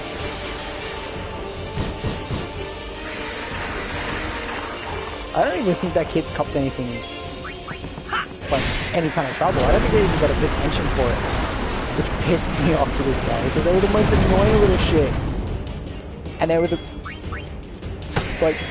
kind of person who you wish that they would get detention on a regular basis.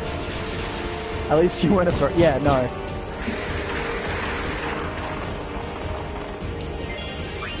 Actually, no, yeah, you didn't know that, Jai. I might be a furry. I might be sitting here in my giant fucking fursuit right now. You don't know that.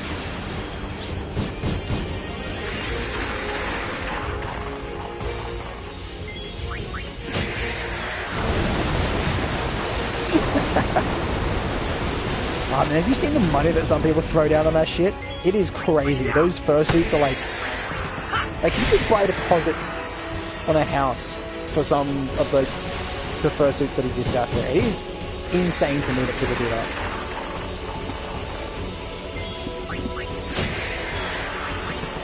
And you know that they're not keeping that shit clean.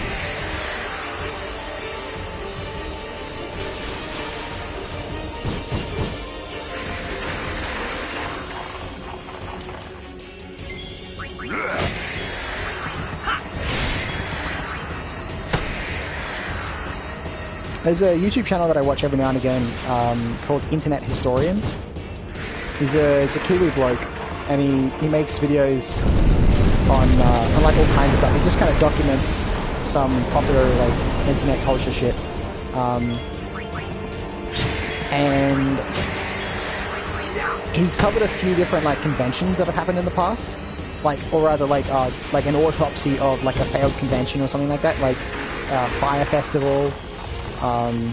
And one of them was like this furry convention that was, like, it was bad. Like, think of, like, it's everything you can imagine in terms of, like, degeneracy that happened at that convention, and why it never came back. It's like, oh, I wonder why. Just, yeah. He documents it. It's pretty funny.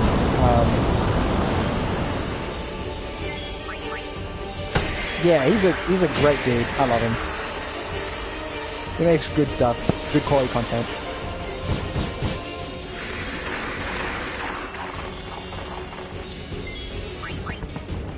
I can't remember the name of the furry convention that we covered, but it was, yeah. It's like, it's so bad, it's almost stereotypical. Like, when you think of, like, degenerate furries, you think, like, everything that you think of when you hear degenerate furry happened at that festival. It's like, yeah, it's such a stereotype, it's so funny.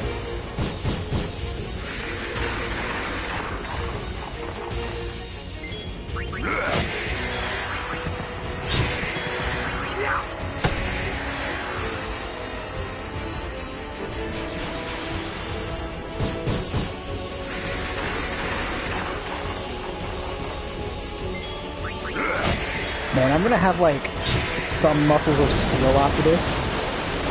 From pressing the X button for, like, 24 hours, dude. Jesus.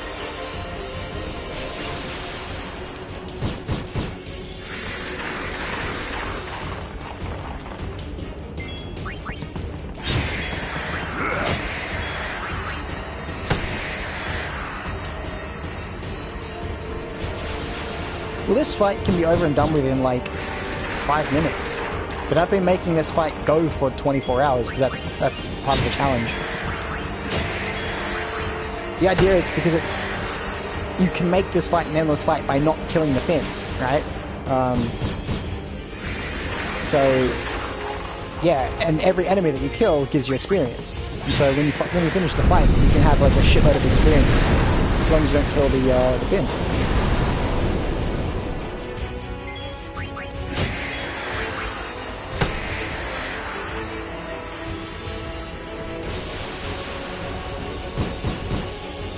I mean, I say shitload. It's not that great, but it's great because it's efficient, right? You're not having to start up constant encounters, right? Where you do the fight, you win the fight, and then you see, like, the like, animations play out, and then the you know, the screens show up with, like, the rewards and experience and stuff like that. You're not having to see all of that and then walk around in a circle for, like, 10 seconds to start another encounter and shit. You can just keep endlessly doing this, and it, like, gives a pretty decent amount of experience at this early part. But yeah, it's not needed. You don't need to grind this early because there's no challenge that's that high that you need to grind to get, like, to compete with it, right? Even as a casual player, you don't even really need it. Yeah.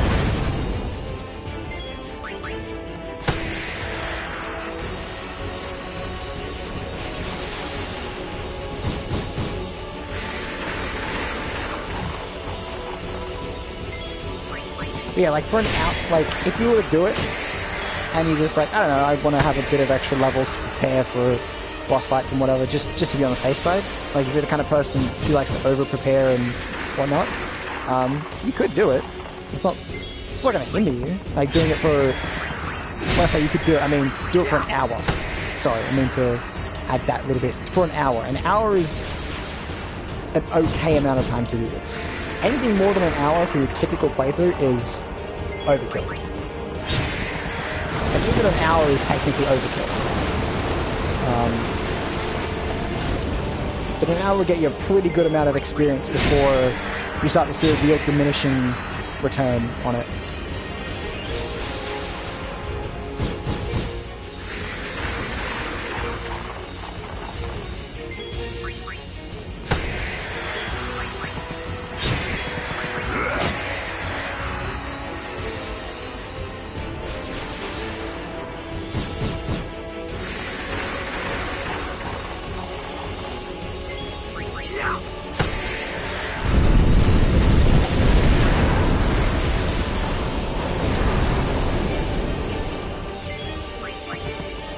going.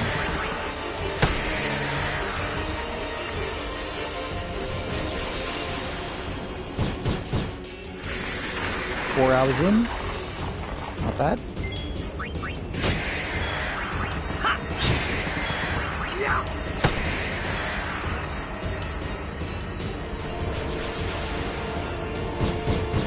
So technically, yeah, we've got like another 9 hours to go.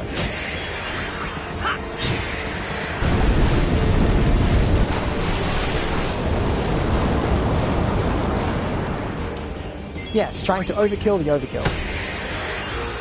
Exactly.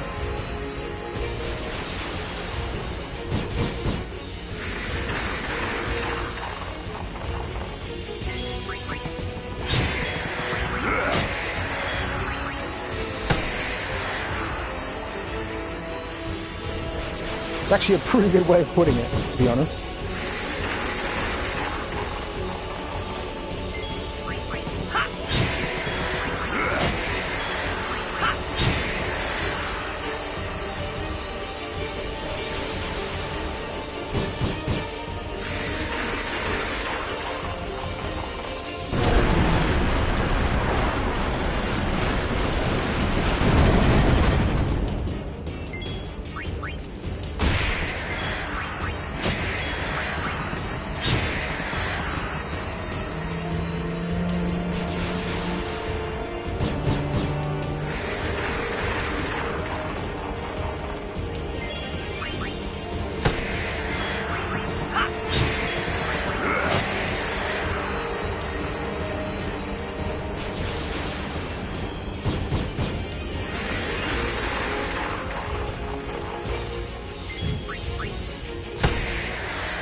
I really am. I'm still pretty fucking nervous about finishing this fight. So I'm really hoping that it doesn't freeze up.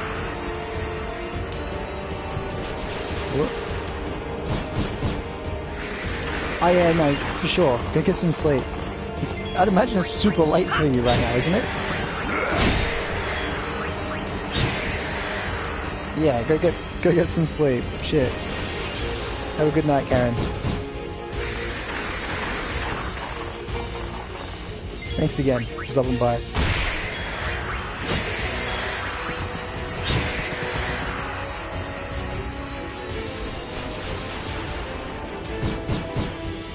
Holy shit, 4:30 in the morning. Damn. You're a fucking trooper.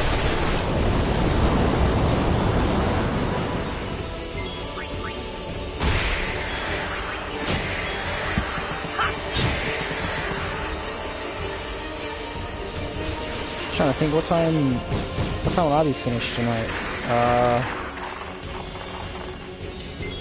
Got like 9 hours to go, so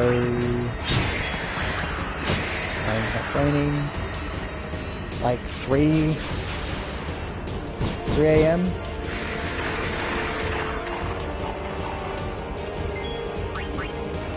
Epiest warrior. Yeah. Fuck.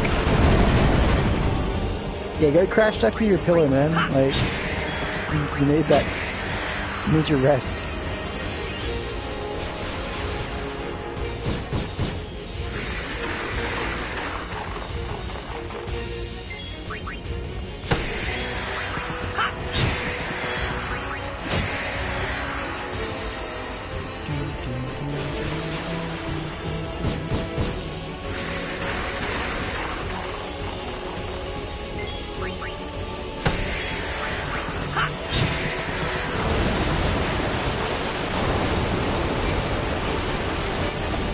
I appreciate the support and for stopping by, like, especially at 4:30 in the morning.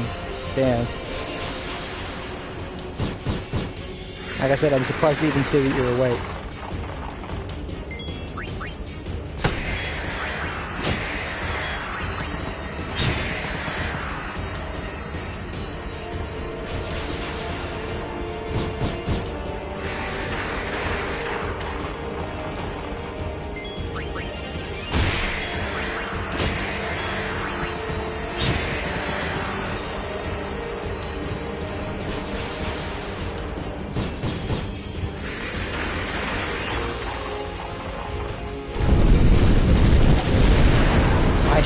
Right back. I'm going to keep spamming the controller. I'm going to take the controller with me, but my headset's a wired one, so it's plugged into my PS4. So I will be putting my headset down for a second. I'm going to grab a drink.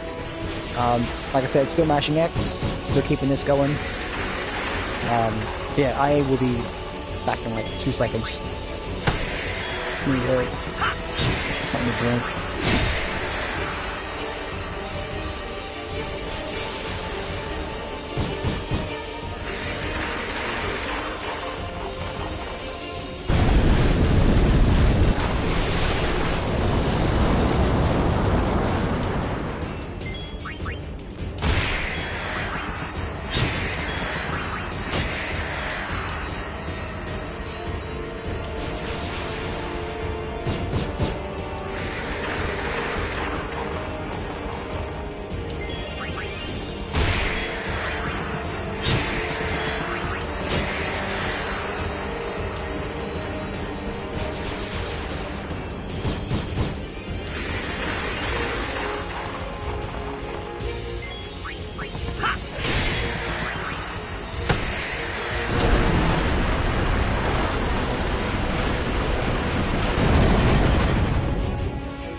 Alright, I'm back.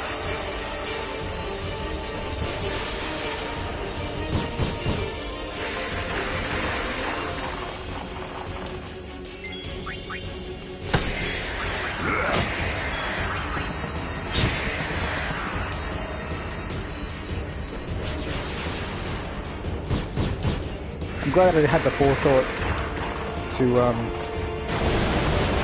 go shopping before I did this, man.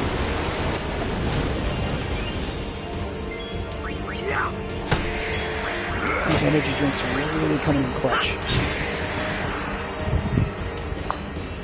I'm saving my coffee for later because it's already ground. And yeah. It'll take me a little bit longer to make it, but at the same time,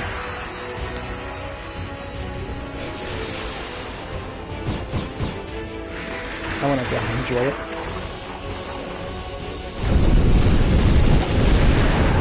Plus, it's like my champagne, I guess. It's like something to have on the final stretch to celebrate.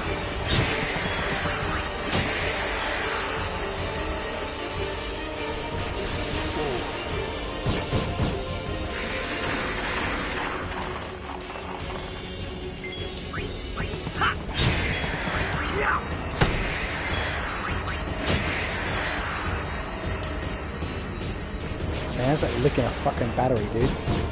Jesus.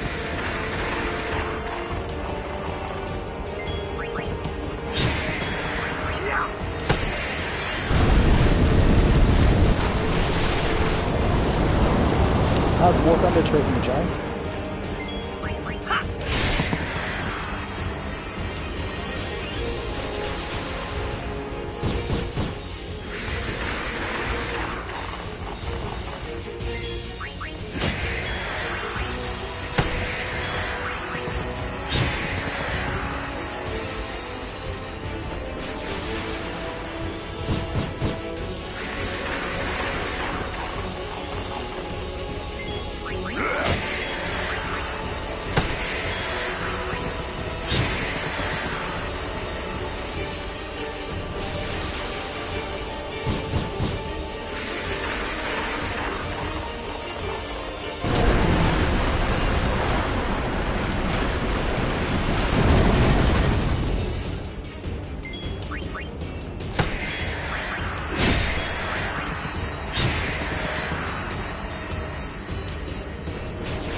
think the next time I do this, because there will definitely be a next time.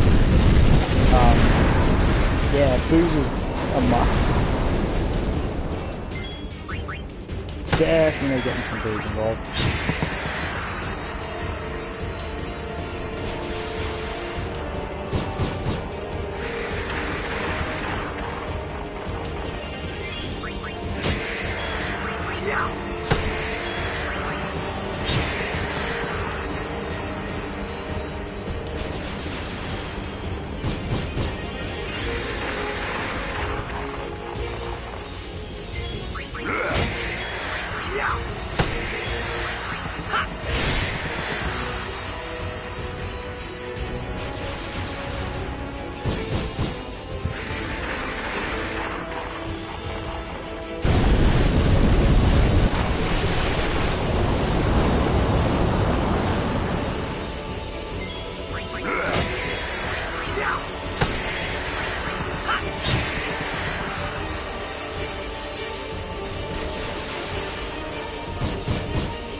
Man, what would be a really, really bad drinking game is take a drink for every enemy you kill.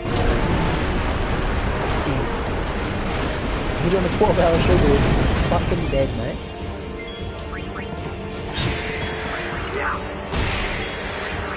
To quote Big Liz, how you fucking die.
I swear, for the thumbnail for this one, I'm gonna take a screenshot.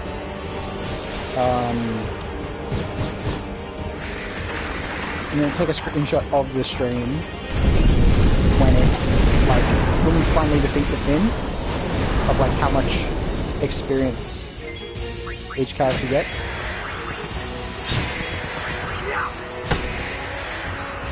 That's just gonna be my thumbnail.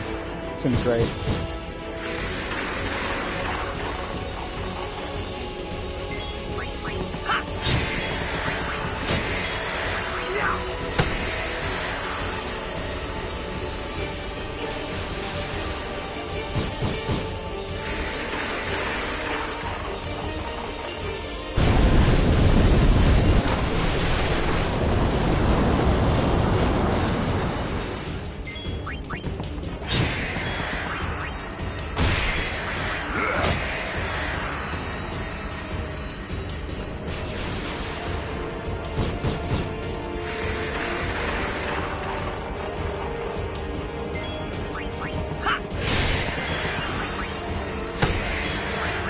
Kind of cool though.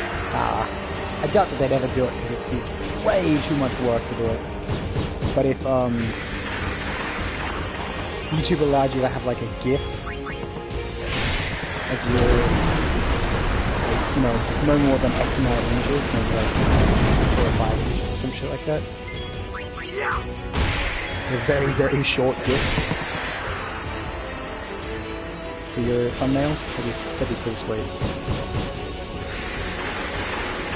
That would also get very intrusive and very busy on screen, so there's no way that they would do it.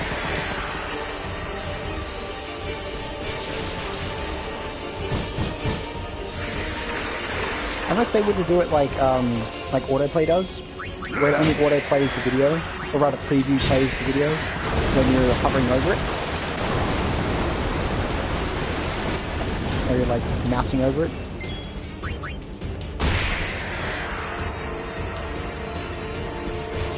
That wouldn't be too strenuous in the back end.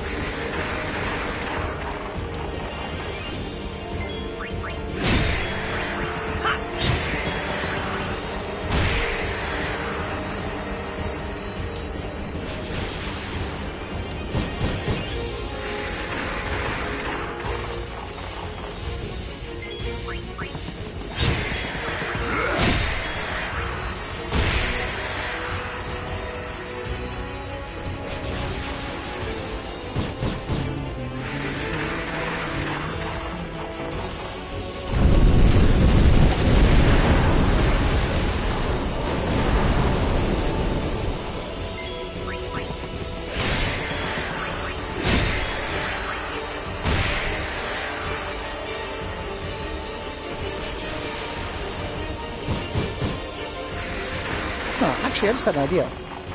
If not doing it that way, an alternative would probably be, like another good alternative, would be setting it so you could timestamp specific screenshots from a video, let's say, and then use those timestamps as the screenshots. Sorry, as the screenshots, as the images in the GIF.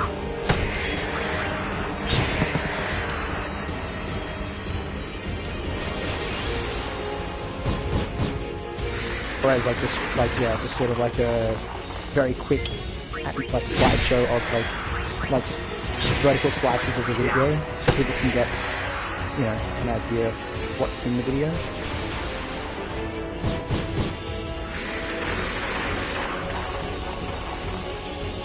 Because then you're already using stuff that exists on YouTube, like tech that already exists, and you're not adding anything else, you're just sort of repurposing existing tools in a different way.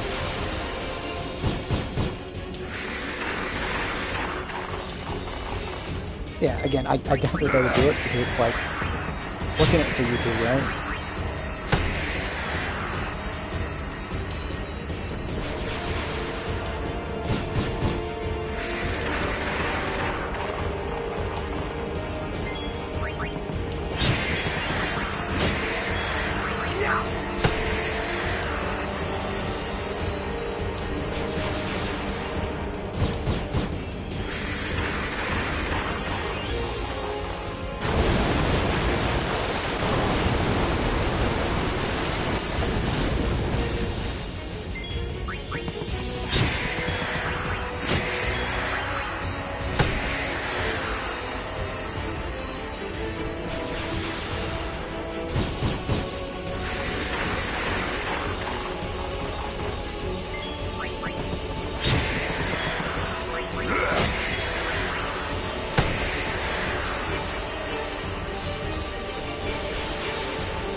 Just 8 hours left. Whew.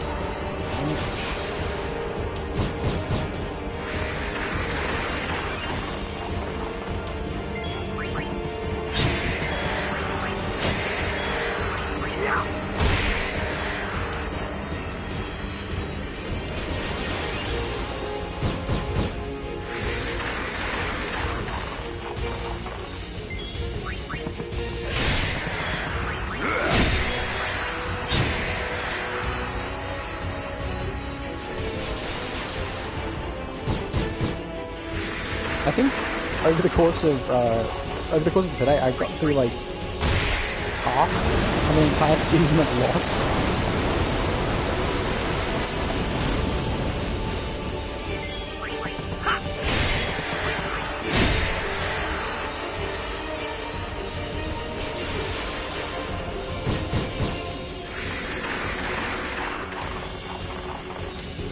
And if you don't know, those episodes go for like 42 minutes, please. They're long, boys.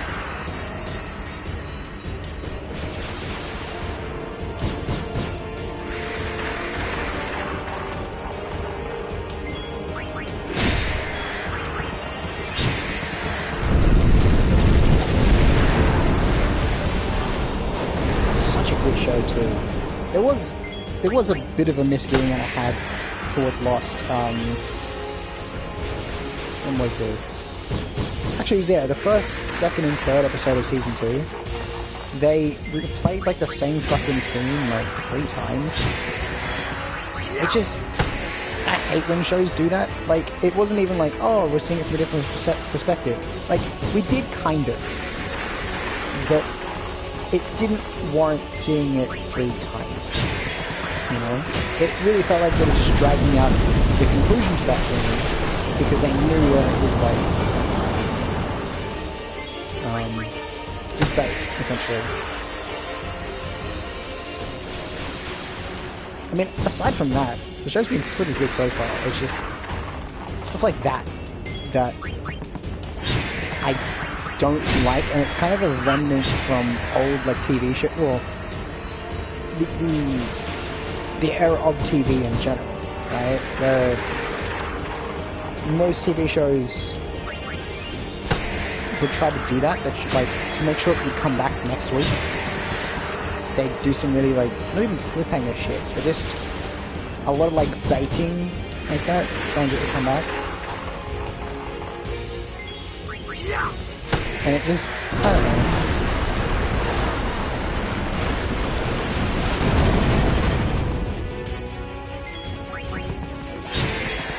It's just one of those aspects of shows that I just don't like. Or rather, it's one of those aspects of going back and rewatching old episodes of shows. Or old shows at all, that I just dislike, because it starts to become a little bit more formulaic, and then you're almost waiting for the end of the episode because you know that's where they're going to hide the meat of the stuff, is right at the end of the episode.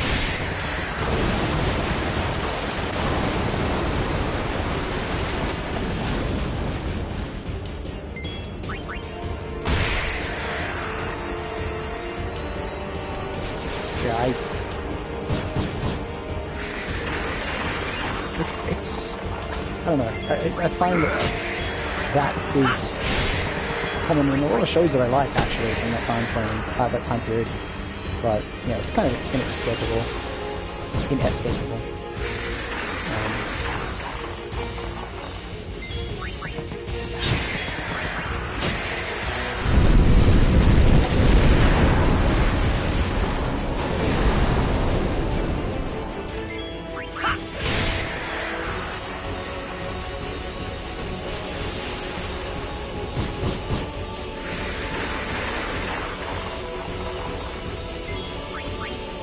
In a way, it makes sense. Like, in some cases, it does make sense to have stuff like that towards the end of the episode, but, like, yeah, I don't know, when the best shows tend to not rely on that gimmick too much, you know?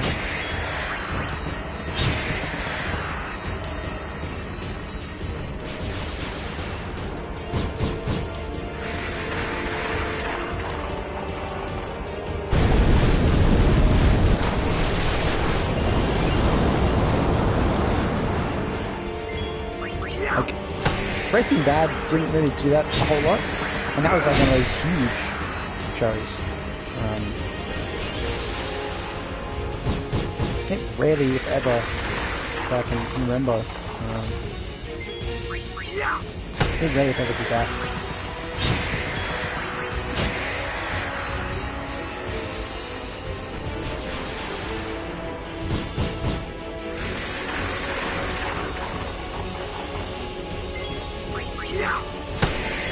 Or rather, when it did do it, it was impactful, and it felt like it was meaningful to do it like that. But yeah, it wasn't always the case. It wasn't like trying to, oh, what's going to happen next week? What's going to happen next week? It was like, it made every episode feel like it stood on its own 2 feet, which I liked.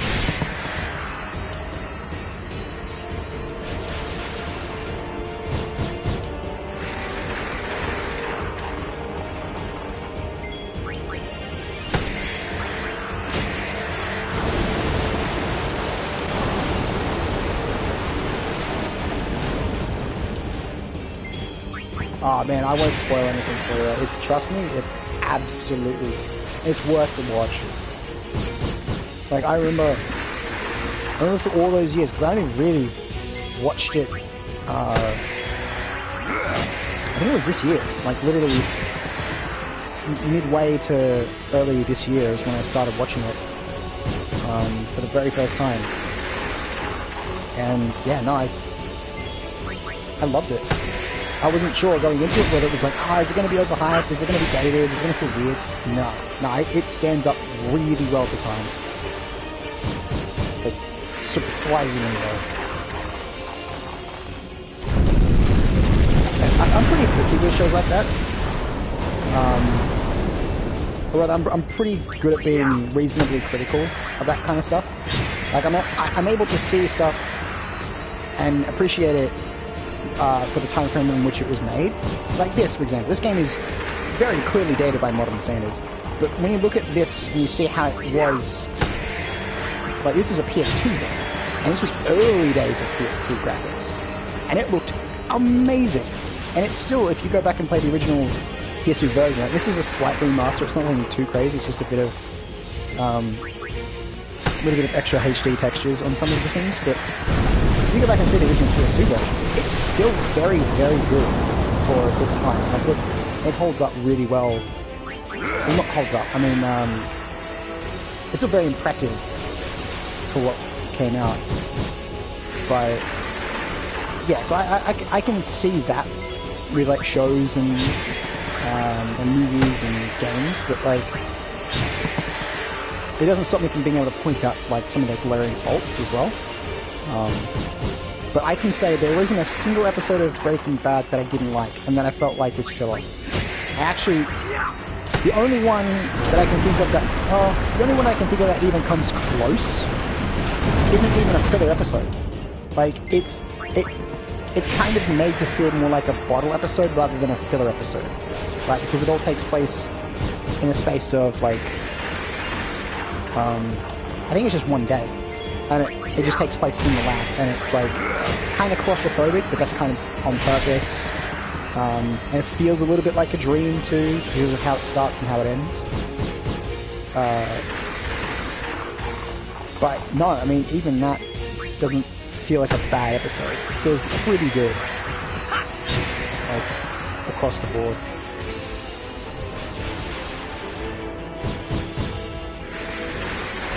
Like, the 5th season, from memory, has like a 9 out of 10 on most places that you go to, like, review, like, the review scores or some shit.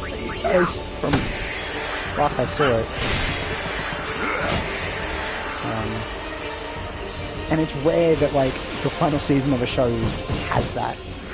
Because there are some people that feel like, oh, this character didn't have this kind of development, but, like, most people unanimously look at Breaking Bad and go, yeah, no, they did it justice.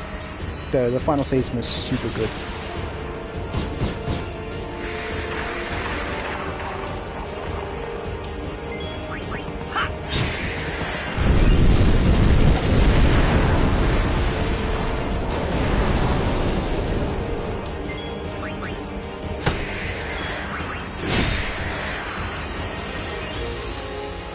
Yeah, I loved it. I kind of want to go back and rewatch it, to be honest.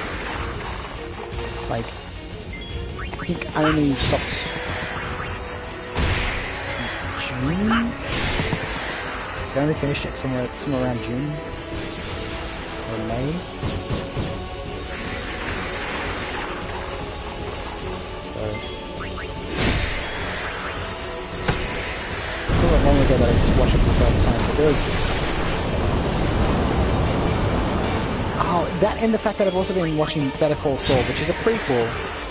So I feel like, yeah, I don't think I'll go back and watch Breaking Bad until I finish Better Call Saul. Because I'm at like the 4th season, I think, and there's 6. So I've still got a little bit to go with Better Call Saul. But once I finish that, then I'll probably go back and rewatch Breaking Bad, because then I can sort of see some of the extra, like, little, I won't say gaps, but some of the references will hit a little bit harder, I guess.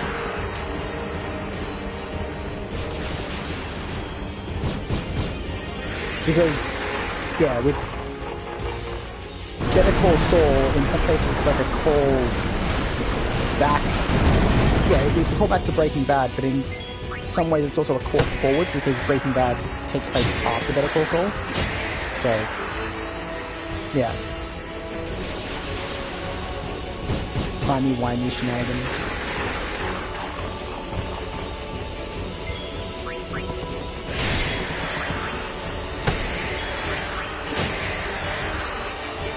Yeah, the acting in Breaking Bad is so good. There's so many good scenes in it where you just get sucked in. Like,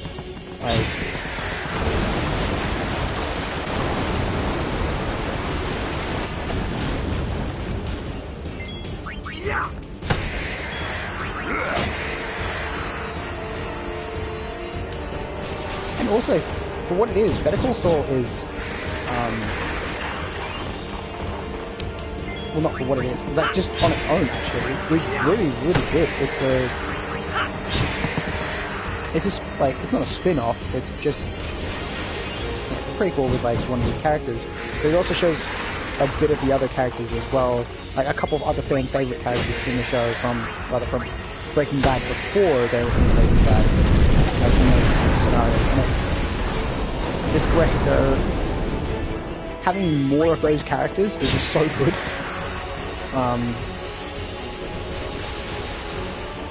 Yeah, it feels like fan service done right, but not fan service that's like very cheesy and stupid. It's, yeah, it's great. It's just the right amount in certain places, but yeah, it stands alone on its own without having to lean too much onto Breaking Bad either. Like, a lot of the stuff in Better Call Saul has very little to do with Breaking Bad, it's just that it takes place in the same world, you know? Like, it might have later on knock-on effects, that you see much later in Breaking Bad, but yeah, a lot from what I've seen at least is more or less how Saul became who he is in Breaking Bad.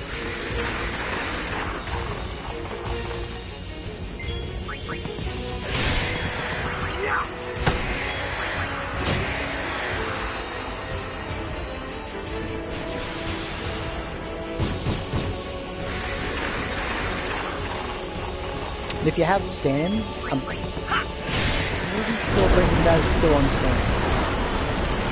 Better Call Saul is, I know that.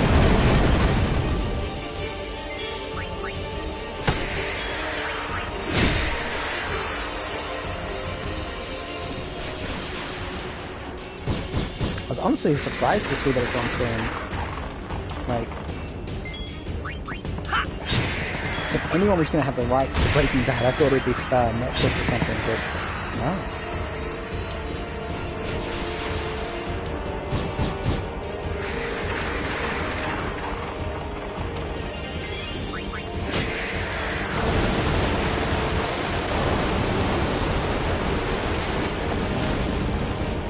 There's also another movie, a movie that takes place after Breaking Bad, called El Camino, and that's basically just an epilogue.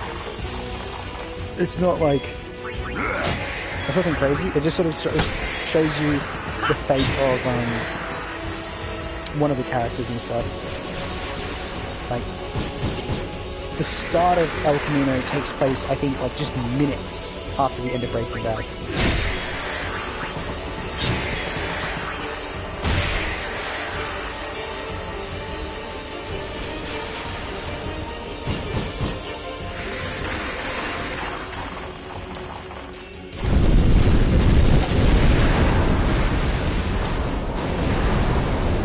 Yeah, I enjoyed it. I think I will say though that El Camino is it's sort of a swan song to Breaking Bad. It's kind of like a goodbye to that world. It feels like, and so it feels it's dour. It feels a little bit more dour and a little bit more subdued, because it's not trying to be big or anything like that. It's trying to just say goodbye. Okay. Yeah, that's a show that you can watch a lot of it in relative, like, you can watch it without having to see Breaking Bad. I do maintain that. You don't have to watch Breaking Bad first to enjoy Better Call Saul.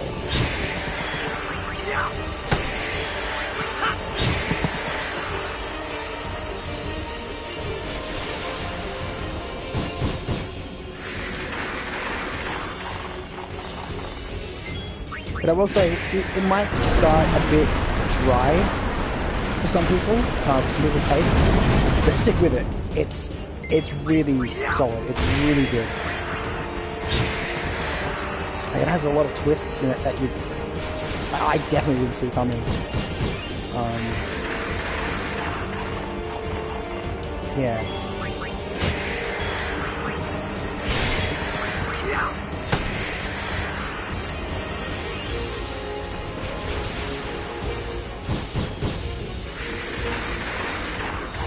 I do have to go back and start watching Better Call Saul again though, because I've started watching Lost very recently, and I'm just hooked on it. So I think what I'm going to do is I'm going to finish Lost and then go back and finish Better Call Saul.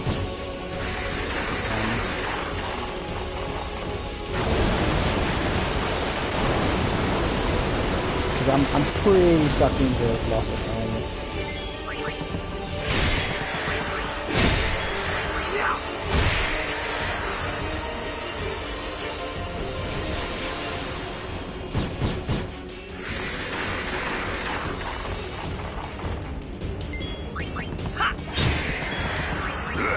But also, episode to episode, there's just been a lot of developments happening in the show, which is really cool.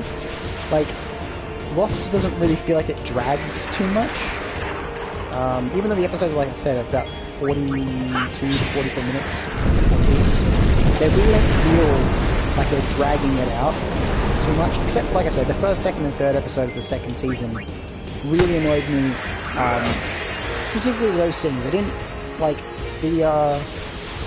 the rest of the episode was typically about other stuff, because something that you see in Lost a lot is like the A plot is you know, stuff that's going on the island, but then typically your B plot is whoever the central focus of that episode is. It's usually like a call back to them before they got trapped on the island. And like, it wouldn't necessarily explain like, oh, how they got there. It's like, it's more so, character building stuff about them. And also, another thing that I mentioned before in a previous stream about Lost is that the characters are very, very consistent. That's something that I like about them. They don't do sudden heel turns. There's no weird shit with the characters. They're very, very consistent. There's this one guy, Michael. He is slowly, like, he's starting to have a bit of an arc where he's starting to be a bit less of a dickhead. But, like, he was fucked over a lot. in a lot of ways, and it's kind of understandable how he became a bit of a dick. But there are some times in season 1 where you just want to punch him, and you're like, for fuck's sake, man! Like, why are you being so antagonistic? Why are you trying to like drive a rift? You know, it's so. He's not even an antagonist. He's just approaching people incorrectly and trying to and escalating stuff instead of, you know, just being a rational, reasonable person. Yeah. And he has a son on the island as well, that's with him.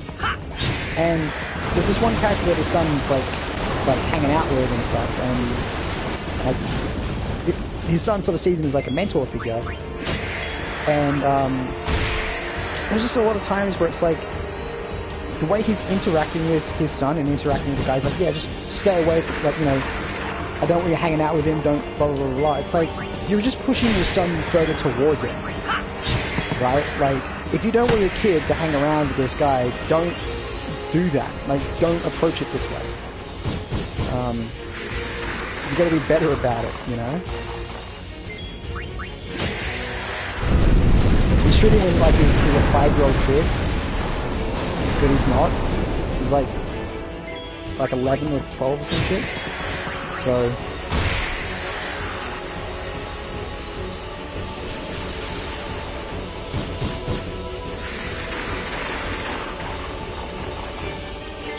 but yeah, he's starting to come around a bit. But there are some characters that are like that, where their faults are pretty like they're very consistent with their faults.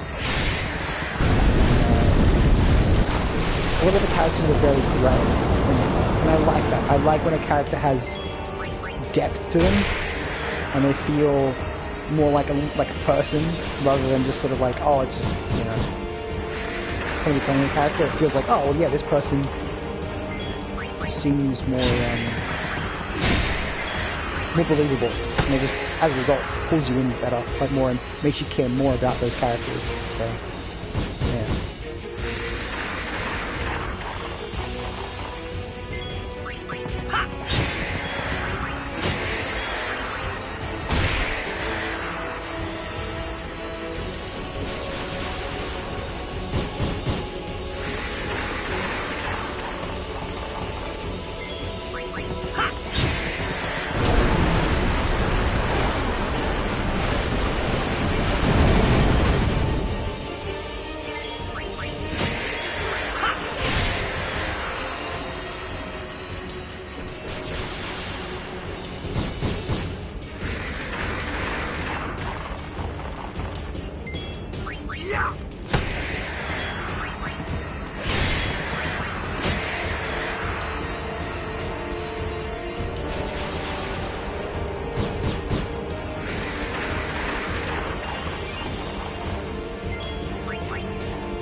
yeah, I also forgot that I like started watching Supernatural like a few months ago now. I think I'm still on the first season of it though.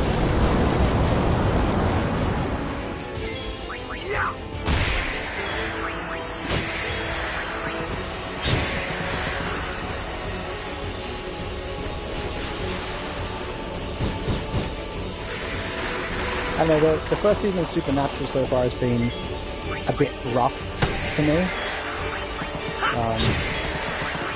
Because it's very clearly, like, very formulaic. And, I mean, I don't know, I don't mind those shows, necessarily. Like, it can be good. It's just that, I don't know. It hasn't really hooked me yet. I'm giving it a fair shake, it's just... yeah. You can tell that they haven't really hit their stride with it yet.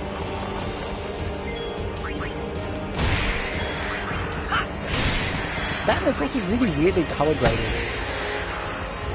Like, it's very bronzy, like, sepia tone almost, in certain areas. Like, the colors are like super desaturated and everything. Like, yeah, I don't know. It's strange. I wouldn't go full sepia tone. I'd say it's like it's got a slight sepia tone tinge to it, where you can almost see. It's almost as if they've tried to make the actors look more tan, because it does. It makes flesh tones like pop a little bit more and look more bronze, but it just sucks the color out of everything else in the scene, which kind of fits, I guess, for a Supernatural show, but it looks very early 2000s, you know. At least when like Cold Case did it, it felt like it fit more. Yeah, whereas this one, like, the color grading is just strange, in my opinion.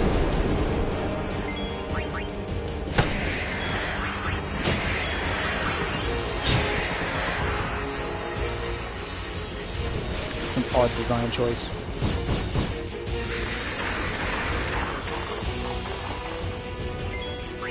That, and it's also kind of funny how every single episode has some kind of like quote-unquote hot girl that like they interact with and they have the problem, and it's like it's funny. If you go back and you watch season 1 of Supernatural, it's like almost every single episode there's like a pseudo love interest, and it's just,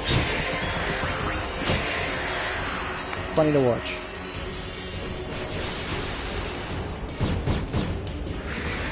Like, it's not, I don't know, I'm not gonna shit on that too much.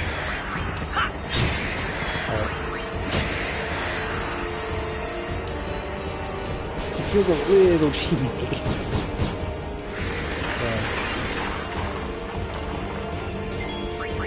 I don't know, maybe it's kind of like Buffy in the sense that, like, the cheese is part of the charm, right?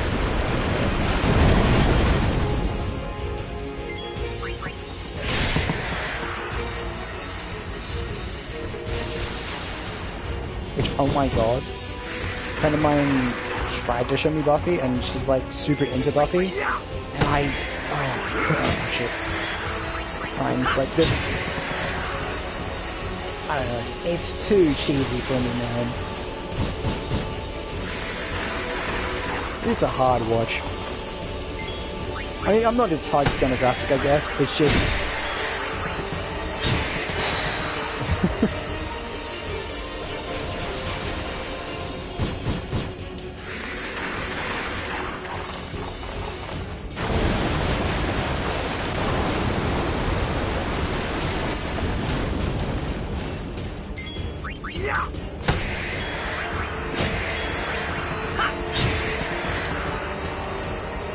Again, though, we did start from like season 1, and I think it's probably just another thing similar to Supernatural, where it just takes a season or two for it to really hit its stride.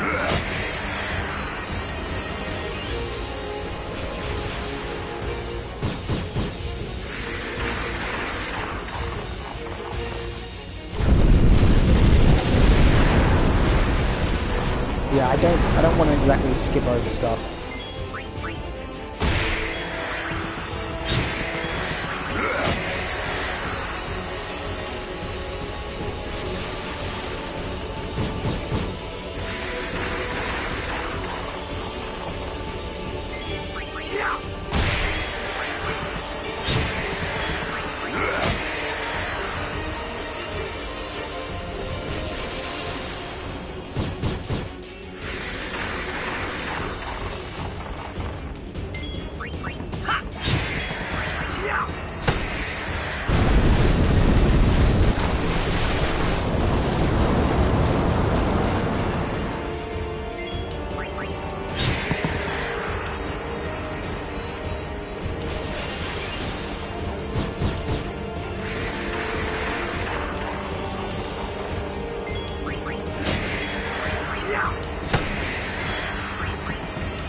Kind of want to order in a pizza, but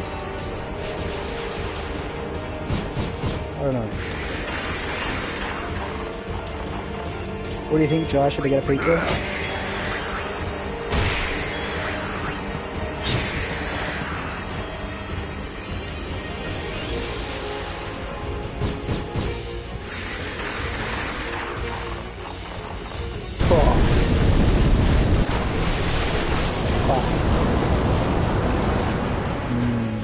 Loads of pepperoni. I mean,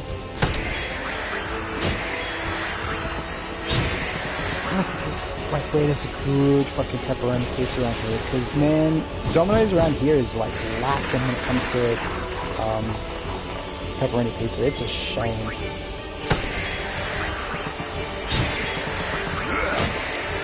Because, you know, like, a few years ago when I used to indulge in the old jazz cabbage, as they call it, the funk and the skunk, the mean green, yeah, they're fucking, their pepperoni pizzas were lit, but I think that's probably just that was probably just the weed.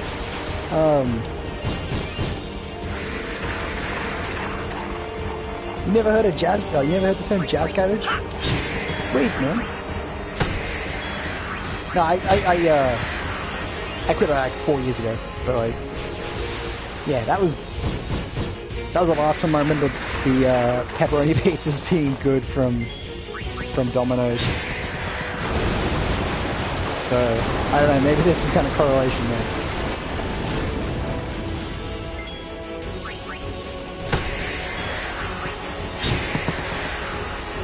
There's a pizza place nearby though that does a really good, they do some really good pizzas, so I just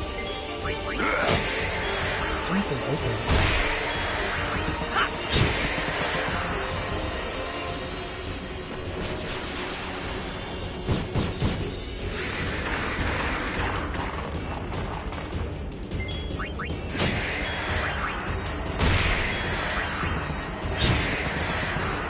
I don't think they are. That sucks.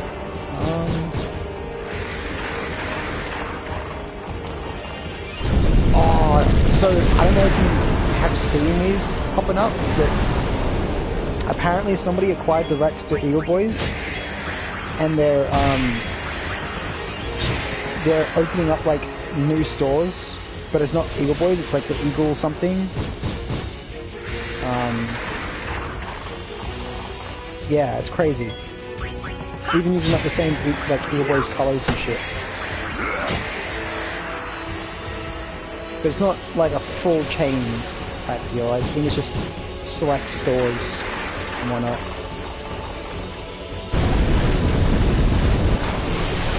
I think there actually is one in Sydney. I fucking miss Eagle Boys, dude. They were the best. Eagle Boys were the shit.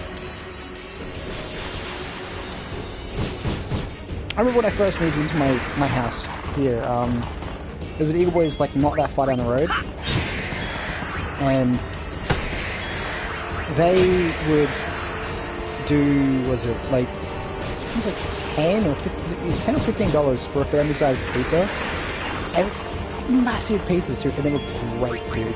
Like actually, unironically really good. Not even just good for like, you know, takeaway pizza kind of deal, like good pizza. Yeah, dude, I don't know, some places, it depends on where you got it from. Like, I know people that absolutely despised Eagle Boys because they had some really bad experiences, and maybe their local Eagle Boys was really shit. The Eagle Boys that was here, fucking, oh, like actually competed against the like smaller mom and pop store pizza joints.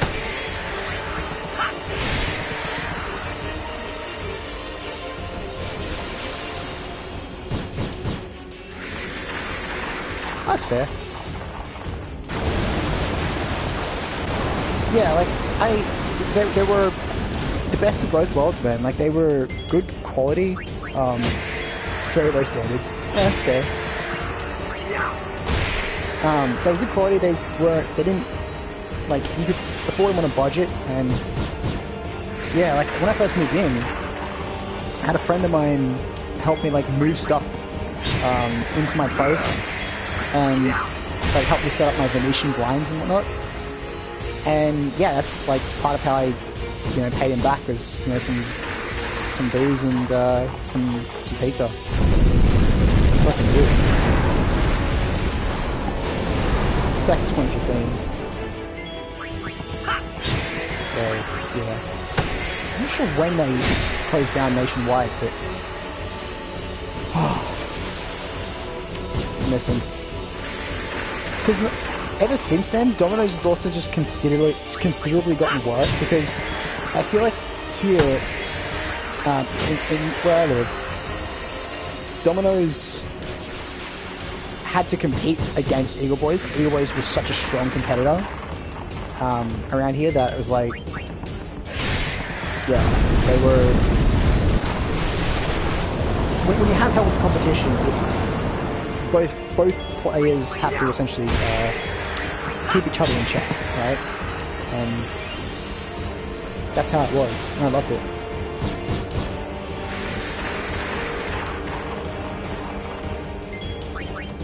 So yeah, because Eagle Boys were so good, Domino's was pretty good at the time. But now, Domino's doesn't even have Pizza Hut to compete with in my town anymore, so now it's just Domino's, and that's it. It's like... ugh. It sucks.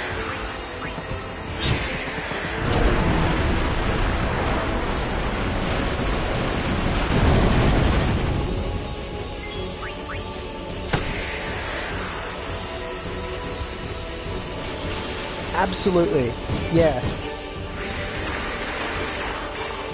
No, I know, and they kind of shoot themselves in the foot, if you ask me, too.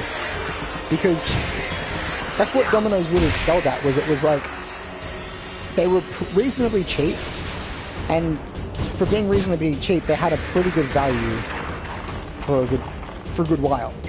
But yeah, like, they just, everything costs more. Like, I remember, like, not that long ago, I had some friends over, we were playing some fucking, I think we had like a Call of Duty night or something like that. And I was like, yeah, let's get some fucking Domino's. I go online and I do one of their deal thingies as like 3 pizzas and 3 sides or some shit. But then there's like a surcharge on their sides. So it's like, oh, if you get anything that's not a garlic bread or a drink, it's like $2 extra, and it's like, oh, okay, so it says it's $33, but really when you're finished ordering, it's like closer to 40. It's like, if it's $40, just say it's $40, you know, like don't piss down my back and tell me it's raining.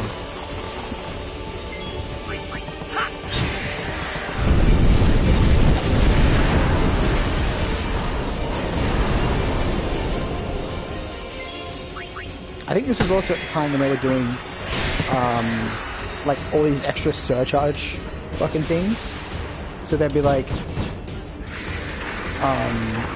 a service fee and like an extra delivery cost, and I'm like, well, it costs more because I'm getting it delivered. Like, you're adding an extra delivery fee on top of that? What do you mean? What do you mean by this? Oh man, he's lame. And on top of that, the quality was also dipping too at the time. Starting to decline pretty rapidly. So...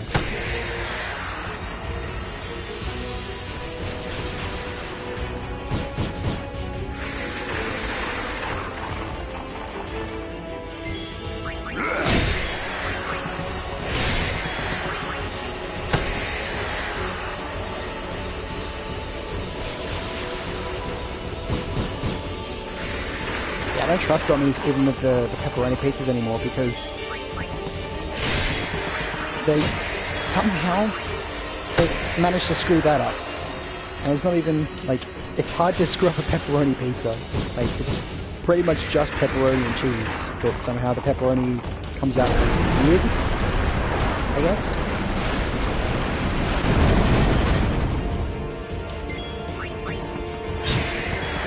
Like, it's almost like they don't cook it long enough. Like, they don't leave the pizza in the oven for long enough.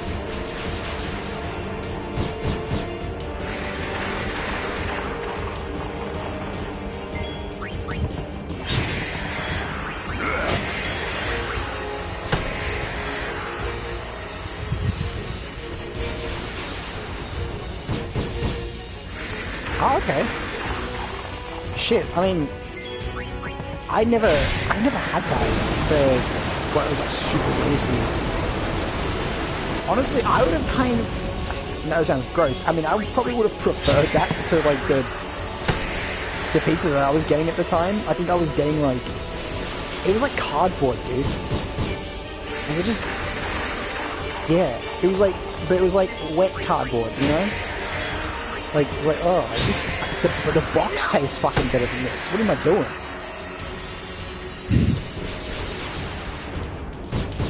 Like, actually, I should have just been like, yeah, just put a pizza in the box, like, shake it around for like 5 minutes, and then take it out, and then just give me the box. Don't give me the pizza, just give me the box. It's so stupid.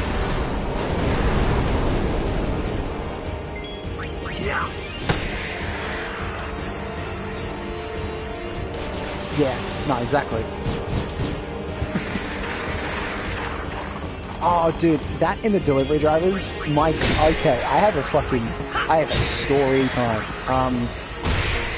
But nah, it's a quick one. Basically, where I live, it's kind of like a back street off of a back street, in a way. Not completely, but it's like, it's not exactly easy to find, but it's also not hard. If you've got lights, right? That's a key component. You have to not be blind to find where I live, right? You know. So it's pretty reasonable. So I ordered pizza this one night, and so I when I called up, I placed my order, and then I got a phone call saying, hey, it's gonna be late, it's gonna take a while, the pizza's, like, we've got a big rush tonight, it's gonna be like an hour and a half. I was like, oh, yeah, alright. And like, we like, if it's gonna be too long, we can refund it. And I'm like, no, it's fine, right? I had a pretty long day, I was like, I'm not really in the mood to cook, so, you know, fuck it. Anyways, it takes about like half an hour longer than they said, so 2 hours. And so, keep in mind, it's being delivered. And then the guy delivers it to the wrong, like, so he calls me, he goes to the wrong area of, like, where, like, goes to the completely wrong area, we're not even in the right house, not even in the right zone, let alone, yeah, so, in the wrong area, have to give him manual directions, guy somehow doesn't understand basic directions, gets lost again, calls me, we do this about 3 times, by the way, and then somehow this motherfucker delivers it to the wrong address, and then, like, the wrong house, on my street, and I'm like, but that's not, like, you know what, like, I'm like, what number is my house? And he's like, he tells me the number, and I'm like, what house did you deliver it to? And he's like, tells me a different number, and I'm like, how do you make this mistake? Like, I actually kind of lost it at him, not like crazy over the line. I was just mad. I was just like, how the fuck do you make this kind of mistake? Because again, it was 10 o'clock at night, like, by this point, like, 2.5 hours had passed. I placed my order, at 7:30, and I was hungry then, right? So I'm like I'm hangry at this point because I've been waiting for so long, and this dude was trying my patience to the utmost limit. Like, I'm usually a very patient dude. It takes a lot to get me to, like, to be actually mad. But this guy, he found every button and pushed it all. Yeah, I was so mad, and then they refunded my order and then resent it out because they're just like, yeah, that shouldn't have happened. Here you go. So they gave me like I didn't even ask for the refund. They're just like, yeah, it's okay. Like, we'll refund it because it's taken this long, and we'll send the order back out. I'm like, thank fuck. But yeah, I was pretty chill with the guys at the office, but I'm like, he delivered it to the wrong address, man. Like 3 houses down. And I wasn't gonna go to that house and be like, hey, can I have my food that this guy delivered to you? Because if they're going to accept the pizzas, it's not like they're going to hand them over to me. Like, they're not going to be like, oh yeah, this is your pizza? Oh yeah, here you go. They're like, nah, bitch, this is my pizza now. Fuck you, you paid for it. I was livid.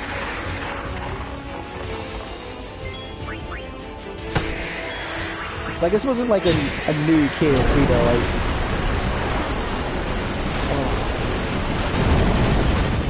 He sounded like, you know, about my age.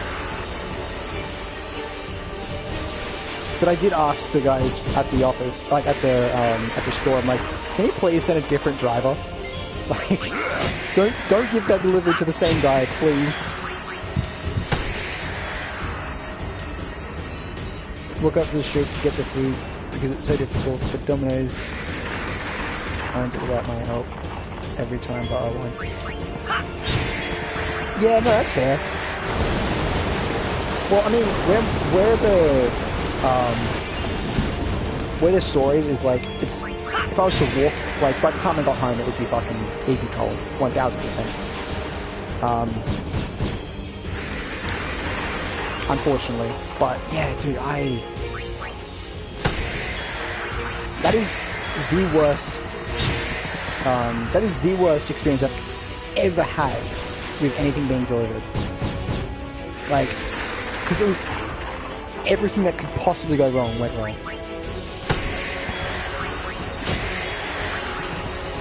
I have to record them like 5 times trying to figure out where it was. Like, oh my god.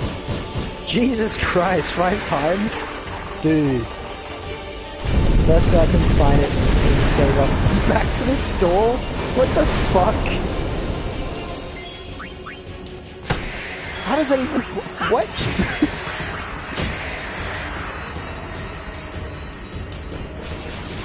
Dude. I've been so pissed. That and like, I gotta wonder, how do you run a shop and be like, oh yeah, I can't find the address for this order, and then, you know, be the manager or like somebody in charge and be like, yeah, okay, just put it down, and not contact anybody, like not contact the person who placed the order and paid for it, right? I feel like that warrants a phone call, being like, hey, so our driver couldn't find you. Could you maybe tell us some directions or something?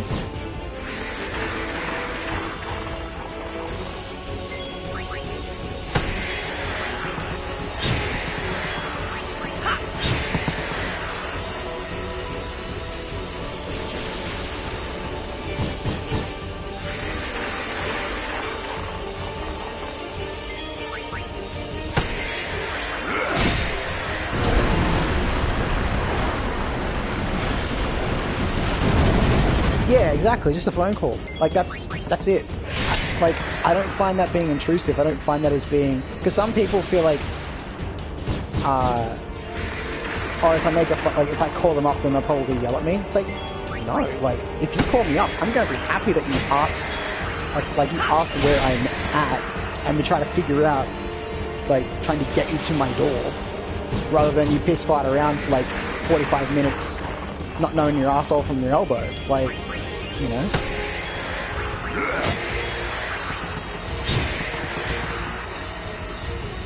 Yeah, it sounds like that was just a one-off. Unfortunately, where I live, like, it's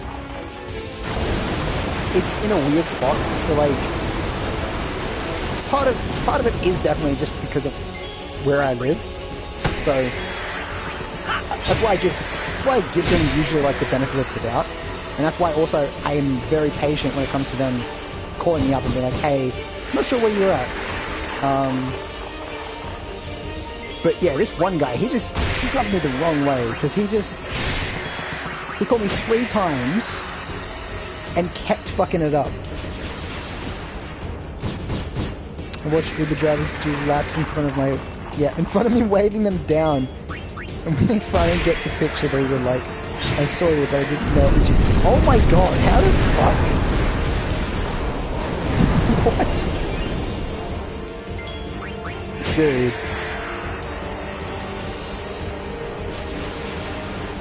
How does someone make that mistake? Oh, I thought it was you, but I wasn't sure. Just ask, man. Oh my god, that's dumb, that's so stupid.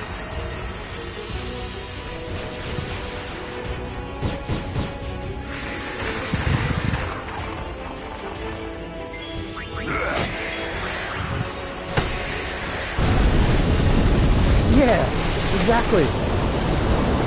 Like, it'd be different if you had, like, 3 houses right next to each other and you're like... And you had 3 different deliveries. Sure, you don't want to mix them up. Okay. But, like...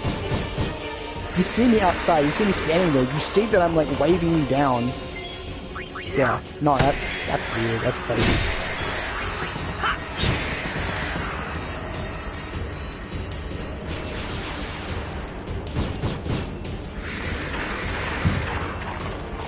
Oh man, like I've had a similar situation with oh my god, Menulog during the pandemic was a fucking nightmare. so many orders that I got just arrived with like they arrived so fucking cold, and it was even worse when it was winter too, because the food would just get cold so quick. And you're like, man, please, for the love of God, like I pay like $50 for this.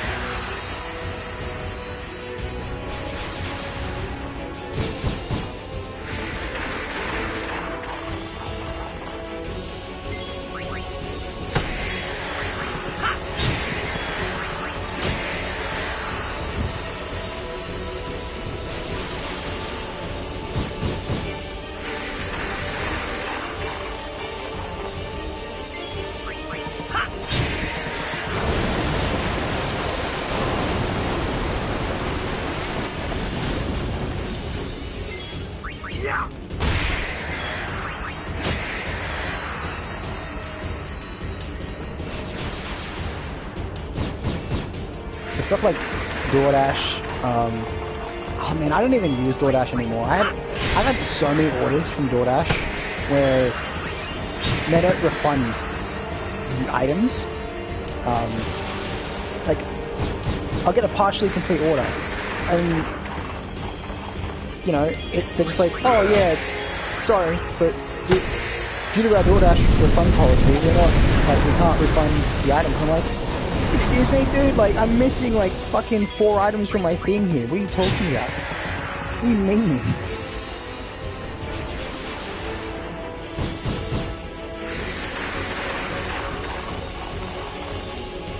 It's happened to me so many times.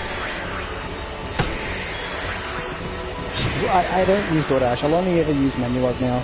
Like, if Menulog or... I haven't tried Uber Eats yet. I mean, it's... I imagine sometimes different, but dude, the Uber Eats app is completely fucking busted. I've tried using it a couple times, and it's, like, when you select something, it doesn't properly select it. Like the last time I tried to use it was going to be the first order that that it ever placed with Uber Eats. I'm like, okay, let's try it out, right? And then I'm like placing my order, but it's like required field, like I have to select something, but then I select it and then it still says required, and I'm like, oh, so I'm just you know, locked into this. I can't do anything. It doesn't work.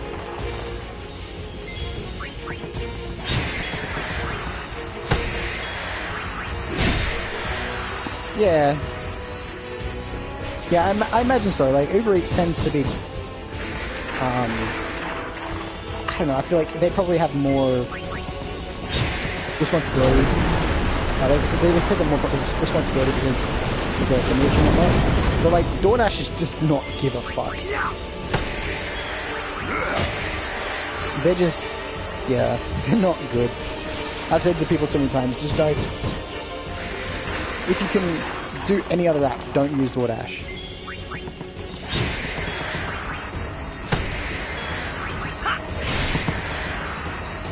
They're extremely hit and miss.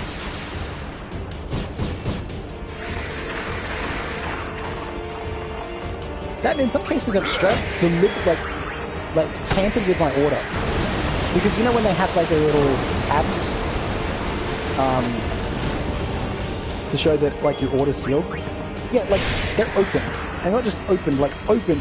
Someone's like opened them, and it's not like they were placed poorly or incorrect or something. Like, you can see someone's opened it, and in order for them to like take it out, because it's never the ones on the sides, right? It's always the one in the middle. When you can tell, like you can tell someone's taken some shit out, right? It's always the one in the middle, and it's like, yeah, I know what you're doing. It's kind of funny that I'm missing a small fries or something like that. Like, yeah, you thought you're slick. Like, oh, well, the store forgot to put it in. Bullshit. They know how, they usually know how much to make with an order. Like, a little sus. That, and my luck for, like, when I order some shit from a place, like, they always forget or something. Like, I always never get the thing that I order, like, that I set out to order What's the word I'm looking for? I never get the thing that I was wanting to get, and the reason why I placed the order in the first place. Like, the most recent one was a milkshake. Like, it was a milkshake from this burger joint, and yeah, I was looking forward to the milkshake, and then they're just like, nah,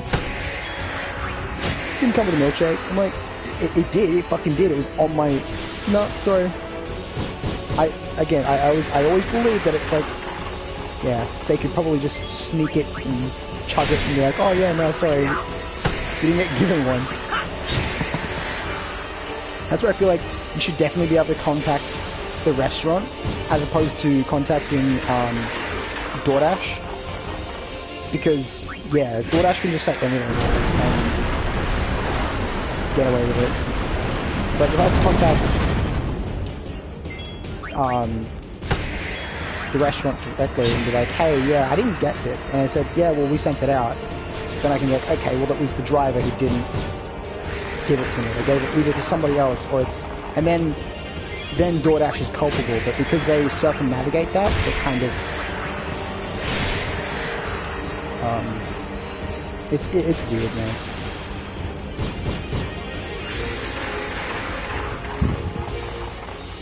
Makes getting refunds with those bastards such a pain in the ass.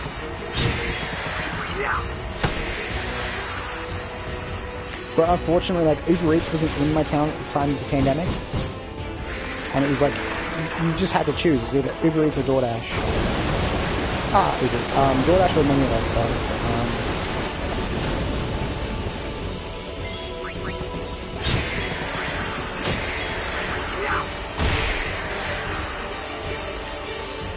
Hated that.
Ooh, I could get Thai food instead of pizza, actually, now I'm thinking about it. It's a good Thai place on the road. Wow. Down the road. Like a couple kilometers away. But they deliver, so...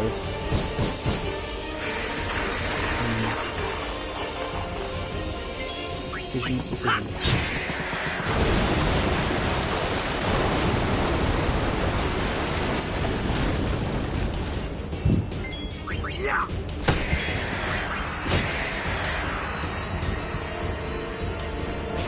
It's down a road somewhere.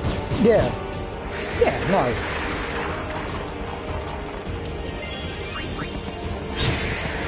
No, mate, it's underwater. You know, it's one of those new. It's one of those new ones.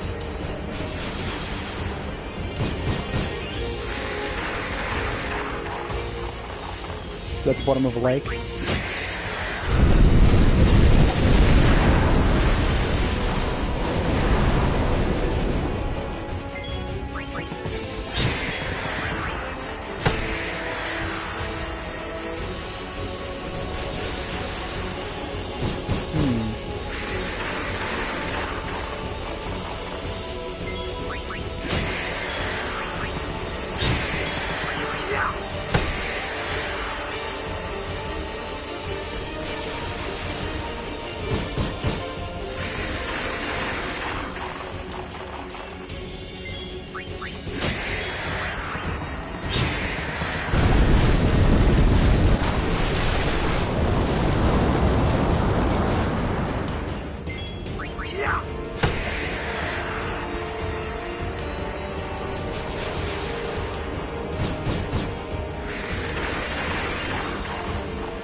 That's so good.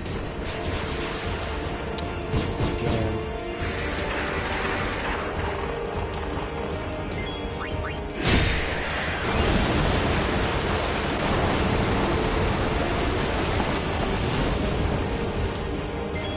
Oh, something that sucks is like my local Pizza Hut, like down the road. They used to do these like roasted potato wedges in duck fat. And my god, they were outstanding. And I've never had, I never had them before until I had them there. Duck fat makes all the difference. My good god, that's so good. But I stopped making them.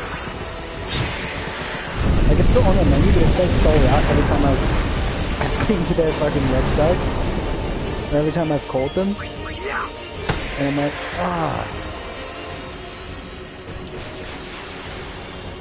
kills me.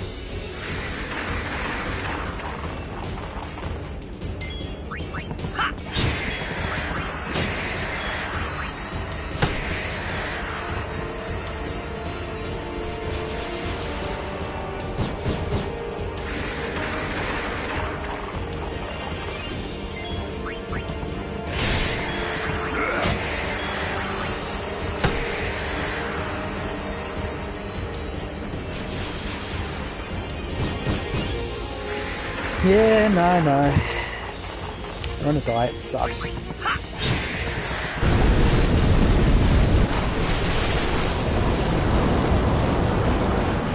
No more duck fat for me.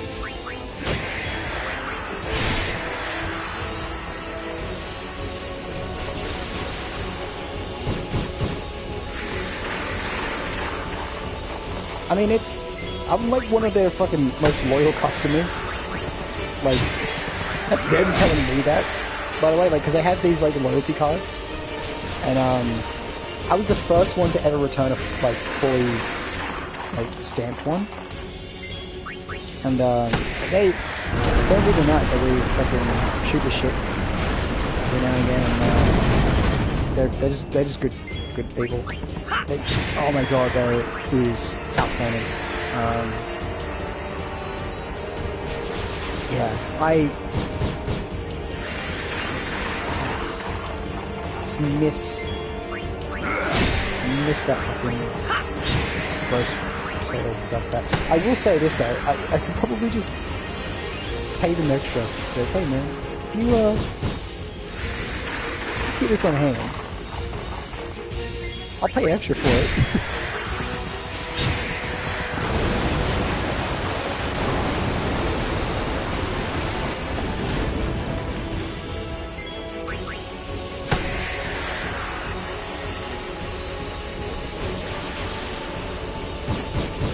Fuck it. I mean, I'll do that.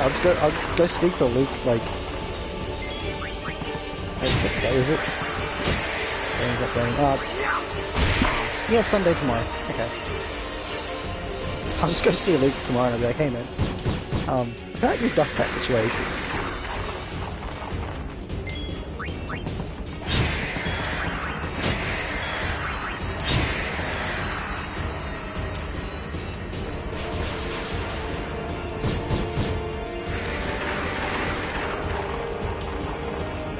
Either that, or they just keep selling out, and I'm, like, missing out. But, I don't know.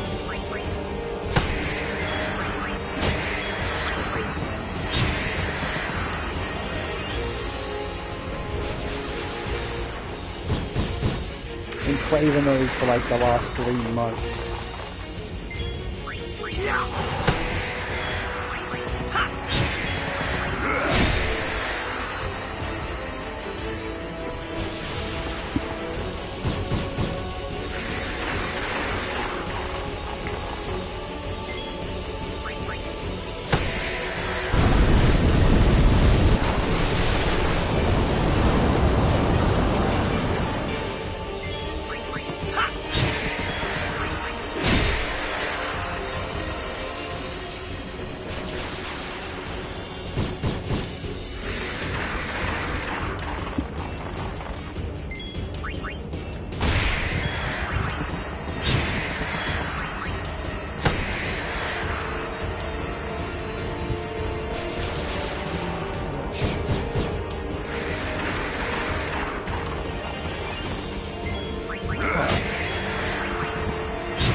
Only 6.5 hours to go.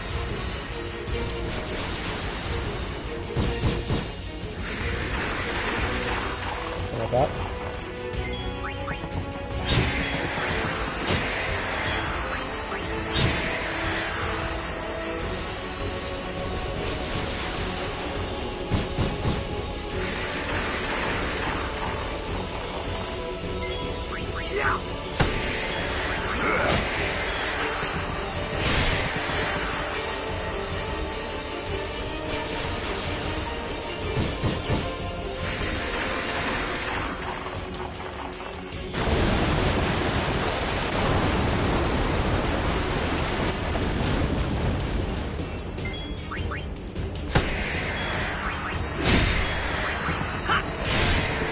The last 5 hours have fucking flown by, honestly. Compared to the first 5, oh my god.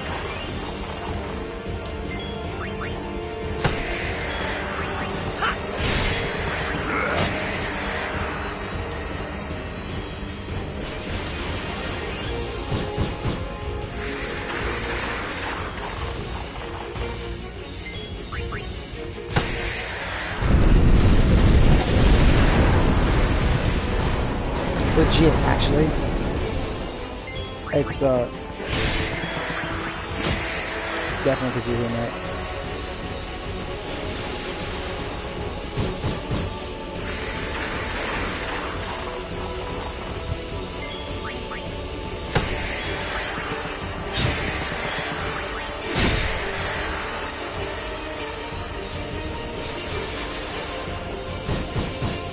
Actually, I think I might end up getting pizza just because you can eat it with one hand. And I mean, I need at least one hand to spam X on this controller. So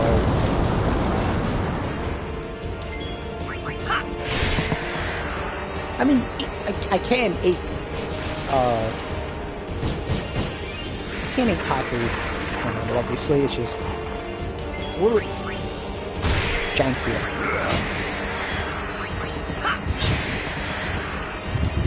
Do I have a blender? Sadly no, actually. My last blender fucking carked it.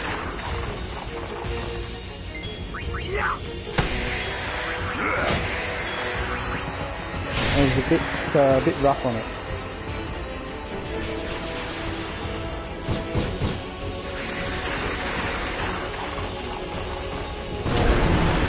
You know, I was very nasty towards it. You know, putting CDs in it and titanium cubes,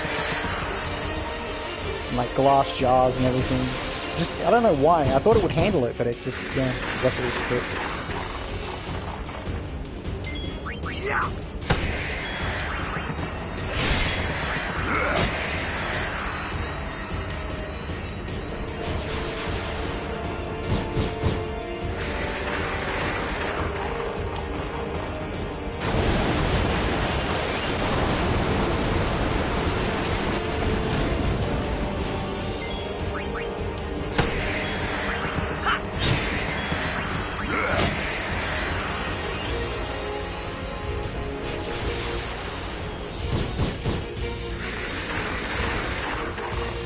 Or, even better, so I can't use a blender, but I can position a funnel right above my head, right?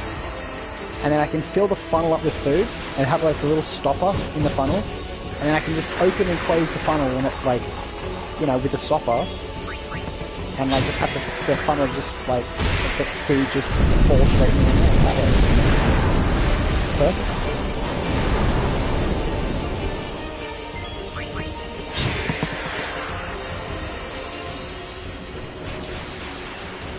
As Bear Grylls says, you know, improvise, adapt, overcome.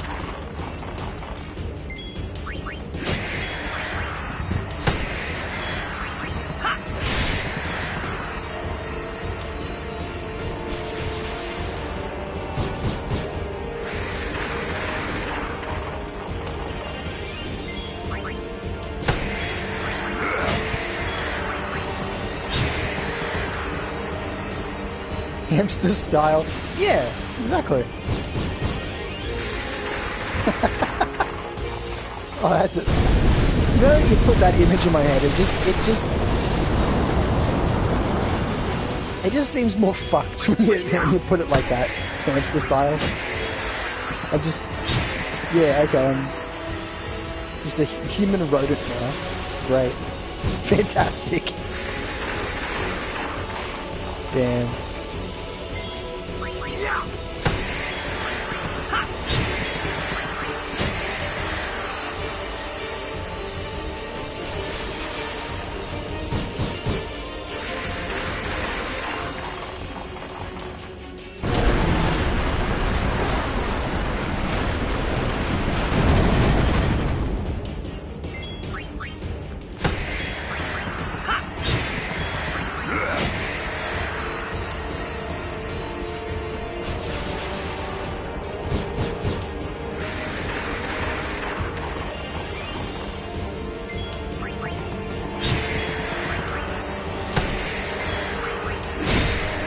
Oh man, if you ever want to see a movie that'll fucking scar you for life, watch a movie called Requiem for a Dream. My god, is that movie dark. Like, it is dark and fucking, like, unbelievably bleak. Great movie. Great movie. But horrible.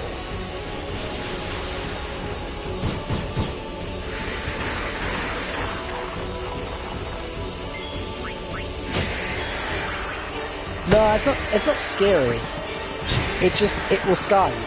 Because it's not even like, it's not, yeah, it's not like spooky, scary or anything like that. It's just that it's extremely bleak and a hard watch.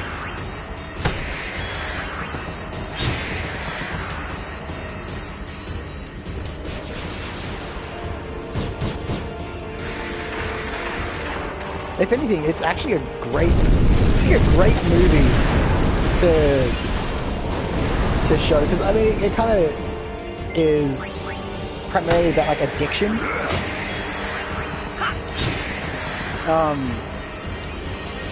It's like it's about addiction. It's not just like addiction to like different drugs and shit, but like one of the characters is like the mother of one of the other main characters, and she gets addicted to this one show, and then because she sort of starts sitting there watching the show all the time, and the show calls her up and says, "Oh, we want to have you on TV," and she's like, "Oh, you know, I want to look good," so she tries to slim down to fit into an old dress that she has. And she doesn't know when she's going to be going on TV, but she's just like, oh, I want to slim down and get ready. And then she tries a bunch of like diet stuff, doesn't work. And then she asks one of her friends, like, one of her friends recommends like, oh yeah, there's this guy and he has these diet pills and blah, blah, blah, blah. And she starts taking them. But she quickly after a while, she starts getting addicted, and like, it's essentially like speed, and she starts shedding the pounds. And this happens alongside her son, like, becoming more and more hooked into drugs and shit. And it's so bleak, especially like the last 20 minutes of the movie. My fucking god. It's rough. Really sad, but like just rough. Amazing and powerful, but like I'd say it's if you ever want to like scare kids straight from fucking not doing drugs, like kids meaning like, you know, 15 or 16, 17, 18, show them that and be like, yeah, drugs aren't cool, man. Like, don't do them. Drugs are bad, okay? Doing the bad thing for doing drugs. You do drugs, you're bad.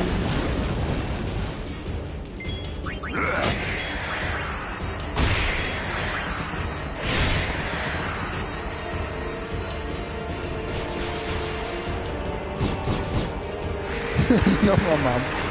Alright, yeah, go on. Fucking shoot up some... Yeah, go fucking shoot up some bleach, mate. Go on. I know, it's so good. It's a really good movie, but it's because of how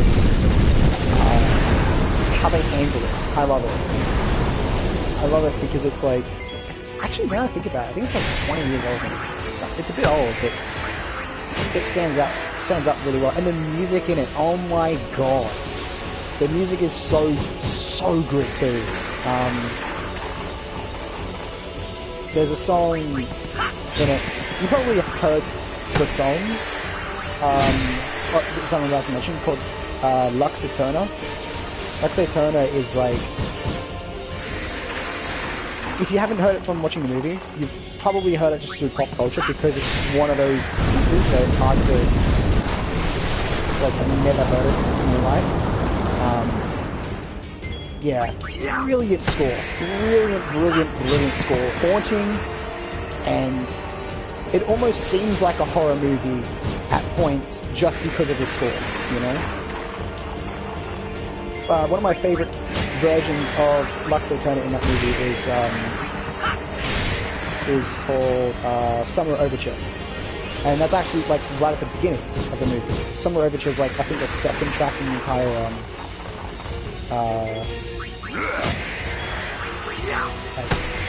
soundtrack. And because I also play violin, and it's a really good piece to play, and it has like a bit of a hip-hop-y kind of vibe to it in places, and it kind of blends a bit of hip-hop sort of like beats and sounds in with the violin, and I don't even know how to explain it, but it merges really well, surprisingly. Yeah, I don't know. It's hard to make those two things fit together, but it does. And it's not too much. It's not like really hip hop, like, or anything like that. It's just a couple bits here and there. So it kind of clashes, but in the right way. Oh man, I love that piece. But it's kind of terrifying, because that's like one of the first bits of music that you hear, and like throughout the movie, and it sets a tone. It's like, oh yeah, we're about to see some shit, aren't we?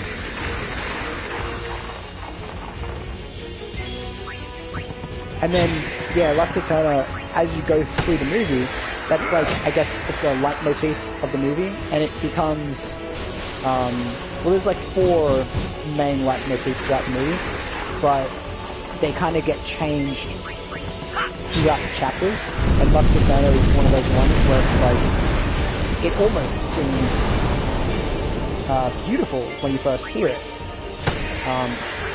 but like ominous. But then by the end of it, when you hear Lux Eterna again in its different iteration, it's like, oh, like it sounds so fractured and like lifeless and somber, and it's like, oh my god, like, yeah, so good, so good.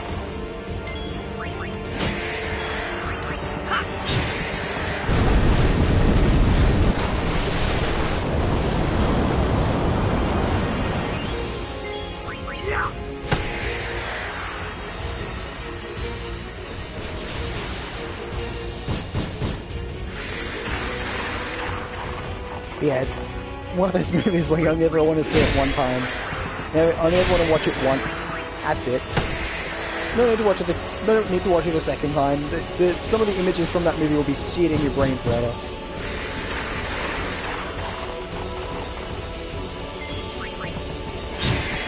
Like I said, not a horror film.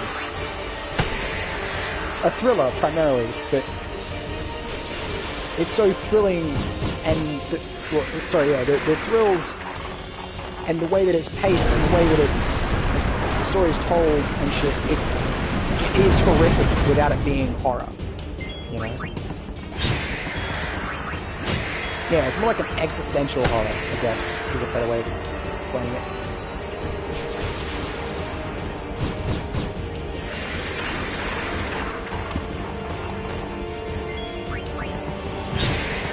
You ever need a reality check to be able to go, yeah, I'm glad I don't live like that. A-grade movie for that. It'll make you appreciate even having the most modest existence.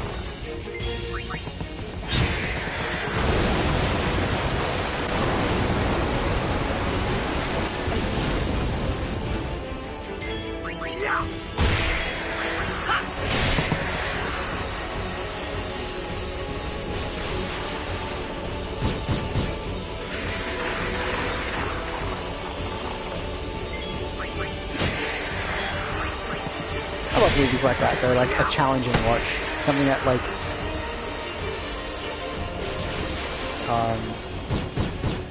you know, you probably only ever watch it like a handful of times throughout your entire life, if that. And usually the only reason why you want to watch it multiple times, oh shit, just so you can show other people. Whoop. There goes my alarm.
Bro, did I fucking mute myself? Wow. I am a genius. I am just my SMOT. My fucking god. I don't know how long I've been talking whilst my shit was muted. My god. Ah.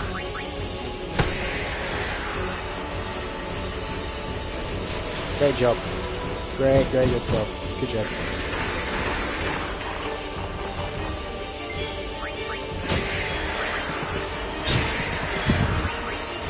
What do I look like to? Some kind of brainiac?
Yeah, I'm so clearly a fucking genius, dude. I legit did not realize I'd muted myself. I have no clue when I did it, but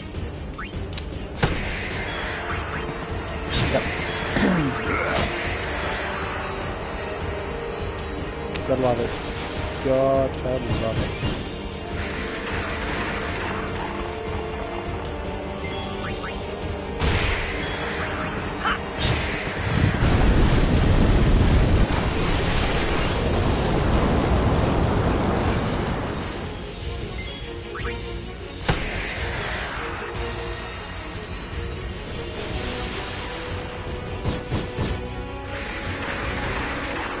Oh, hey!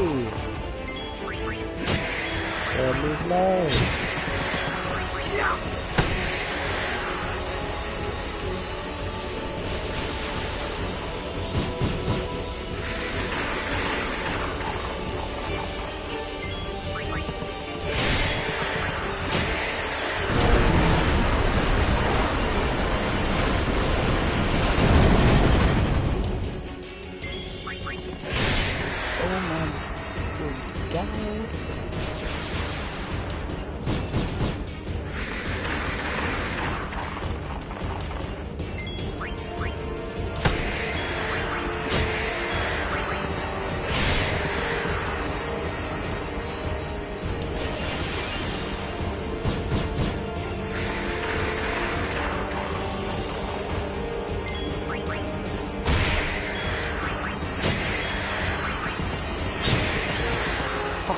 Shit, fuck. There we go. Nope.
load it up.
My phone is misbehaving.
man.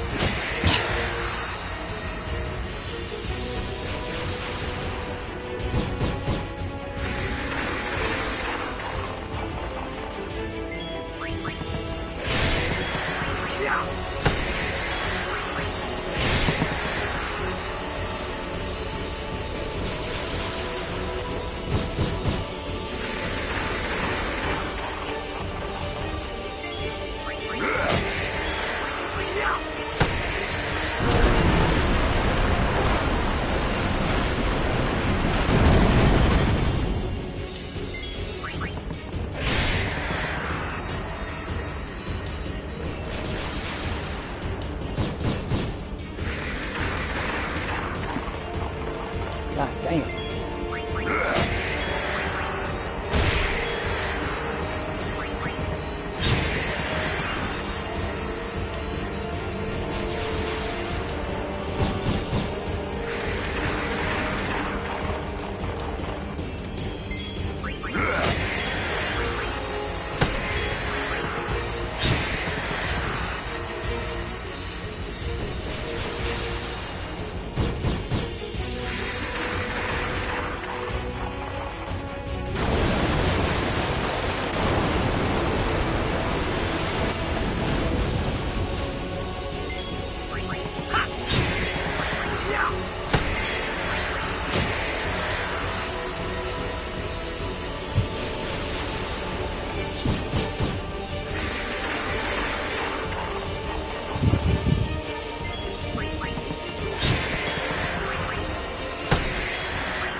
So close to finishing. I'm fucking... Man. How many...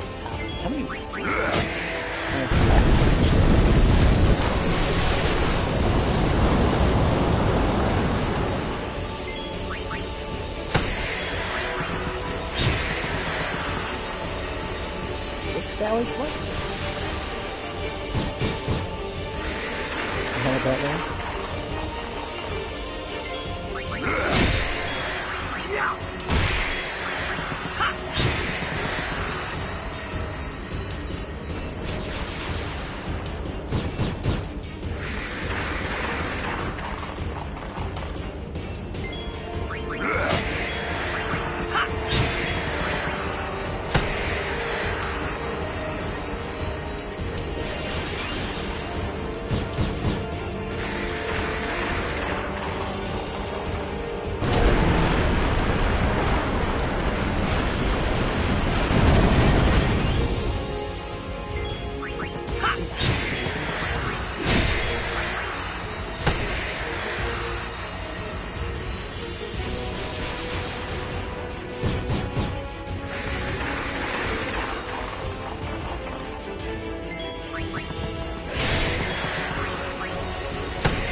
Yeah.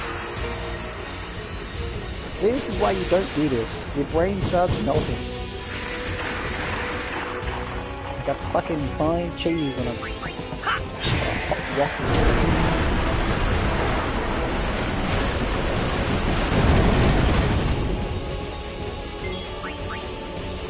Wait, what?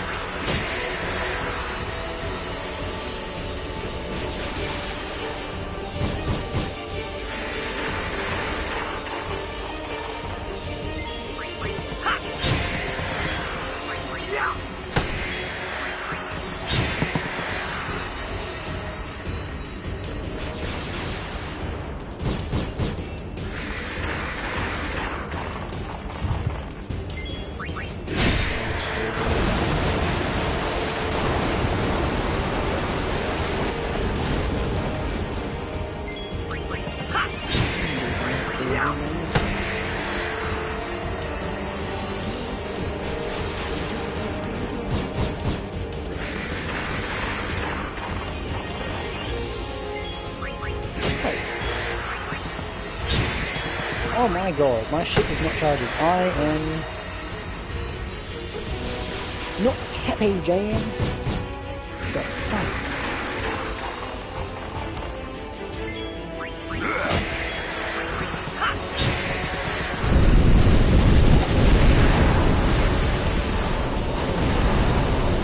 I thought my phone was charging, but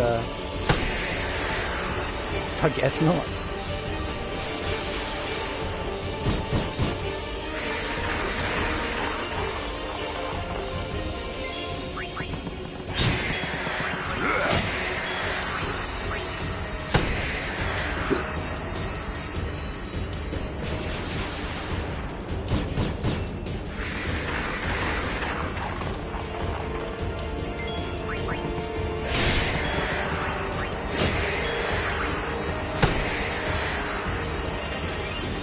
So fucking close.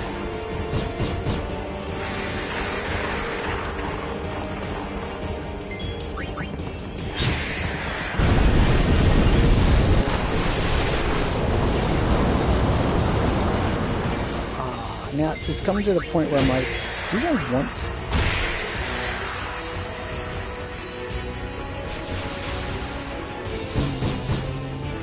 Do I really get hits or not, man? Jesus.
Pizza.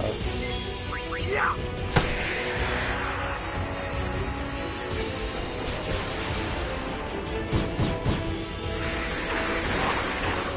No.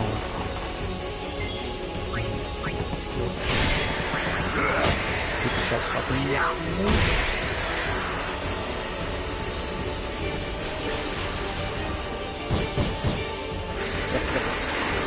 cooking bacon. No.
I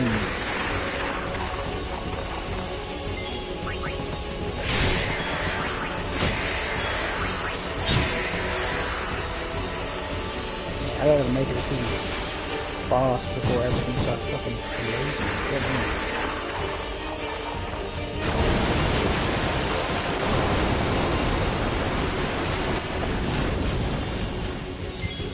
Yeah.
Smooth something back.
I want my bigger back, bigger back, bigger back, bigger back, bigger back, bigger back. I want my bigger back, bigger back, bigger back, bigger back, bigger back, bigger back.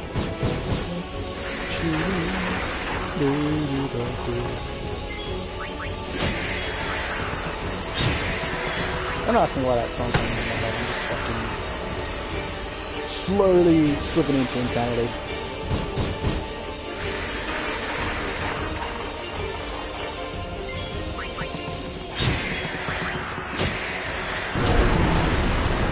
Brain is no longer part of it.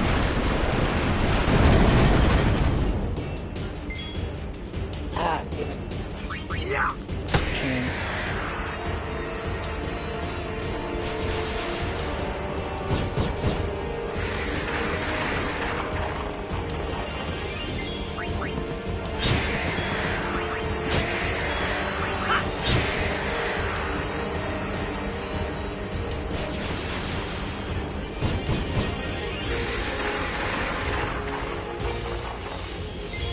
Yeah.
Yeah.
Sorry about that. I just had to check something really quick. All is as it should be.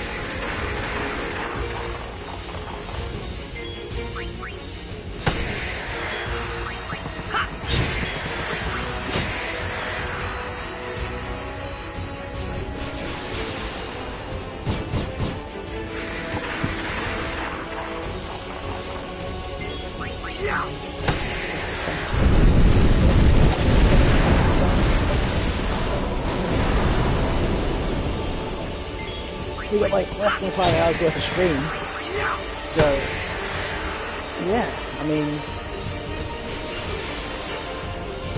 kind of excited.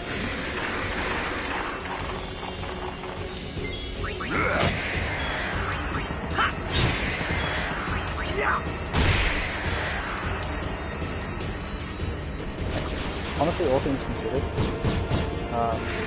like even if things don't work out.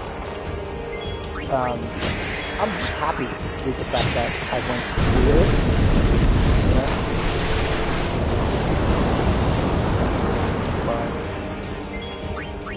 But obviously, if it does succeed, I'm going to be so happy. So, well, it's so much happier, like more happy. It's like it's not very good English.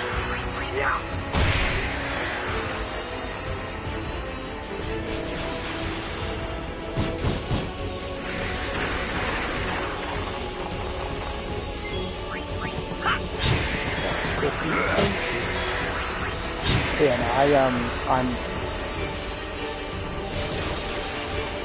waiting with bated breath.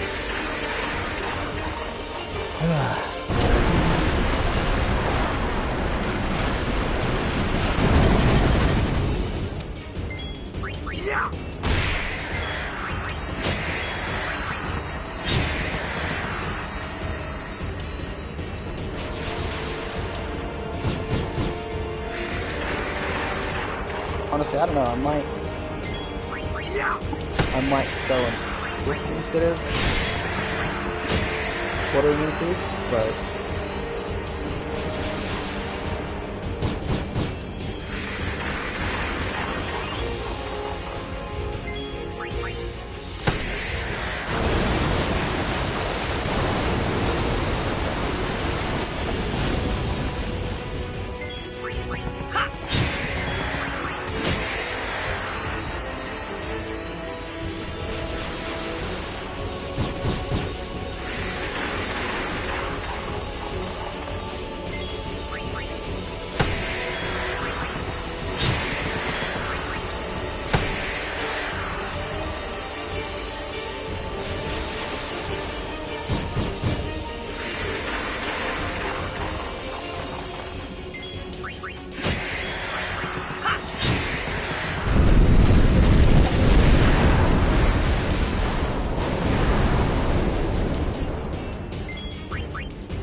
Sorry about that, just had to plug my phone in.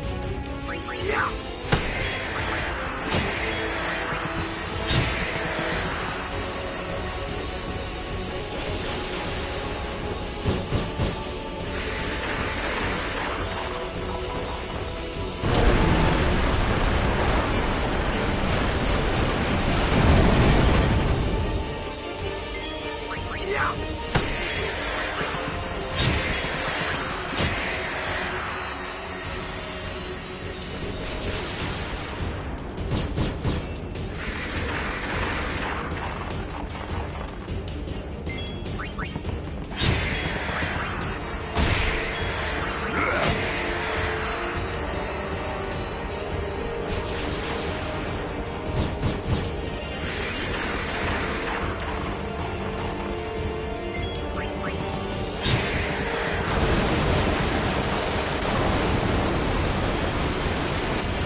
Sorry about that. Just had to double check something real quick.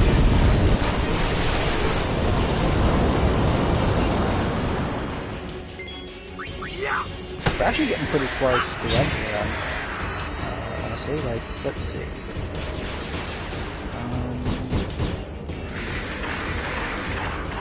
Just shy of 3 hours left.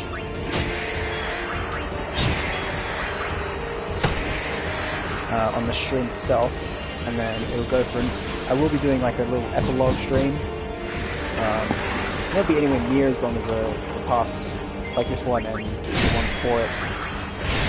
But yeah, it's just to round it out, so it's a full 24 hours because I did take like a 2-hour break in between streams, but obviously I left it running. So yeah. I'm super nervous about completing it, because if I complete it, then I find out, right? I find out if it's gonna crash or not. And if it crashes, that's 20 hours, not 20 hours, that's 24 hours down the tubes.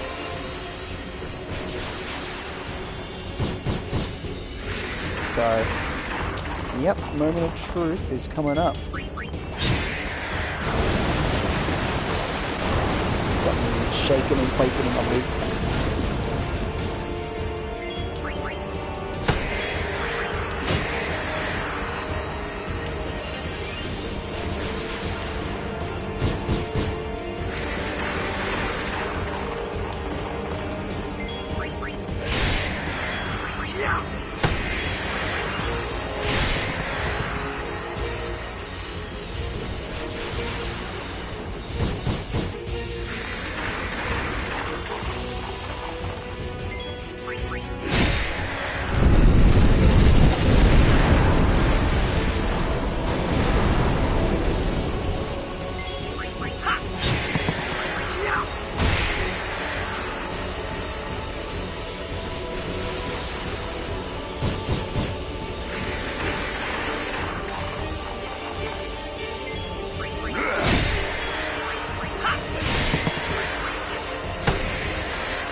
Really would love to know how many of these I've killed so far.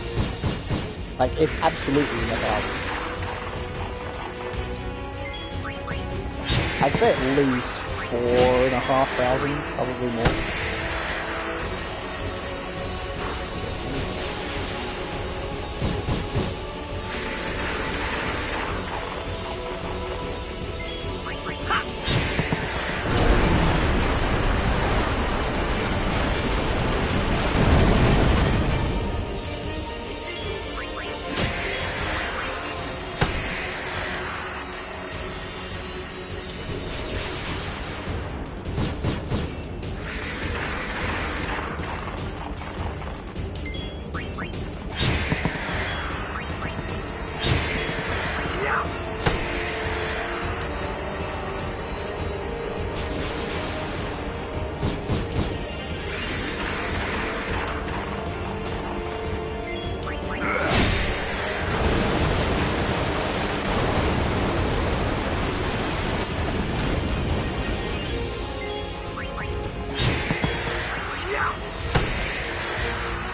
Love to see it.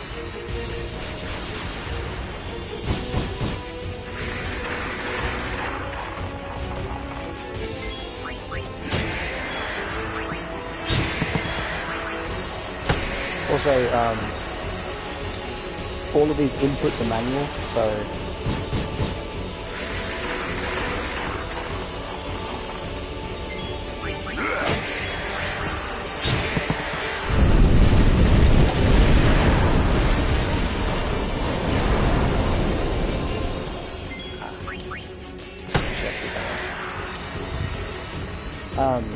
Yeah, so they're all manual, meaning I've been pressing the X button for many hours now.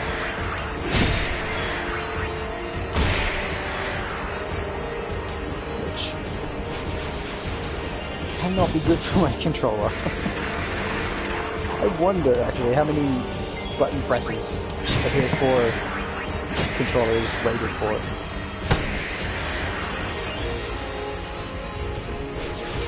What was that fucking old campaign? How many licks does it take to get to the center of a Tootsie Pop? I mean, I can't answer that question, but I know for a fact. Yeah. Oh, no, you know what? Actually, my controller's not showing, like, visible signs of wear on the button.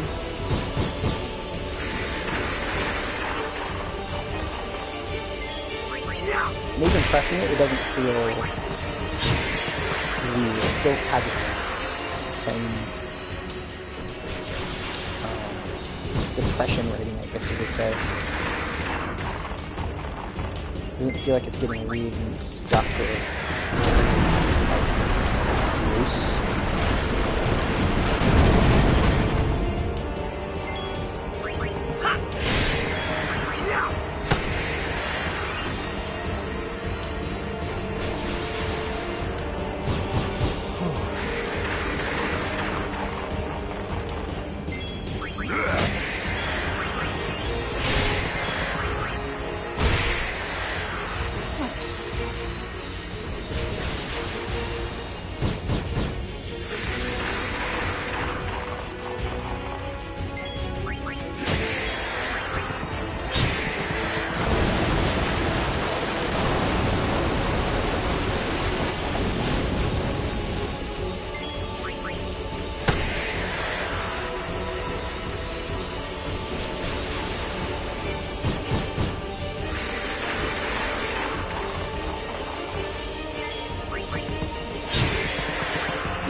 I'm surprised that the 2 hours sleep that I did have has kept me going as long as it has.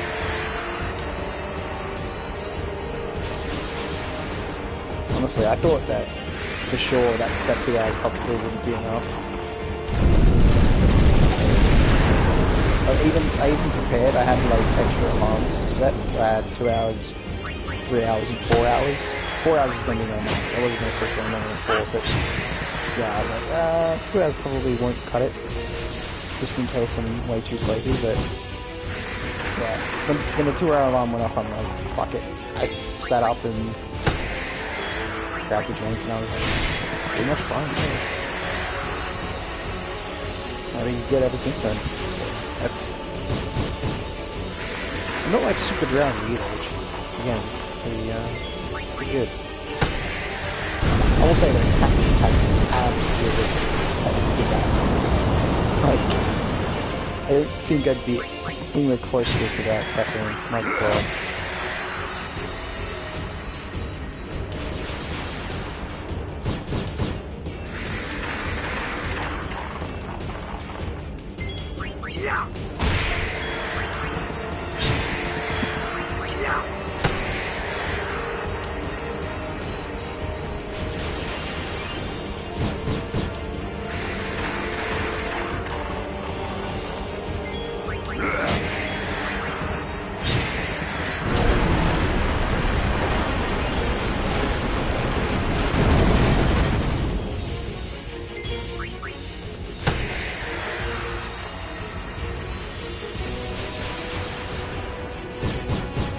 Such a mad thing when I finish this.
Yeah.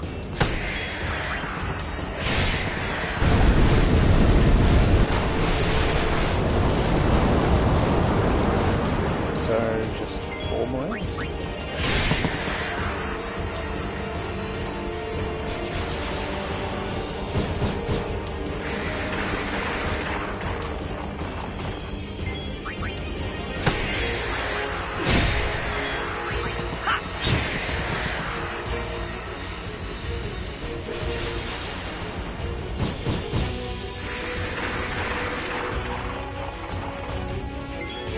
Yeah.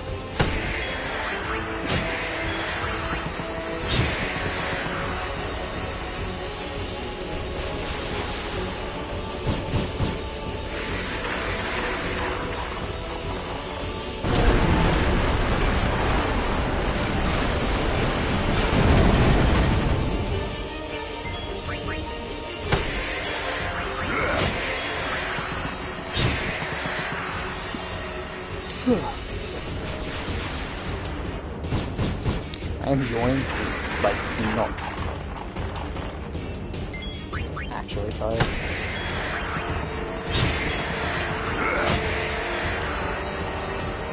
Just, I'll be cutting this short, well not cutting it short, but I'll be cutting the stream when it gets close to 12 hours. Because, you know, at the end of the day, it's YouTube, you know, I can't really, it won't save the stream if it's above 12 hours, so I have to just cut it at 12.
Damn, man, 3 back-to-back crits.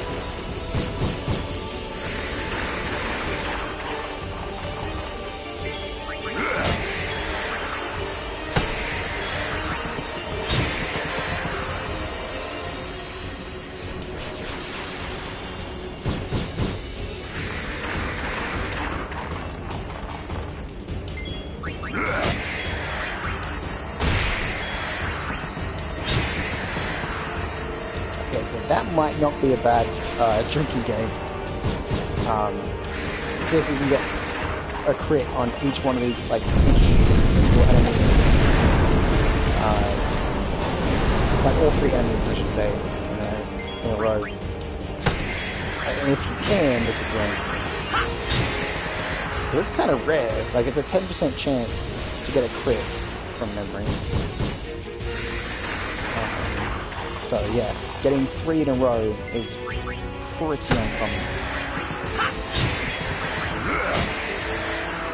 So that's the only drinking game I think in this scenario that wouldn't put you in the hospital.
Yeah, see, like, you get 1 crit and then 2 non-crits.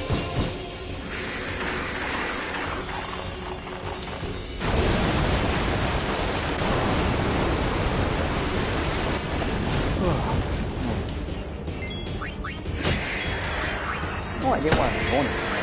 Oh. So I'm not even really tired, it's just got a case of the yawns.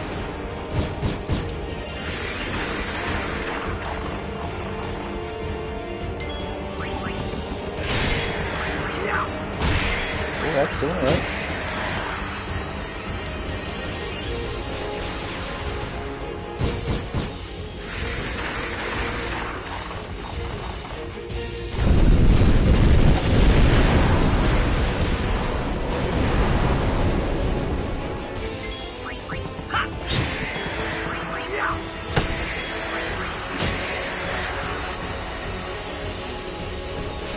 I think it's because, you know, my body's like knows the end is pretty close.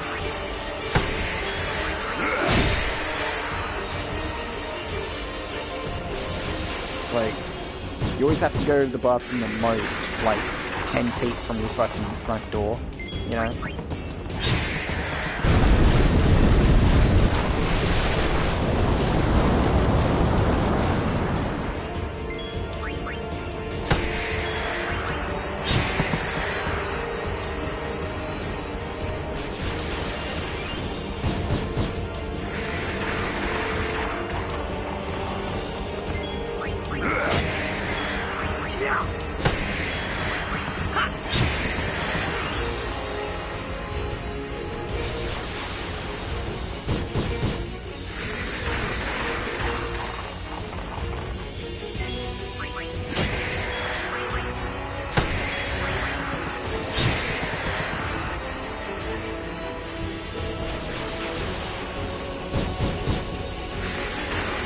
And I feel like I could probably,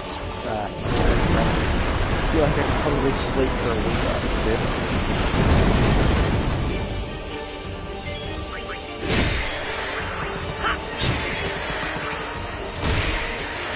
It's 2 out of 3. Not that it really matters. It's just, yeah, I'm just gauging how frequent getting 3 in a row. Like, will all three of those enemies right there.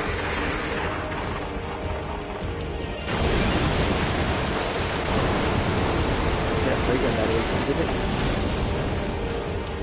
It's not very common. There's one. There's two. There's three. Oh shit! Well, that would have been a shot right there.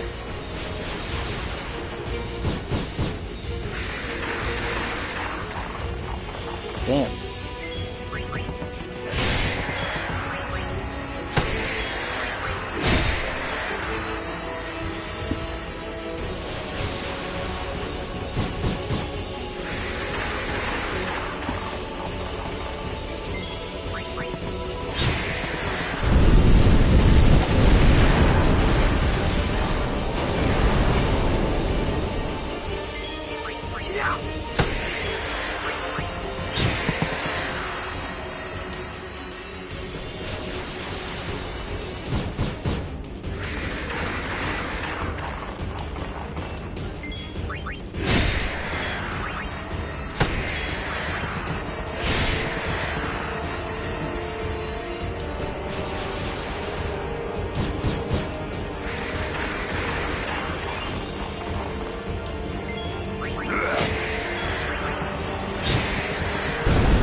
So I probably will be a bit like quiet at the moment because I'm just going to be spamming X doing this, but I'll be also working a bit on my laptop. So forgive me if I don't see your chat right away. I will be checking my phone periodically, but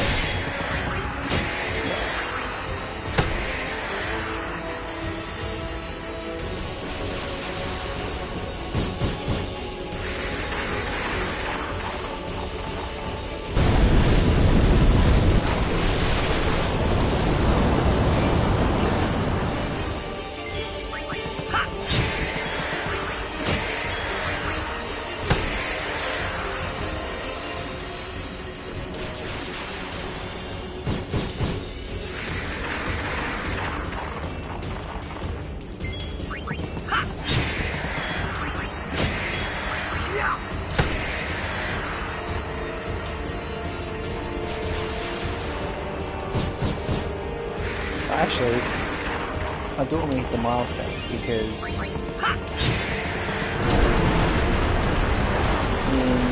5 minutes we will have streamed for 21 hours and 30 minutes.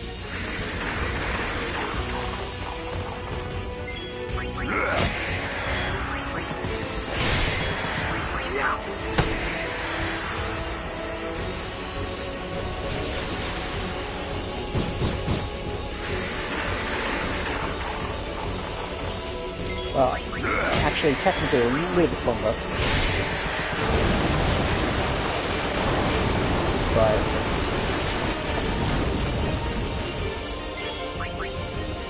specifically been running this for 21 hours and 30 minutes. So.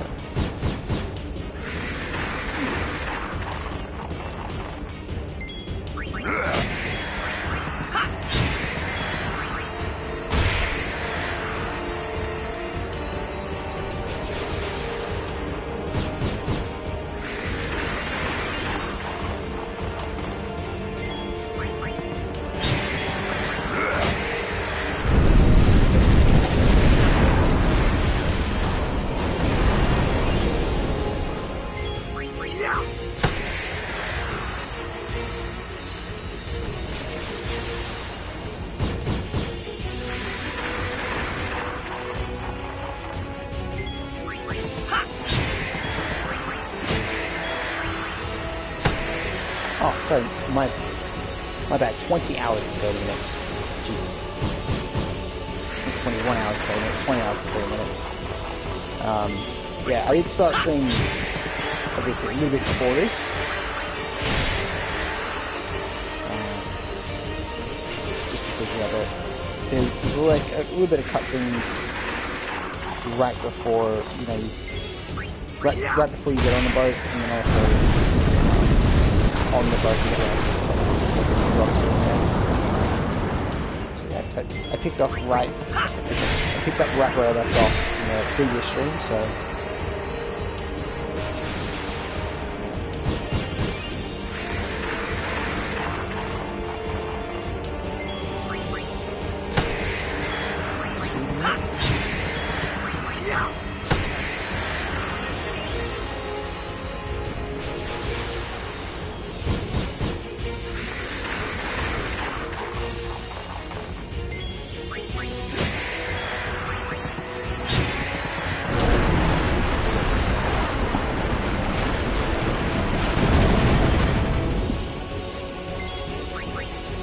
then it's just 3 hours and 30 minutes.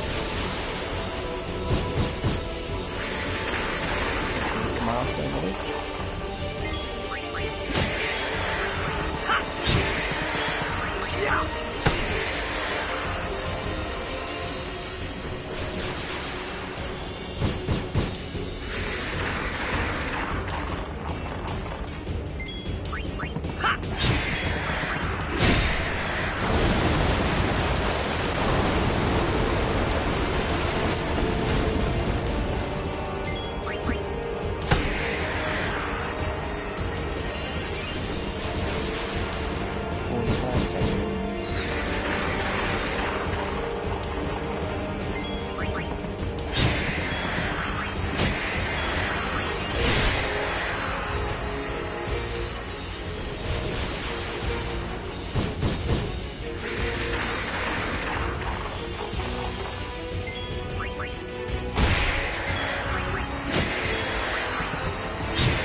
And 30 minutes.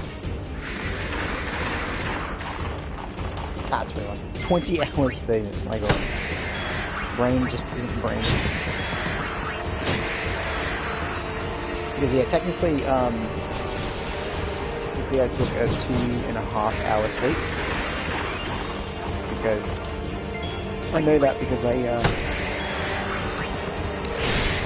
on my phone I didn't run the stopwatch since right around the time when I started like had the setup for this all ready to go and started spamming the monsters and shit. I think I started about like a minute or two after I had like everything set up and I was doing this already for about a minute or two.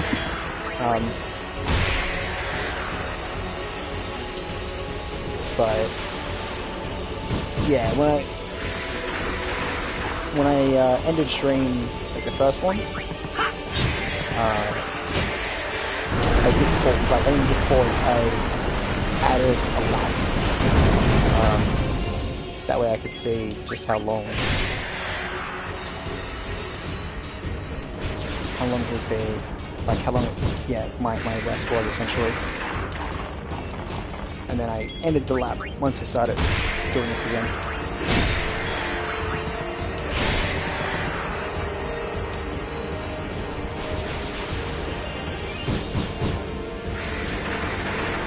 Right, I started a second lap, which was from the start of the stream, this second half I should say, this second 12-hour chunk, which has been going for 9 hours and 22 minutes.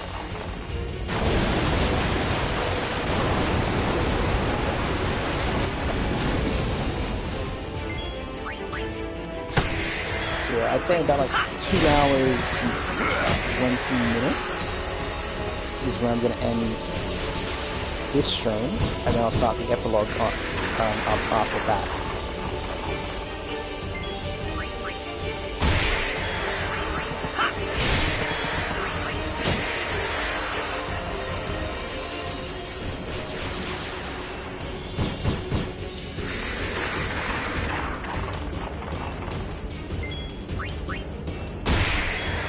Just because, yeah, I really didn't like, I didn't want to get too close to 12 hours on the stream, because just in case I cross over by like a few minutes or whatever, or hell, even a few seconds, and YouTube's like, yep, sorry.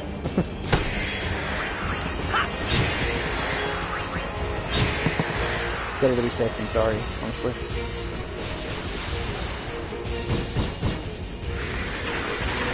Yeah, I'll be working on my laptop for a little bit. I'll be checking back every so often though, so if you have any questions, comments, just drop in the chat. I will answer them as soon as I see it. So, yeah.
Yeah.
Yo.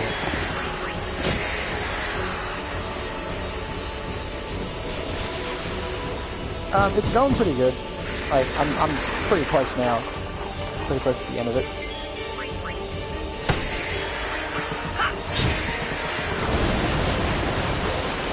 I mean, I'll show you that it's not the recording, right? See, like, down, up, down, down, up, down, down, up. See? No way it's a recording then. But yeah, no, I only have, let's see, like a little over 2.5 hours left.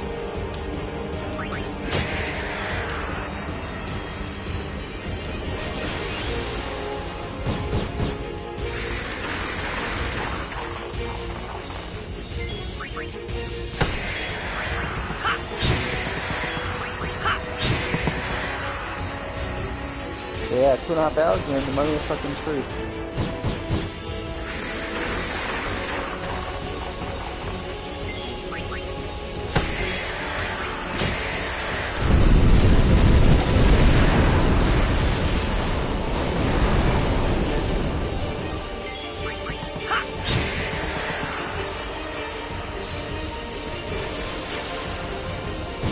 A slight stuttering game in the boat. Floats upward. What? Oh, yeah, no. Yeah.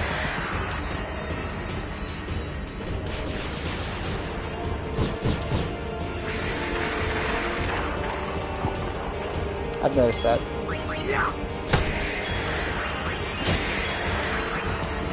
Also, it could be the revolving skybox, actually. Because the skybox is revolving. So too is the water texture.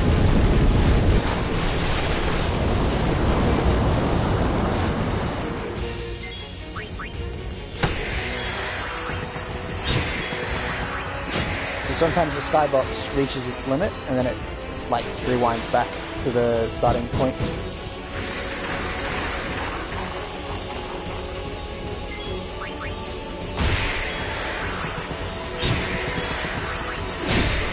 Because the skybox from memory isn't actually like, well, actually no, it's not a revolving skybox. It's more so like a skybox. So the skybox is essentially a recording playing on a loop. So it plays, and then once it gets to the end, it just skips back to the beginning, as opposed to being like a true closed loop.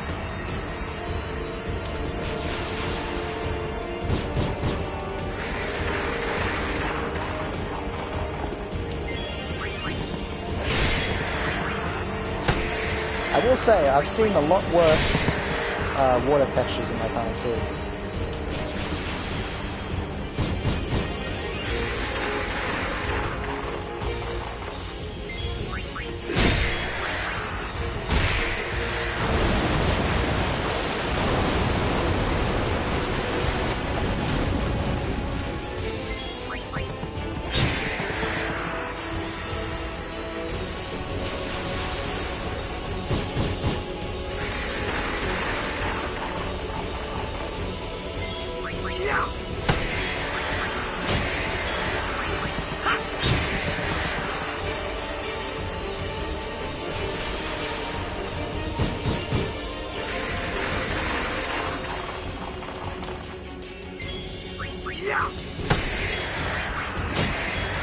Yeah, in about an hour and a half-ish is when I'm going to cut this stream and then begin the next section. Like I'll begin the quote-unquote epilogue of the stream, and that'll be the final like hour-ish time. Because yeah, I'll be getting really close to the 12-hour mark. And like I said before, if I exceed or reach the 12-hour time mark, it will it won't archive the stream. So, and I'd like the VOD to be there.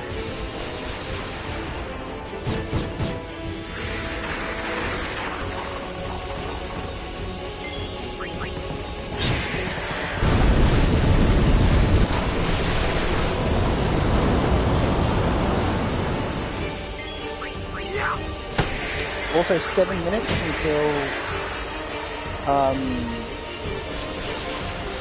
the time when I first started the stopwatch. Sorry, no, it's 7 minutes. Oh my god, 6 minutes until the 24-hour mark from when I started the stopwatch on the phone. So, yeah.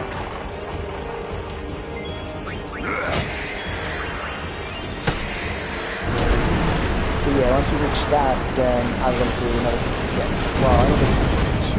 another 2.5 hours.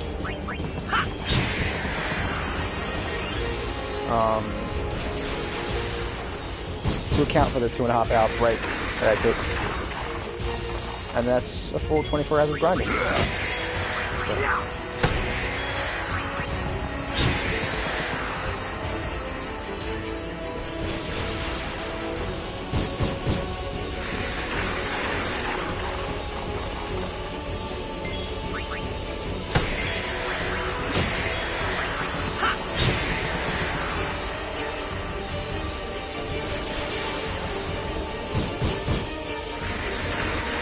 24 hours and some change. Because technically, you know, I had to do a setup, and then also I didn't start the timer the second I started doing this. I started at like about a minute or two into it. So, but still, 24 hours. That's what I'm going for.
'How's your day going so far, Sarah?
Alrighty, so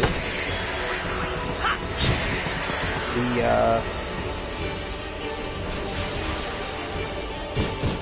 stream's going to come to an end kind of shortly.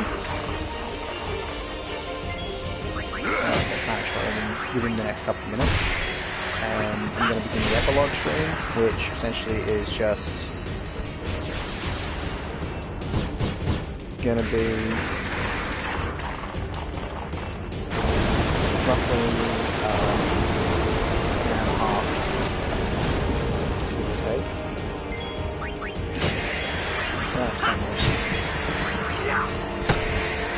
of doing the last little bit of grinding. That'll be it.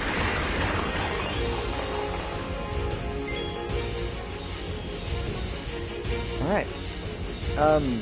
Yeah, so I'd like to thank